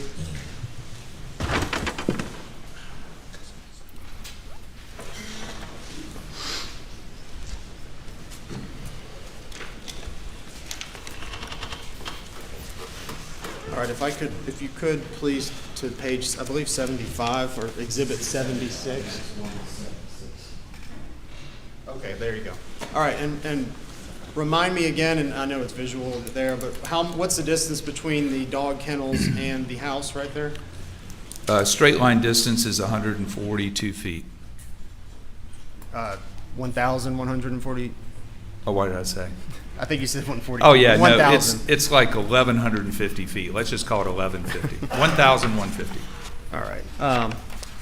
And that's as the crow flies, right? Yes. Okay.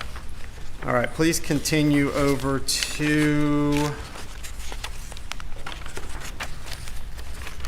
exhibits.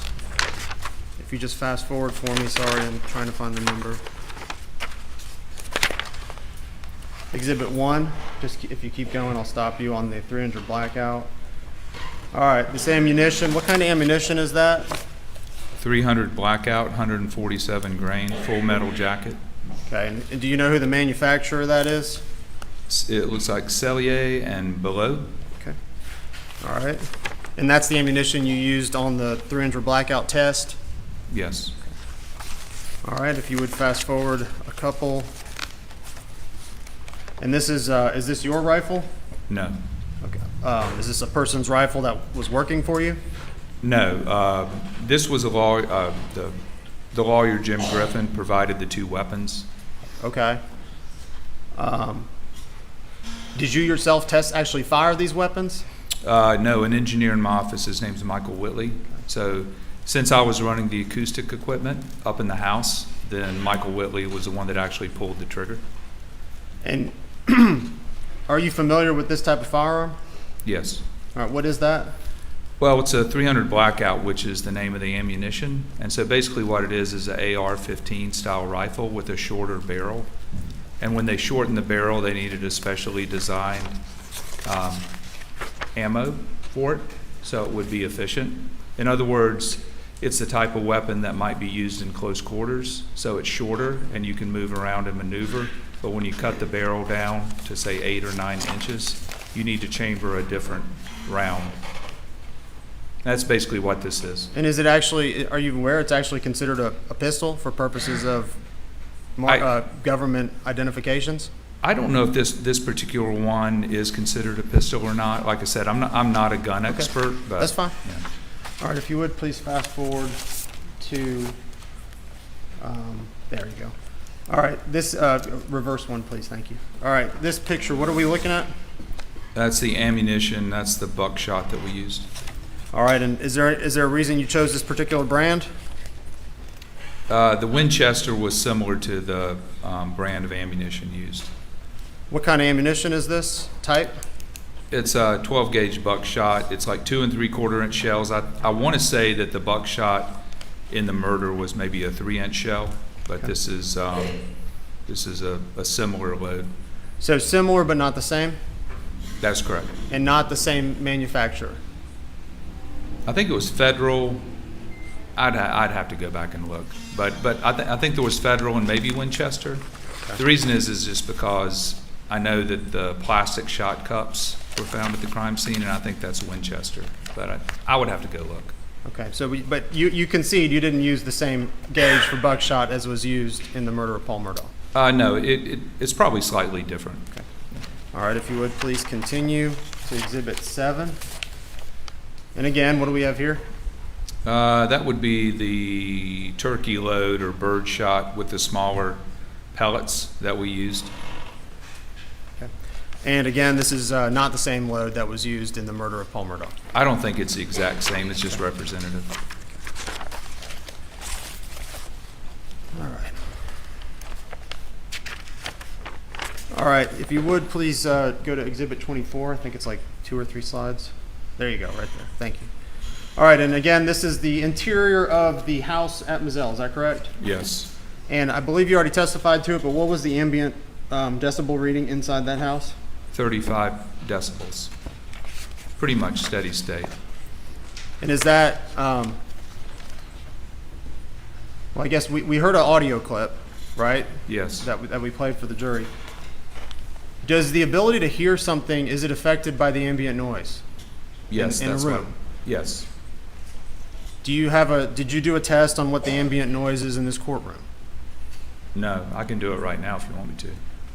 Did you do it before? Does the ambient noise have an effect on how we hear something? Yes, that's what I explained. So in order for you to be able to clearly hear something, it's got to be 10 decibels above background.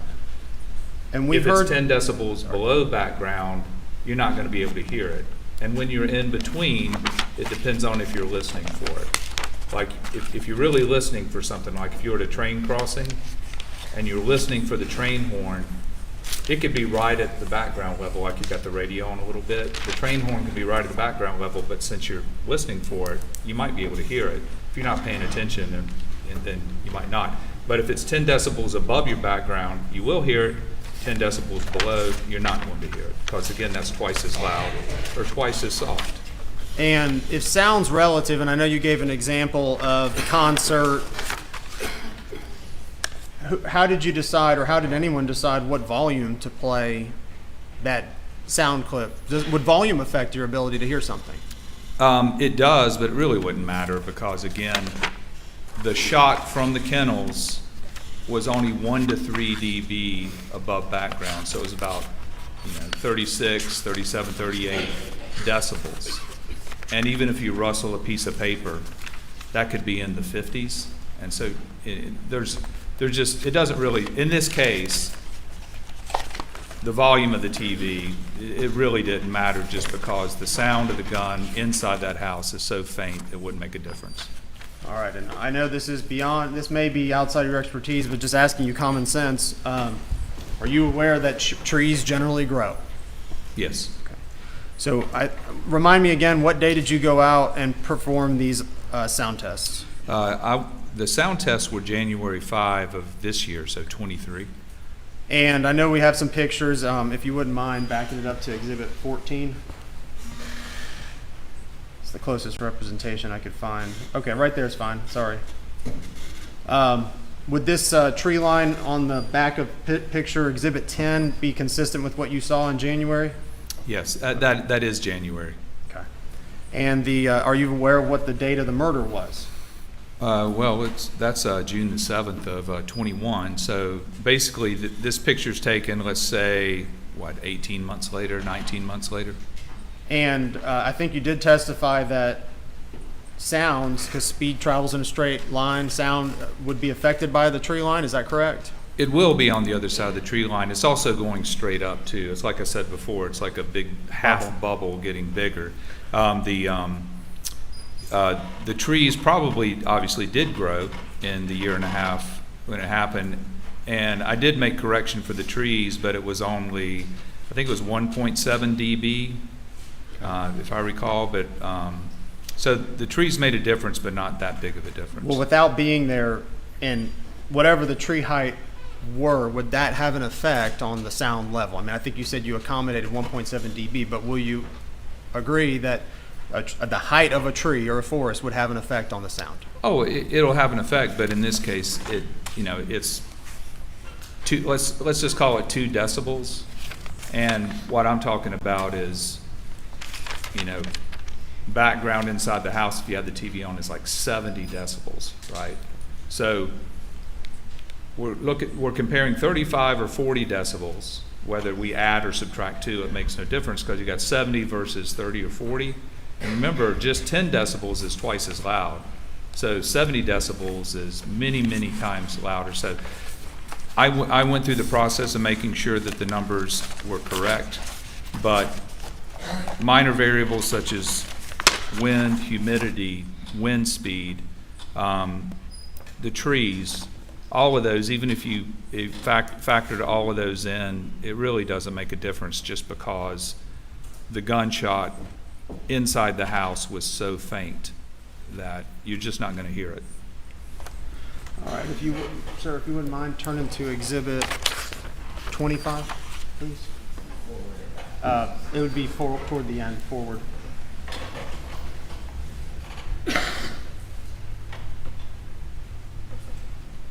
It's a chart. Yeah, the next one. Next one, if you wouldn't mind, this chart. Okay.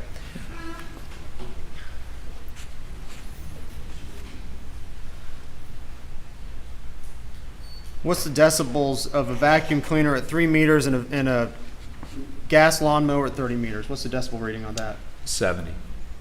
Be 70? Yes. And you said the TV was at 70? 68 to 70. So the same as a vacuum cleaner running and a gas lawnmower? Well, the lawnmower is at 30 meters, which is, that's, Just 100 check. feet. It must be a pretty quiet vacuum cleaner because in my experience, a vacuum cleaner is a lot louder than 70 decibels. What was the decibel reading that you measured for the shotgun blast again? Around 154, I believe. It's on the next slide. And what was the reading for the rifle? 165. I think you talked about extrapolation. You know what I'm referring to? Extrapolating the sound over distance? Yes. Okay. And I think you said, but the sound dissipates 6 decibels for every twice the distance. Is that fair to say? Yes. Is that accurate? Yes. And that's what you testified to? Yes. So if you wouldn't mind, could you extrapolate for me, so at 165, which is what the rifle tested at, could you reverse extrapolate that to 1,024 feet? Could you do the math? Yes, I have that.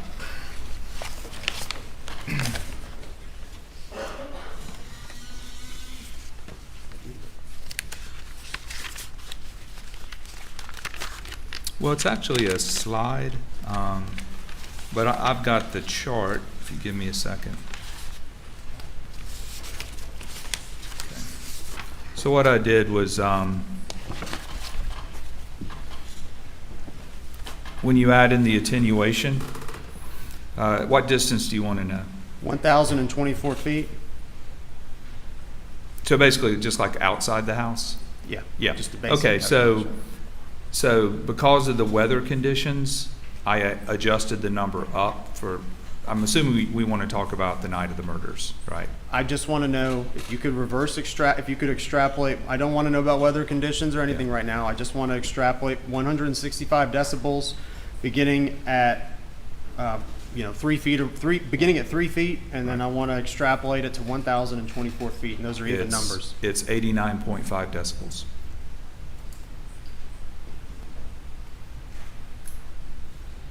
Could you repeat that, please? Yes, 89.5 decibels. Let's just say you're just right outside the house. Wait, what are you saying, right outside the house? Yes. Inside the house, it's in my other report. Inside the house, it was maybe 35 to 38 decibels inside the house.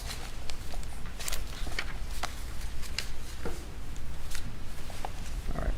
I'll come back to that. I don't want to know inside the house, outside the house. I just want to know in a lab setting, you have a 165 decibel blast. Right.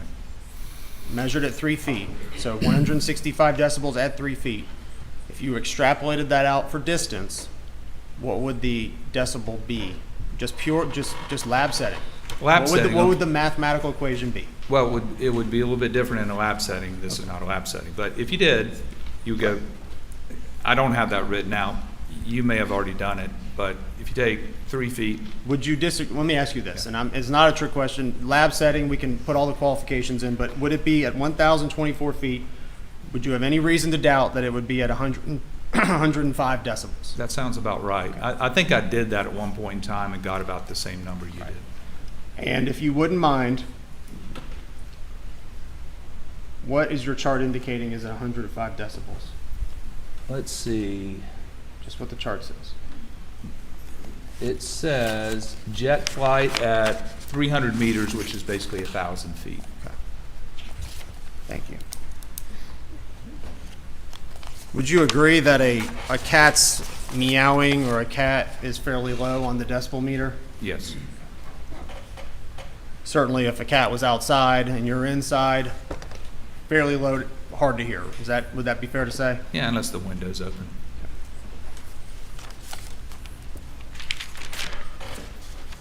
All right. I'm going to reverse and now go to, if you wouldn't mind, starting at page or exhibit 57. Does it go backwards?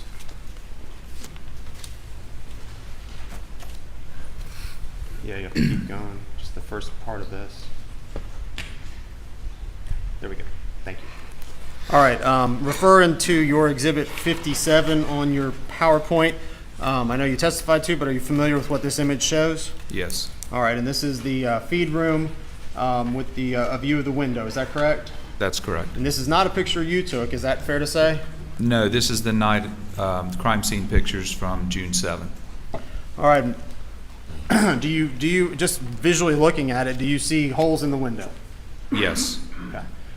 Do you see a whole lot of other stuff in that picture? On the shelves, in front of it, behind it, below it, above it? Yes.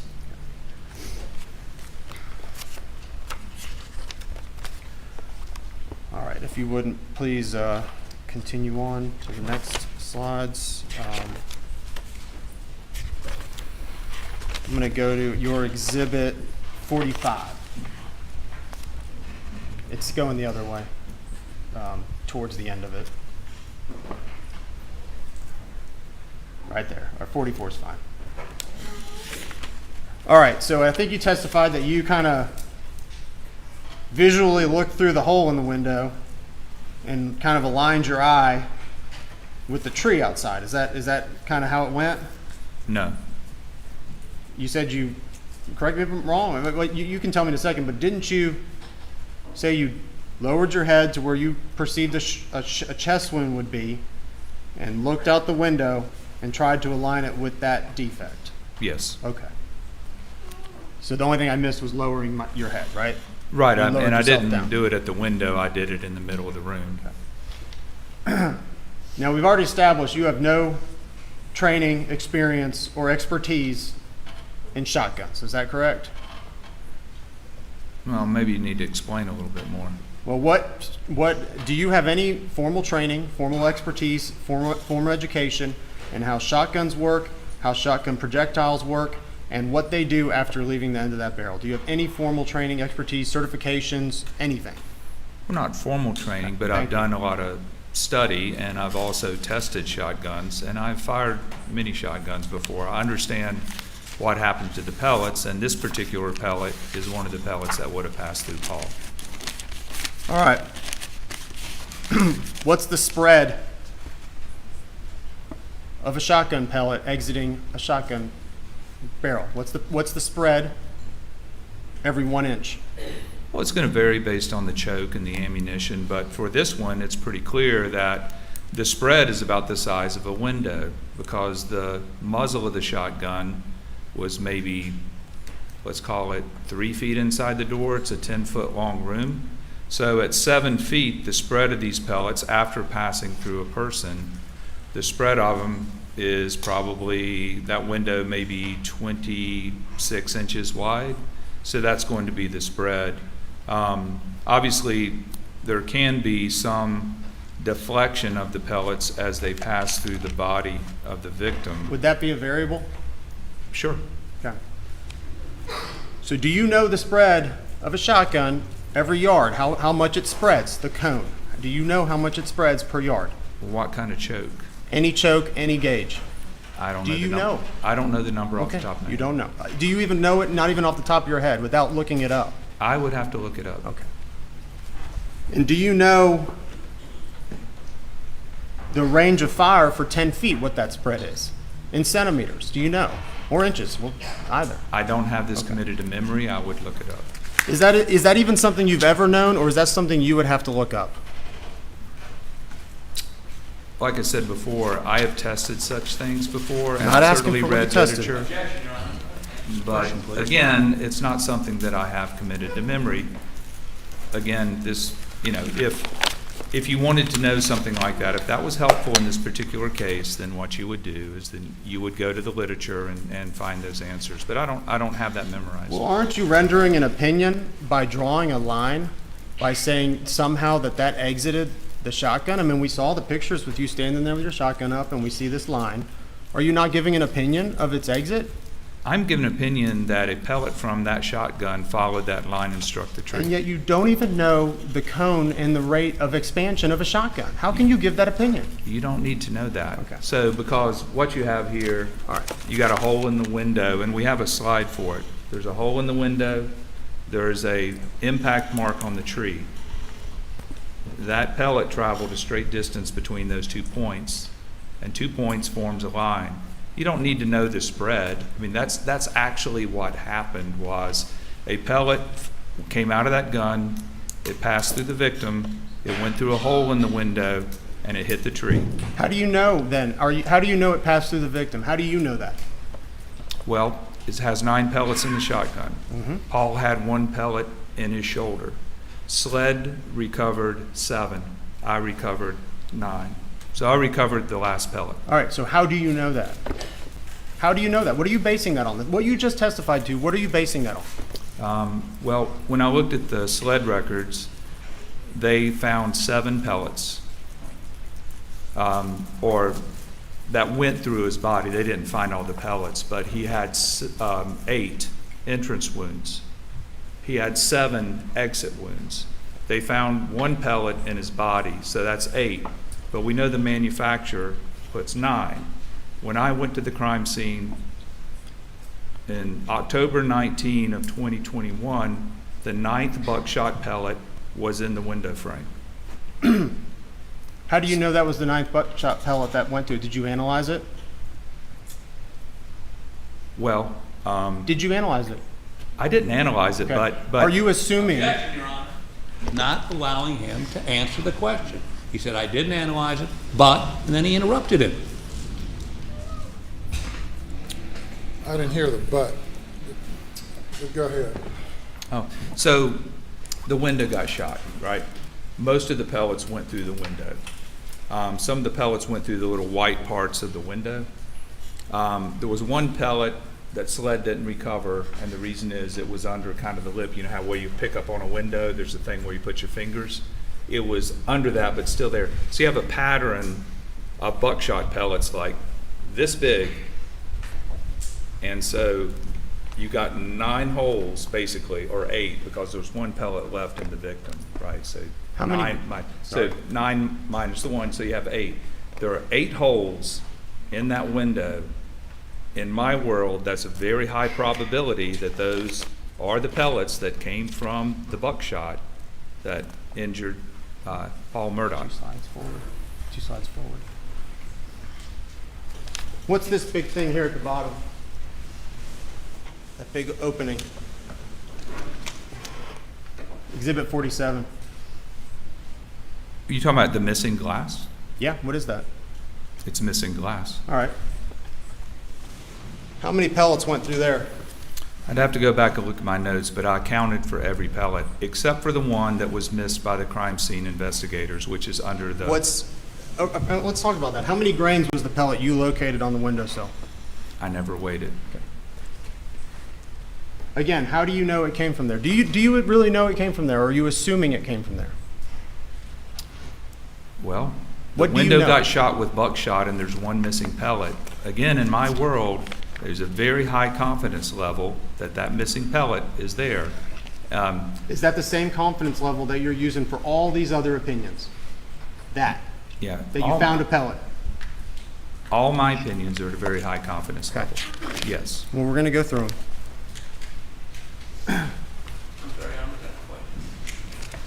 We're The going to line get to here, them? we got. I object to Sorry. that question. We're going to get to them? That's what he said?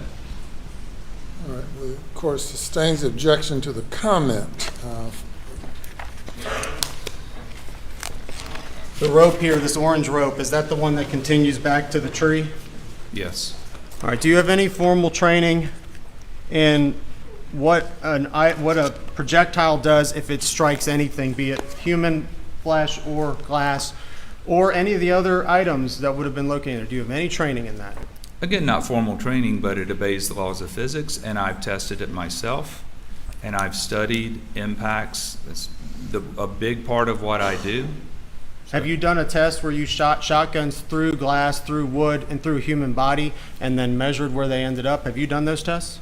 No, you don't need to test it because you can just look and see what happened to it. So is the answer no? I didn't do any testing with the shotgun here, but why would you need to test? Because I think we got the same slide up there. Would you agree with me? Well, I can't ask you a question, but that pellet right there went through that window and it lodged in a tree or damaged the tree. I don't need to test that because that's just what happened. All right, is it your opinion that it can only be that pellet? There's no other possibility? No other possibility? Is that your opinion? Well, I'm not saying that there might be some highly lower probability, but if you stand in that room and we have holes, and just like you've shown, they're scattered all over that window, and you look in the direction of the damage to the tree where Paul was injured, that is the only one. And it's just I don't think it really matters one way or the other. All I can say is that I think the shot went through Paul in the manner that I presented it today. Okay. It really doesn't matter to me all that much which pellet went through which hole. And I just want to be clear, you have no formal training in this, no pathological training, correct? I am not a pathologist. But you opine that you believe it went through Paul and then exited the window and struck that tree, but you have no formal training in any of that, correct? No pathology, no firearms, no shotgun-specific training other than anecdotal shooting a shotgun? None of that, no formal trainings. Is that correct? I would disagree with all of that, because again, it doesn't take a pathologist. There's a small entry wound into Paul's chest. So all 9 pellets enter. 1 remains in his body. 8 leave his body. You are sitting here opining about pathology. Is that correct? I don't see how that's pathology. Okay. That's simple math. Okay. It's 9 minus 1 is 8.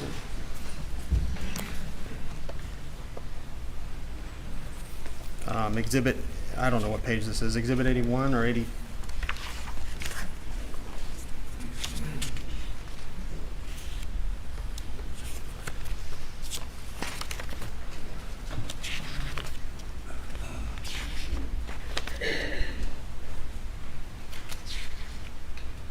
All right, reverse it. We'll start there. Go back if you wouldn't mind, couple.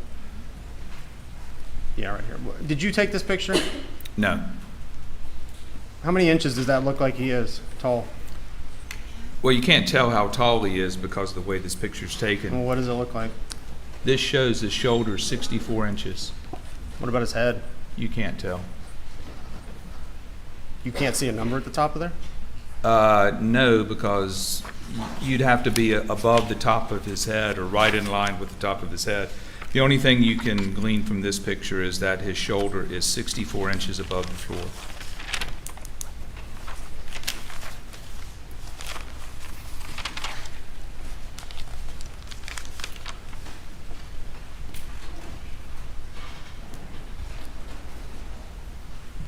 All right, I'm going to ask you about use of Faro. Are you the one who actually operates the Faro equipment? I do, but in this particular time, somebody else did. And did your equipment, has it been calibrated recently? Yes, we calibrate every year. Every what, sorry? Every year. Did you actually operate it this night? No, I believe Michael Or Whitley, this day, whatever it is. who is a biomedical engineer in my office, I believe he was the one that day that was doing the scanning. And you described Faro as the as a sort of a time of flight laser. Is that your testimony? Yes, it uses a laser and it creates points. It creates a point cloud. Is it fair to say, though, it's not actually a time of flight laser, it's a phase-based laser? Would that be more accurate? I have no idea. Okay, so you don't know? I don't know. All right, beginning at, just toward the very beginning of the slide works.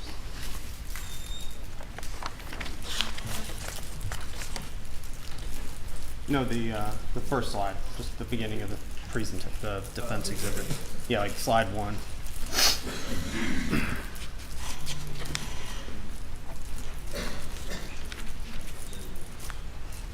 Did you do the addition? I know that we're going to get to it, but there's some individuals you put in the Faro report. Were you the one who actually added that 3D render, or was someone else do it? No, I had several engineers help me on this project. So Aaron Kiefer is an engineer in my office. He did a lot of the work on the point cloud, and Matt Kiefer, actually his brother, did work with taking those scanned people and turning them into shooters. So I would say 5 or 6 engineers in my office have worked on this particular project. All right. What we're seeing here is a quail, what's called the quail pen. Is that your understanding? Yes. And again, this is not your picture. This was the one taken from the night of the incident. This is a crime scene picture the night of the murders. Okay. And next exhibit, please, Exhibit 63.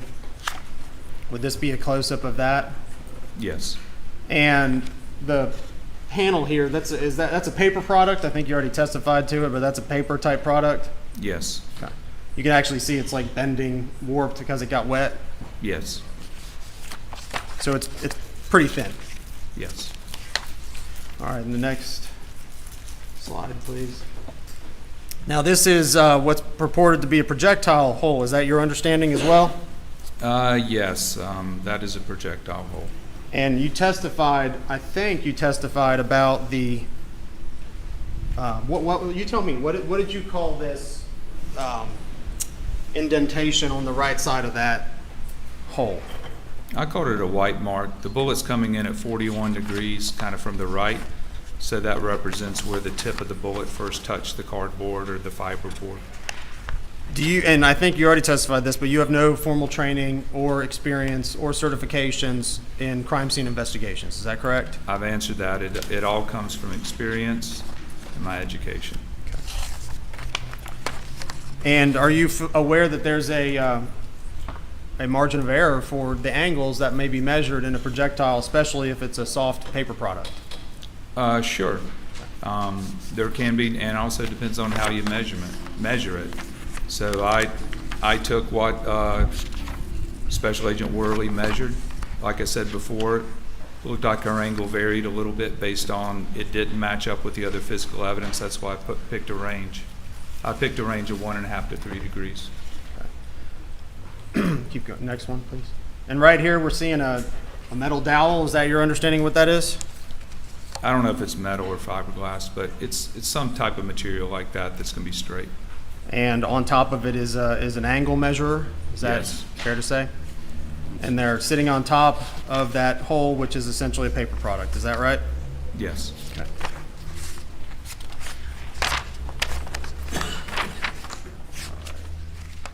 And no projectile was actually recovered from this direction of shot. Is that correct? Is that your understanding? That is my understanding. All right. If you wouldn't mind skipping forward to Exhibit 35.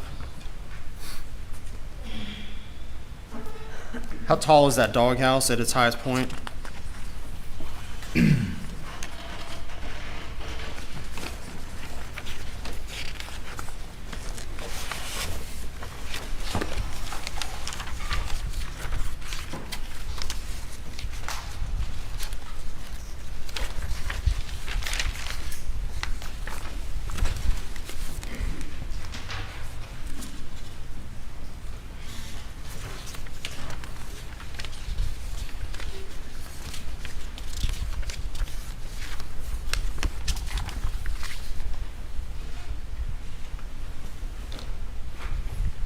Probably going to be about 4 feet tall.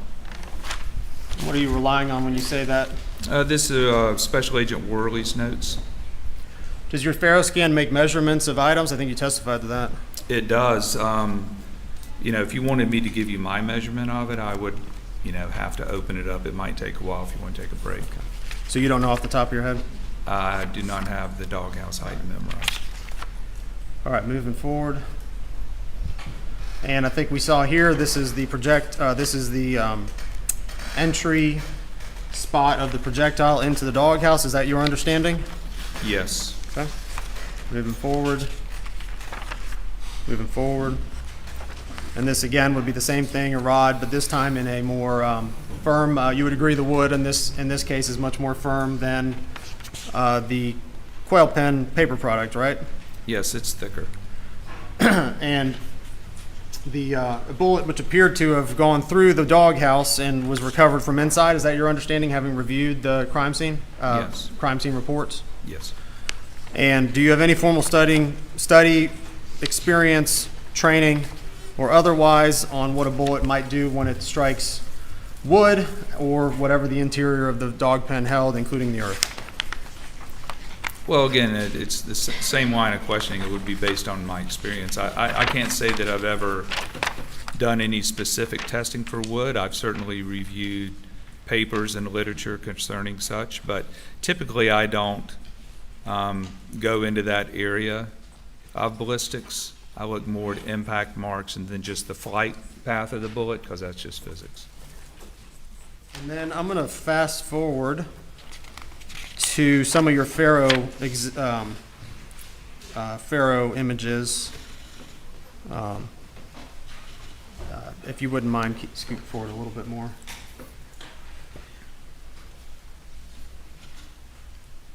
Keep going, please. All right, here in these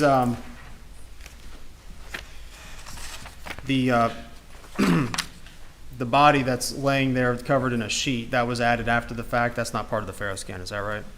That is correct. That was added as well as the evidence markers.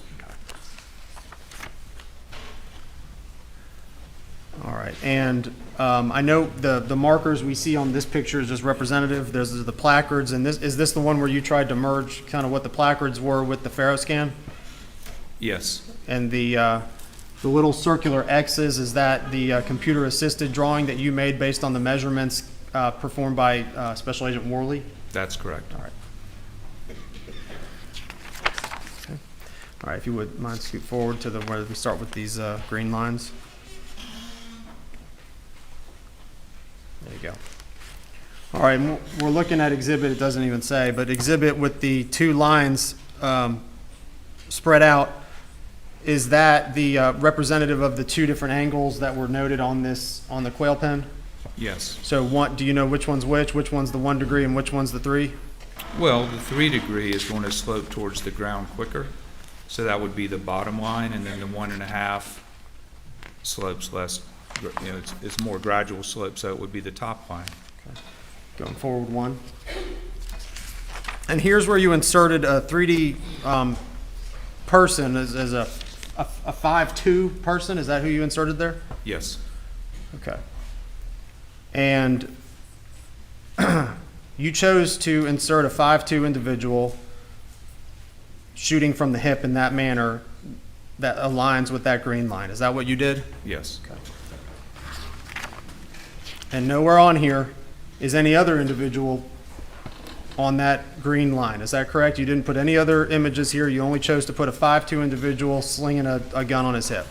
Well, that's what matches. If the person was any taller, then they would have to be towards the quail pen. If they were any shorter, then they would be behind the shooter. Or the shooter would be in a different posture. And do you have any idea if a bullet can ricochet? Of course. They can, right? Yes. If they hit something. Yes. And you don't know, because we didn't recover that bullet, but you don't know if that was a ricochet. Is it possible? It could be possible, but I don't see any evidence from the crime scene investigation that it was a ricochet. Okay, but it's possible, right? I think it's very unlikely because of the hole in the side of the quail pen. Usually when a bullet ricochets, it'll get upset, so the hole in the quail pen should have been bigger. So the shooter, according to your lines here, the shooter could have been anywhere on that line. Is that correct? Anywhere Yes. on that line. Yes. All right, if we keep going. This is just another one showing them same posture, just on different points of those lines. Is that accurate? Yes. So as long as that's gun, and we'll not worry about the 5'2", 11-year-old, but if anyone's on that line, it could have been accurate, right? If that gun is anywhere on that line, according to you, it could have been accurate. Is that right? It could have Yes, been that and- shot. Yes. and Anywhere. That's what I explained is that the line, by definition, establishes where the weapon is. Then the next step would be to figure out where the person is, or where the shooter is. I just want to be clear. Anywhere from this point all the way, I guess, until it hits it would eventually hit the ground, right? Correct. Anywhere until it hits the ground, somewhere back behind where the bodies are located. It's your testimony that that is consistent with what you're seeing. Yes. As long as that gun is on that line. Yes. So we can just remove the 11-year-olds from the equation. As long as that gun's on that line, it fits with what you're saying, your mathematics is saying, is lines up. Is that correct? That is correct. Okay.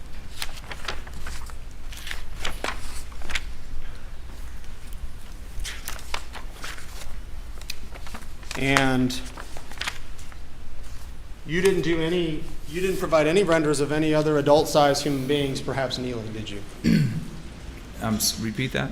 You didn't do any other renders along these lines of an adult-sized human being kneeling on the ground while shooting, did you? No. What I did do is consider that because, I mean, obviously from your question, you kind of can see that in your mind. Okay. I'm just asking for a yes or no. Well, I did. Let me explain. He's attempting to answer the question. Again. Okay, so what I did for that question, because I figured that you would ask me it, but what I did was at 1 foot increments from the quail pen, all the way out to 60 feet. And at 60 feet, you're getting pretty close to where that line goes underground. It actually goes underground about 73 feet, okay? So what I did was I looked at the height of the shooter's hand, just like we did this morning in front of the jury. And the other thing I looked at was where the center of the shell casings, the empty casings were, okay?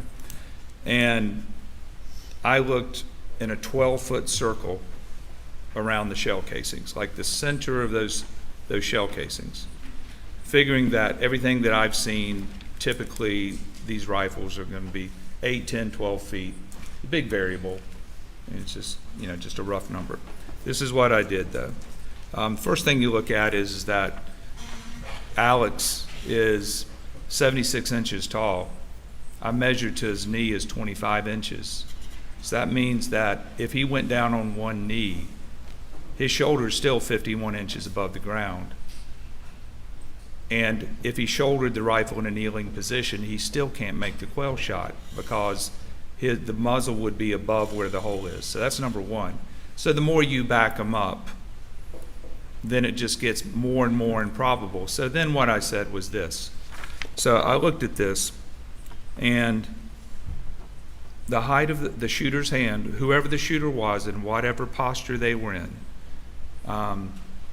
was between, assuming a 12-foot, big 12-foot radius circle, so however big that is, 24 feet circle around the shell casings.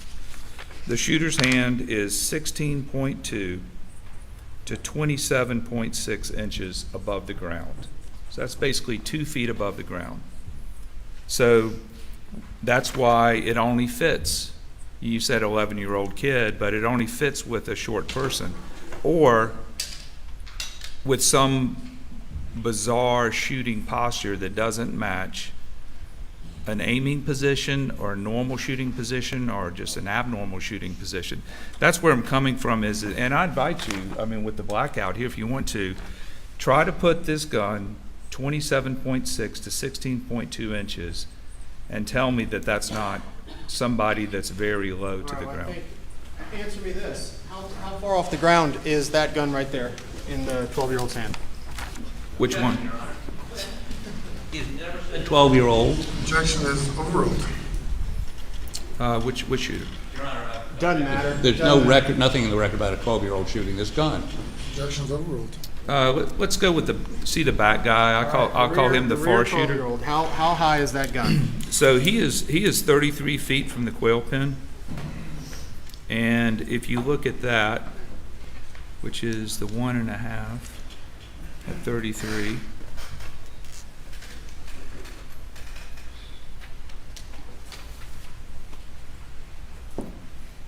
Yep, the bottom of his hand is gonna be like right there at that 28-inch mark.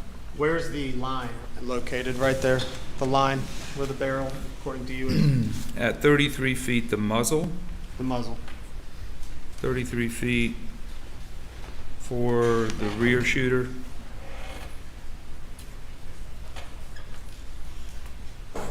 Uh, 39.6. 39 inches? 39.6. 39 inches. Yep. Do you have a tape measure? Oh, here we go.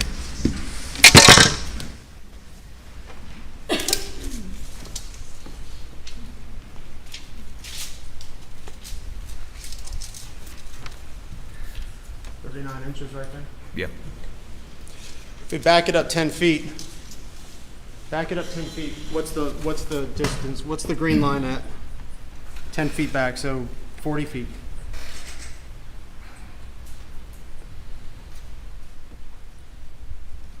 It would be 36.5. 36.5. That's 3 feet. 3 feet 5.5 inches. Is that right? That is correct. My finger, that look about right? Yes. Right there? Yes. Right there. Yes.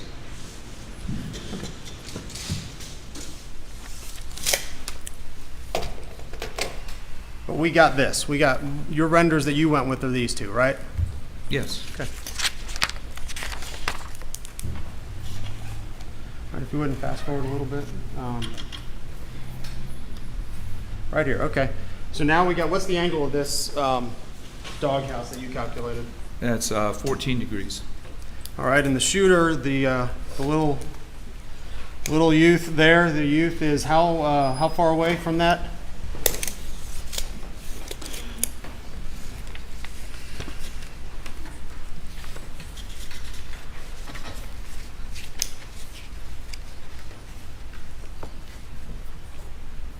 .4 feet.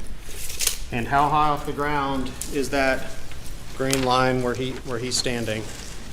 Little guy.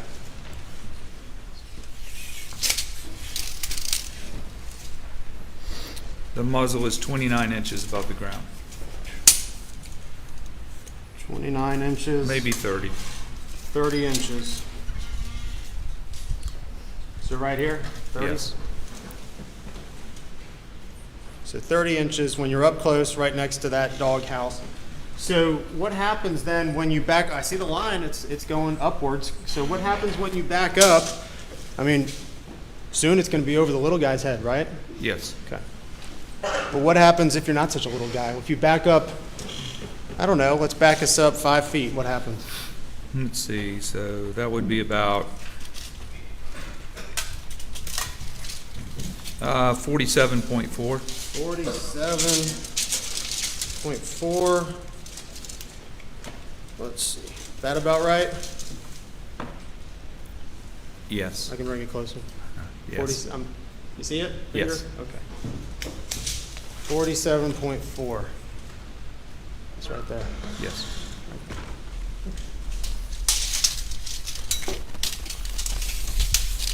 I'm glad we could demonstrate those heights to the jury. Thank you.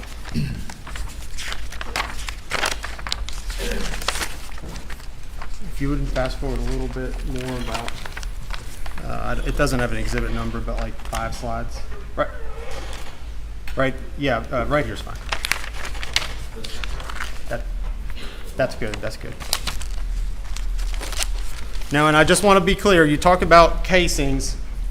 It's cartridge casings, and you're aware that shotguns have shells and rifles have cartridges. Is that correct? Is that correct? Is that your understanding? I call it a rifle cartridge, but a rifle cartridge would be the bullet and the casing and the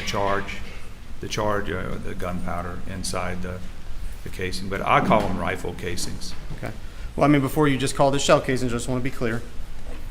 All right, so and you talked about, I know you spent some time talking about the ejection of cartridge casings from a rifle or an AR style rifle, but you have no training or experience in that other than the studies you've personally conducted. Is that right? That's correct. In literature, which again, for this rifle, it's supposed to be 3 o'clock to 4:30, which is 45 degrees behind, but it can be forward. It can be straight out to the side. And I'm just tapping into common sense here, but you weren't at the scene the night of the murders. Is that right? I was not there. And so is it possible that cartridge casings were moved? Yes. Is it possible that cartridge casings were ejected in an unorthodox manner? Yes. Is it possible that cartridge casings were ricocheted off of something, hit something and ricocheted? Yes. Okay. So where they laid, and this is just, again, tapping into common sense, not your engineering background, but where they laid may not necessarily be where they fell that night. Is that fair to say? Yes. You're looking for just the area. For instance, if you're thinking about a shooting position 60 feet away, it makes no sense. But anywhere in that 24 feet that I'm talking about, yes, because there's casings there. Okay. And here, what are we showing here? Remind me again what this, and I think there's one before it too, an exhibit before. What are we seeing here with the intersection of the 3 lines? What are you saying? I'm saying that the 2 shots made in 2 different directions can be made from approximately the same spot. Does that assume, though, that someone's shooting from approximately the same spot? Does that assume that right there? This is assuming someone's in the general same area when they shoot. Well, I used a constant height shooter, put them on the trajectories, and they end up in the same spot. Is it possible that someone shoots from one position and then moves to another position before they shoot again? Is that possible? Sure. Okay. And along your lines, it's still, it's very possible that someone could have shot over here, and again, they were maybe a bigger person than the 12-year-old, and someone could have then moved before they shot again. Is that a possibility? Is that possible? Of course. Well, I mean, that's what this slide depicts, is the shooter moving. Fred, is it possible that they were back here and moved maybe just a little bit more than the 2 feet you put on your drawing? No, they would have to change their shooting posture. That's kind of the whole point is, it's like, for instance, you know, if you want to, like your line of questioning, let's say that the shooter is laying down or on one knee, then stands up and shoots from the hip. I don't know if that's really consistent with a moving shooter, but it's my understanding from what people have determined and what I've heard in expert reports from the state is that they think the shooter was moving. So I was thinking that it doesn't have to be, but what's most likely is somebody is walking around shooting a gun. Okay. Again, you weren't there. You have no firearms training, is that right? Or certifications? Or crime scene training or certifications, is that right? I was not there. So this is your best guess. Is that what it is? No, that is not a guess. So it that couldn't be- is based, so- let me finish. That is based on all of the engineering principles, the physical evidence that was collected by both myself and Special Agent Worley. That is the physical evidence. Now, as you've done today, you can think about alternatives, and there very well can be alternatives. But you have to look at how likely the alternatives are. And that's what I'm doing here. There's always going to be variables. You can move things around, but I think as I've tried to get across today, is that you draw a conclusion when you look at the evidence.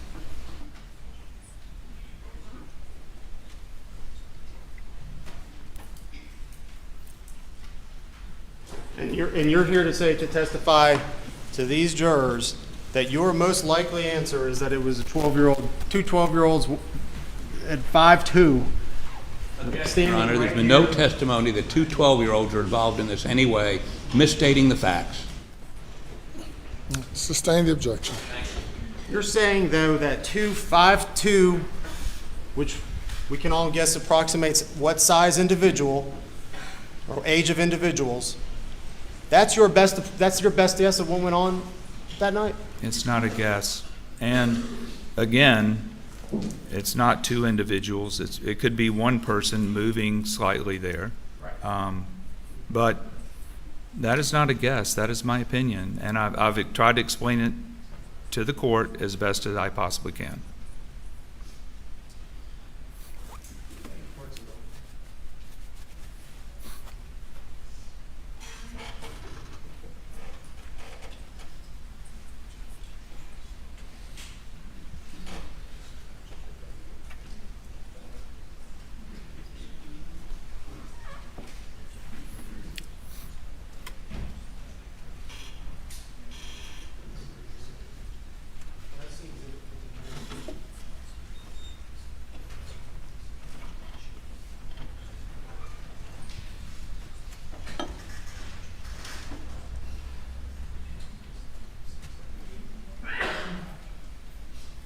Just to be clear, I'm going to move to Exhibit 50, I believe it's 53, right there. Did this line account for the trajectory of the bullet either going through glass, other objects, or a human being? Well, as we've discussed before, I would not anticipate any deflection through the glass, but there could have been some deflection through the body. So what that would account for is that where I'm standing or where that string is could have moved a little bit going through the body, but I think everybody's agreed that the shotgun is inside the door, so that would limit how far you could move the shotgun side to side based on deflection due to contacting something solid inside the body. All right, so I didn't hear a yes or no. Did it account for the projectile traveling through a human body, glass, or any other objects that were then located in that room that night? Does it account for that? Yes or no? No, it doesn't account for it, but you could see, how that has to change or could change, because the amount that you can move the shotgun around from that position is limited by the opening in the doorway. And same thing for the green laser lines we saw earlier. Does that account for the projectile passing through a human body, wood, any other object that it passed through? Did your calculations account for that trajectory? Well, that path is a straight line path. It could have passed through a human body. It passed through the layers of the quail pen, but it's traveling straight at that point. Did your calculations, I'm going to ask it again because I need a yes or no answer. Did your calculations account for the projectiles in the other examinations, the green line ones? Did it account for the projectiles passing through an item such as wood or a human body? Did it account for that? No, I did not put there that the projectile somehow interacted with anything else and was deflected. All right, I'm going to go over a few variables if you wouldn't mind. So variables in doing all these calculations are, would you agree, it's where the gun was held? That's a variable. Not for the trajectories. So you won't concede that where the gun was held is a variable in a calculation, such as yours? Which calculation? It doesn't matter. We're talking about either your shotgun calculation or your rifle one. Was where the gun held a variable that you have to account for in making this determination? Where the gun was held physically? Not for the shot trajectories. All right. Will you concede then that it was a variable in the AR-300 blackout scenario? No, the shot trajectories, it doesn't matter where the gun is being held. So where the gun's held in your mind makes no difference? No, the gun is on the shot trajectory. I think All I've right. explained that. Is it a variable of how the gun was held? No. Not a variable. Is it a variable if the party shooting was moving?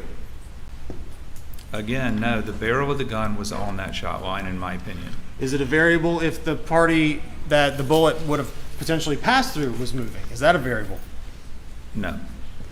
Is it a variable to you if the party was jumping or ducking? Is that a variable to you? No. Is it a variable if the party was maybe turning side to side? Is that even a variable? Not for what I've done. Okay, so you're saying no to everything I just asked, and all of those, you would agree, all of those variables that I listed include motion. Is that right? Yes, those would all be if you were trying to figure out the orientation of the person that was shot, which is something that I did not do, and that's something I don't do. It's not my field of expertise.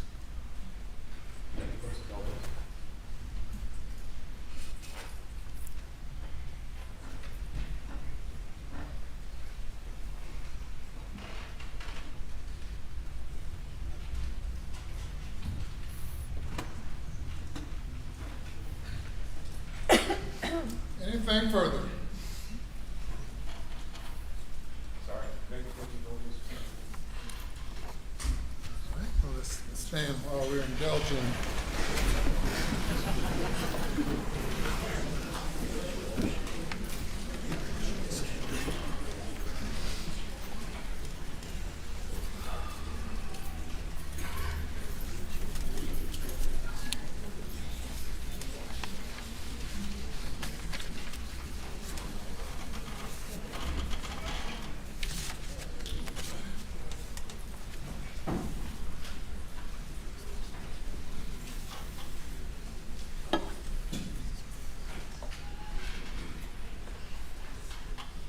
Okay.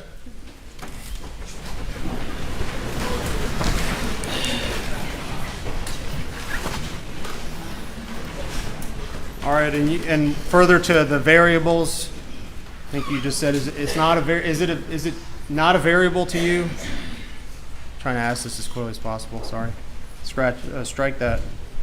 Is it a variable if the person that is being shot is moving? Is that a variable to you? That is not a variable to me. And is it a variable to you if the person who's doing the shooting is moving? That is not a variable to me. Would you agree, though, in general, people do move? Yes, in my experience, people move. That's it. No further questions.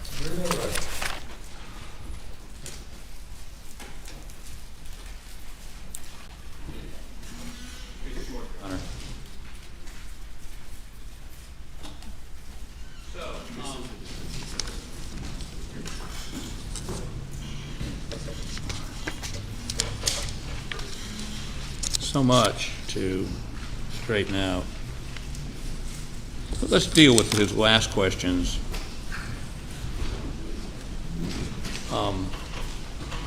About the variables.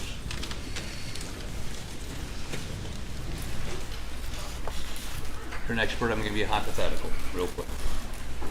Bullet hole, 10 feet up, bullet hole, 5 feet up. What does that tell you? And the bullet's descending. Right, and if you put a dowel through that, would you see where it possibly came from and where it possibly went? Yes. Okay, basically, it's a line, correct? Yes. So what does knowing where the gun was being held have to do with any of that? It has no bearing on the physics of the flight of the bullet. It may have something to do with maybe where the shooter was positioned relative to the weapon, right? Or, if some other variable, but I'm not testifying about those subject matters. Right. So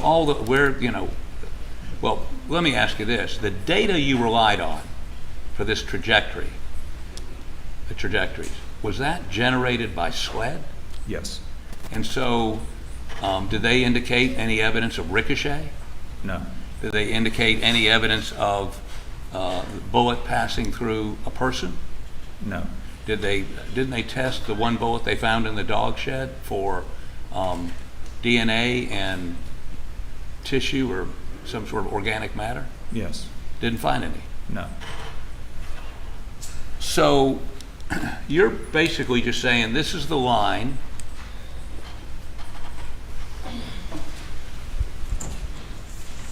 Based on the SLED,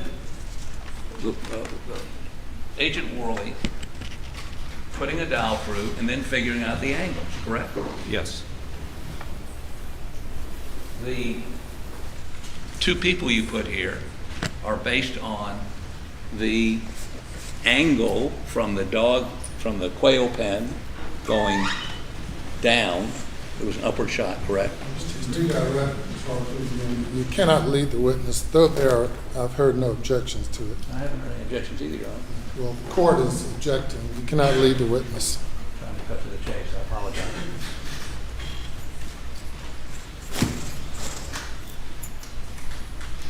You were asked a question about the number of pellets. Did you review Agent Worley's report of her notes based on her visit to the location on July 16, 2021? Yes. Let me hand you these to see if it refreshes your memory. You look through those for just a moment, please.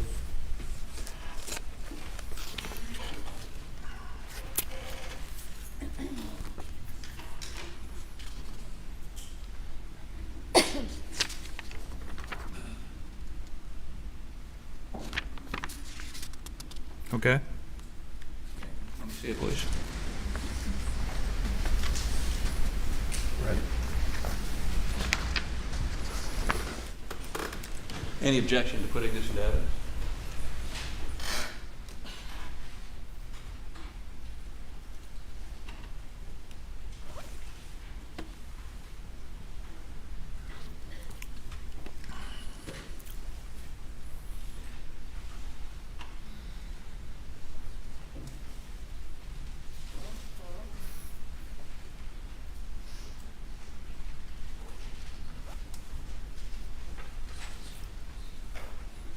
No objection.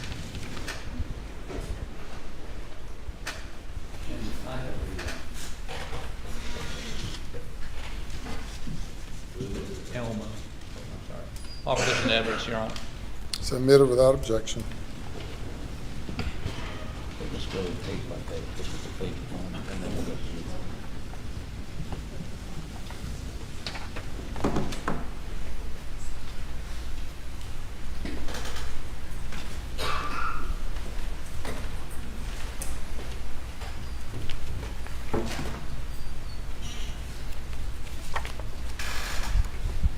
Okay, how about take it down a little bit? Oh, no, that's okay, that's fine, that's fine.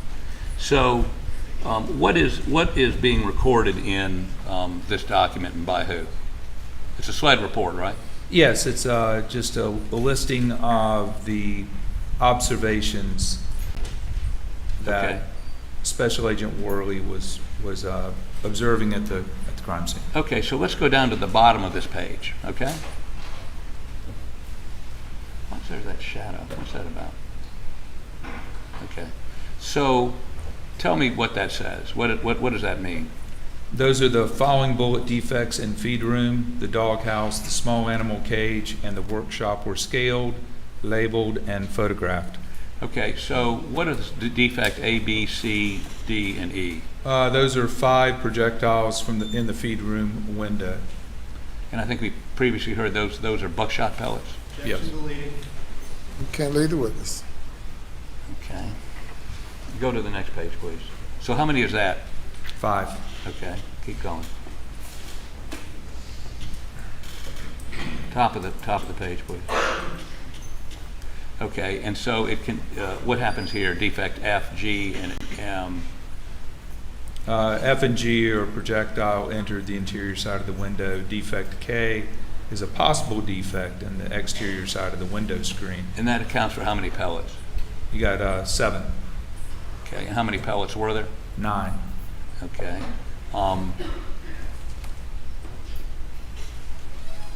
Is this where you got your information that you were asked about by the state?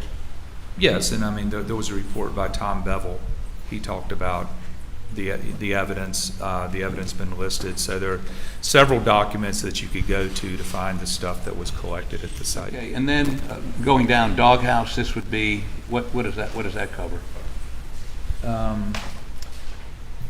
Maybe push it down. Push it down just a little Just a bit. little bit. Yeah, the doghouse was, there was the entrance defect, then there was a possible entrance defect. It was like a really small hole. No projectile recovered, and then there was a projectile entered the lower middle area, the southeast exterior side, exited the interior side, and entered the bedding. And the projectile was previously collected from the bedding. Okay, so it says a flight path rod was placed through defects 1 and something. I think that's I and I1. I and I1. Yes, Okay, and was documented with photographs. You've seen those photographs? I have. An angle finder determined the vertical angle of the. You know, I'm just reading. I'm not leading him. I'm reading the document that's in evidence. I'm publishing it. All right. Thank you. An angle finder determined the vertical angle of the flight path to be approximately 76 degrees, and a protractor,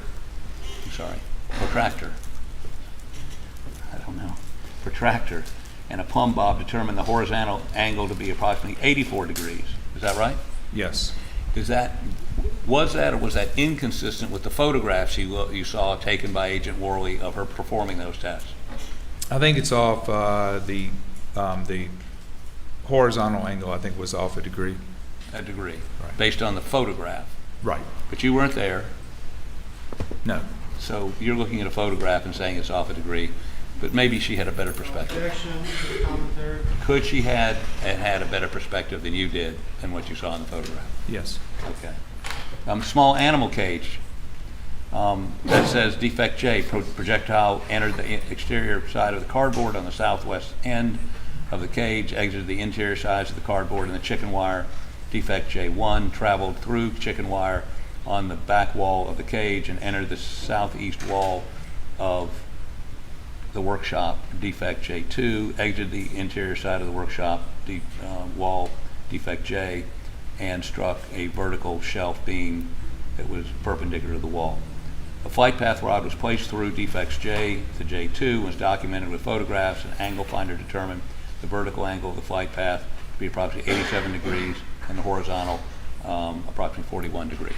And is that consistent with the photographs you saw? Yes, except for the one that's 3 degrees. Right, and that's then, 3 degrees. And then there was one with 1.5, and again for the reasons And I've that's why we stated. see the 2 paths. You do 1 at 1.5, 1 at 3. Now, in any of this, did you read anything about a I'm not quite done yet.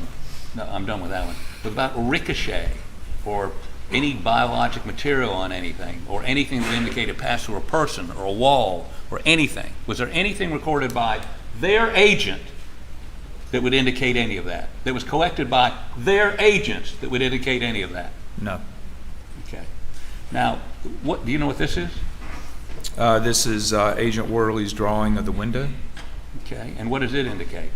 It indicates the 7 buckshot pellets that passed through the window. Okay. How about let's see the other one.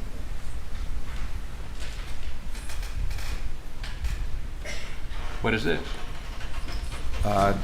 It's another drawing showing where the 7 buckshot pellets went through the window. Okay. One's from inside, one's from outside, or what? Yes. Okay. Yes. So there are 7 buckshot, and which one of these is the one you measured through? If that's the outside, Yeah. Maybe it is. I measured through a defect B1, What does which that would say be at the the top? upper leftmost. Exterior side, yeah. Yes. Okay, So I went through B1. okay. And is this consistent with what you saw? Yes. Okay, so you didn't get to look at this until October, correct? Of 22. 22. Right. Now, these drawings, their examination was done in June and July of 21, within a month of the murders, correct? Yes. And what you had to go on basically was photographs, right? Objection to the leading, Your Honor. What, if anything, did you have to rely on to do the analysis? Well, the information and data that SLED collected because... I'm sorry, who collected it? SLED. Okay, and?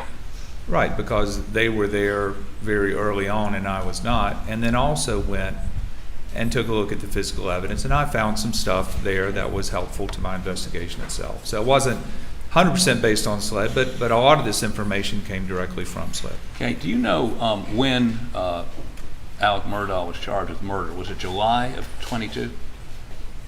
I don't remember. But at some point over a year after the murders? Yes. Okay. And you were retained and got out there within 90 days of his arrest, correct? Yes. But they waited over a year to arrest him, correct? Yes. So my question is, I mean, these issues raised, would the ammo that you used for your sound testing, whether you were using the same brand or some different brand, did it make any difference? No. Objection, no basis in his expertise. What, if any, difference would it have made in the acoustical issues you were testing? Different ammo? Same objection. None. I'm sorry. Sorry, Your Honor, was he able to, I'm sorry, was he able to Yes, answer that? objection was overruled. Your answer. Thank you. It makes no difference. All the shotguns are right in the same range. It doesn't matter. The rifles are in the same range. Weapons of this type are not loud enough to be heard inside the house from that distance with all the variables. Okay, you were also asked a question about how loud the sound was if you went in a laboratory. The length of the distance you said was between the kennels and the house, outside the house, and I think you said, was it 100 decibels? Yes, it's about like 103, 104. Okay, and he went to a chart saying that would be like a airplane at 300 meters. Yes. Would you be able to hear that inside the house? Depends on what's going on inside the house, but you know, at that level, you would just. I don't want to. It's been a long day, but it depends on where the energy of the sound is in what's called octave bands and 1/3 octave bands. So in other words, the sound of a gunshot is different than the sound of a jet airplane because it's not the same noise. So there's more to the question, but even if apples to apples, if you had that level of noise outside, which it wasn't because it wasn't a laboratory setting, it was actually only about 85 decibels outside the house, which would have been audible if you're outside. You could be a couple miles away and hear these gunshots if you were outside. So if you were a couple miles away and you were outside, not inside a house, you could hear those shots. You could, yes. But You what know, about- as long as there's not a lot of traffic or you're not cutting the grass, if it was quiet and you're outside, you could hear those gunshots. You just can't hear them in the house. Can't hear them in the house. Now,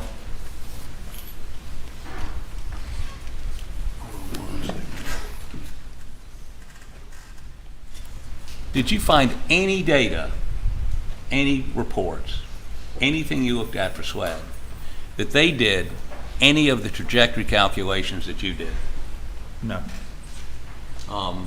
They did a computer simulation, right? Or a scan. They scanned the same way I did. And then when you look at it, we saw it 4 weeks ago, there's a sort of a Objection to the leading.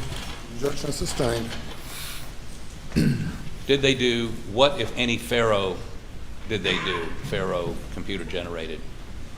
Did they do one? All I know is that they did scan the scene in July, just like I did, but I have not yet seen anything from them using their scan. And did they, again, not again, but I want to make sure I understand this. They got the information, strike that. What if any trajectory computations did they do, SWED, the state, any FBI, anybody hired by these guys over here, do on trajectory? Did you see anything? No. So the first time anybody's done any trajectory calculations is you, and as you indicated, we were going through that PowerPoint last night, trying to make sure it was understandable. But Objection to the leading.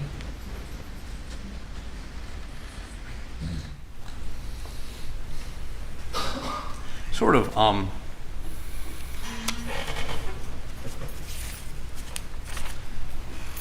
one last question.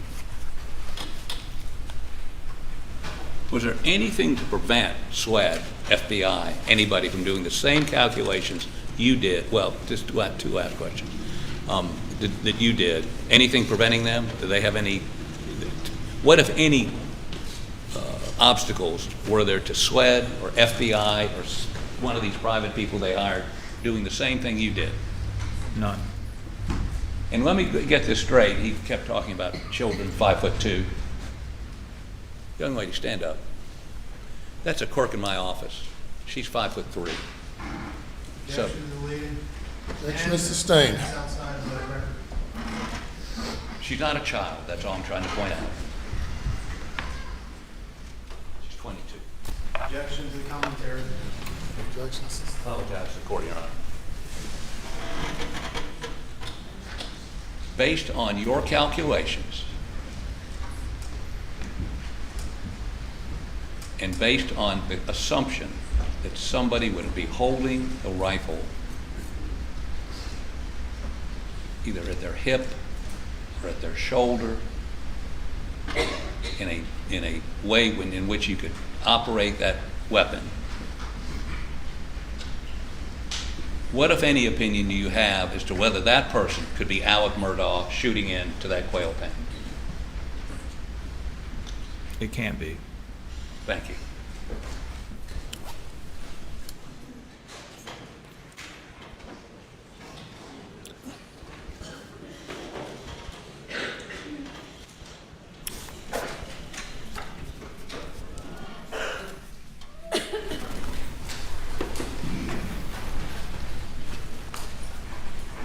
I know you just answered that question, but it could be on anyone on those green lines. Is that right? Your green lines that you drew could be anyone along that green line. That is correct. Could be anyone who could fit along that green line. Is that true? The weapon is on the green line. And then so, as I've tried to explain before, the next thought process is that, okay, for people of different sizes, what do they have to do to put their hands on the weapon to fire it? Thank you. While it's sitting on that green line? So to be clear, is that a yes, anyone on that green line? As long as this gun travels on that green line, it would fit anyone on that green line. That is correct. Thank you. And if you were down at the kennels when a shotgun was shot and a 300 Blackout was shot, if you were down at the kennels, would you have heard it? Yes. No further questions. You step down.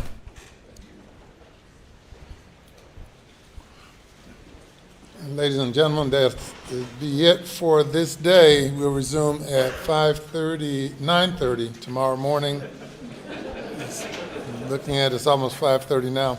We'll resume at 9:30 tomorrow morning. Please do not discuss the case. Have a good evening. You just hold still while the jurors leave, since it's taking you a while to get up.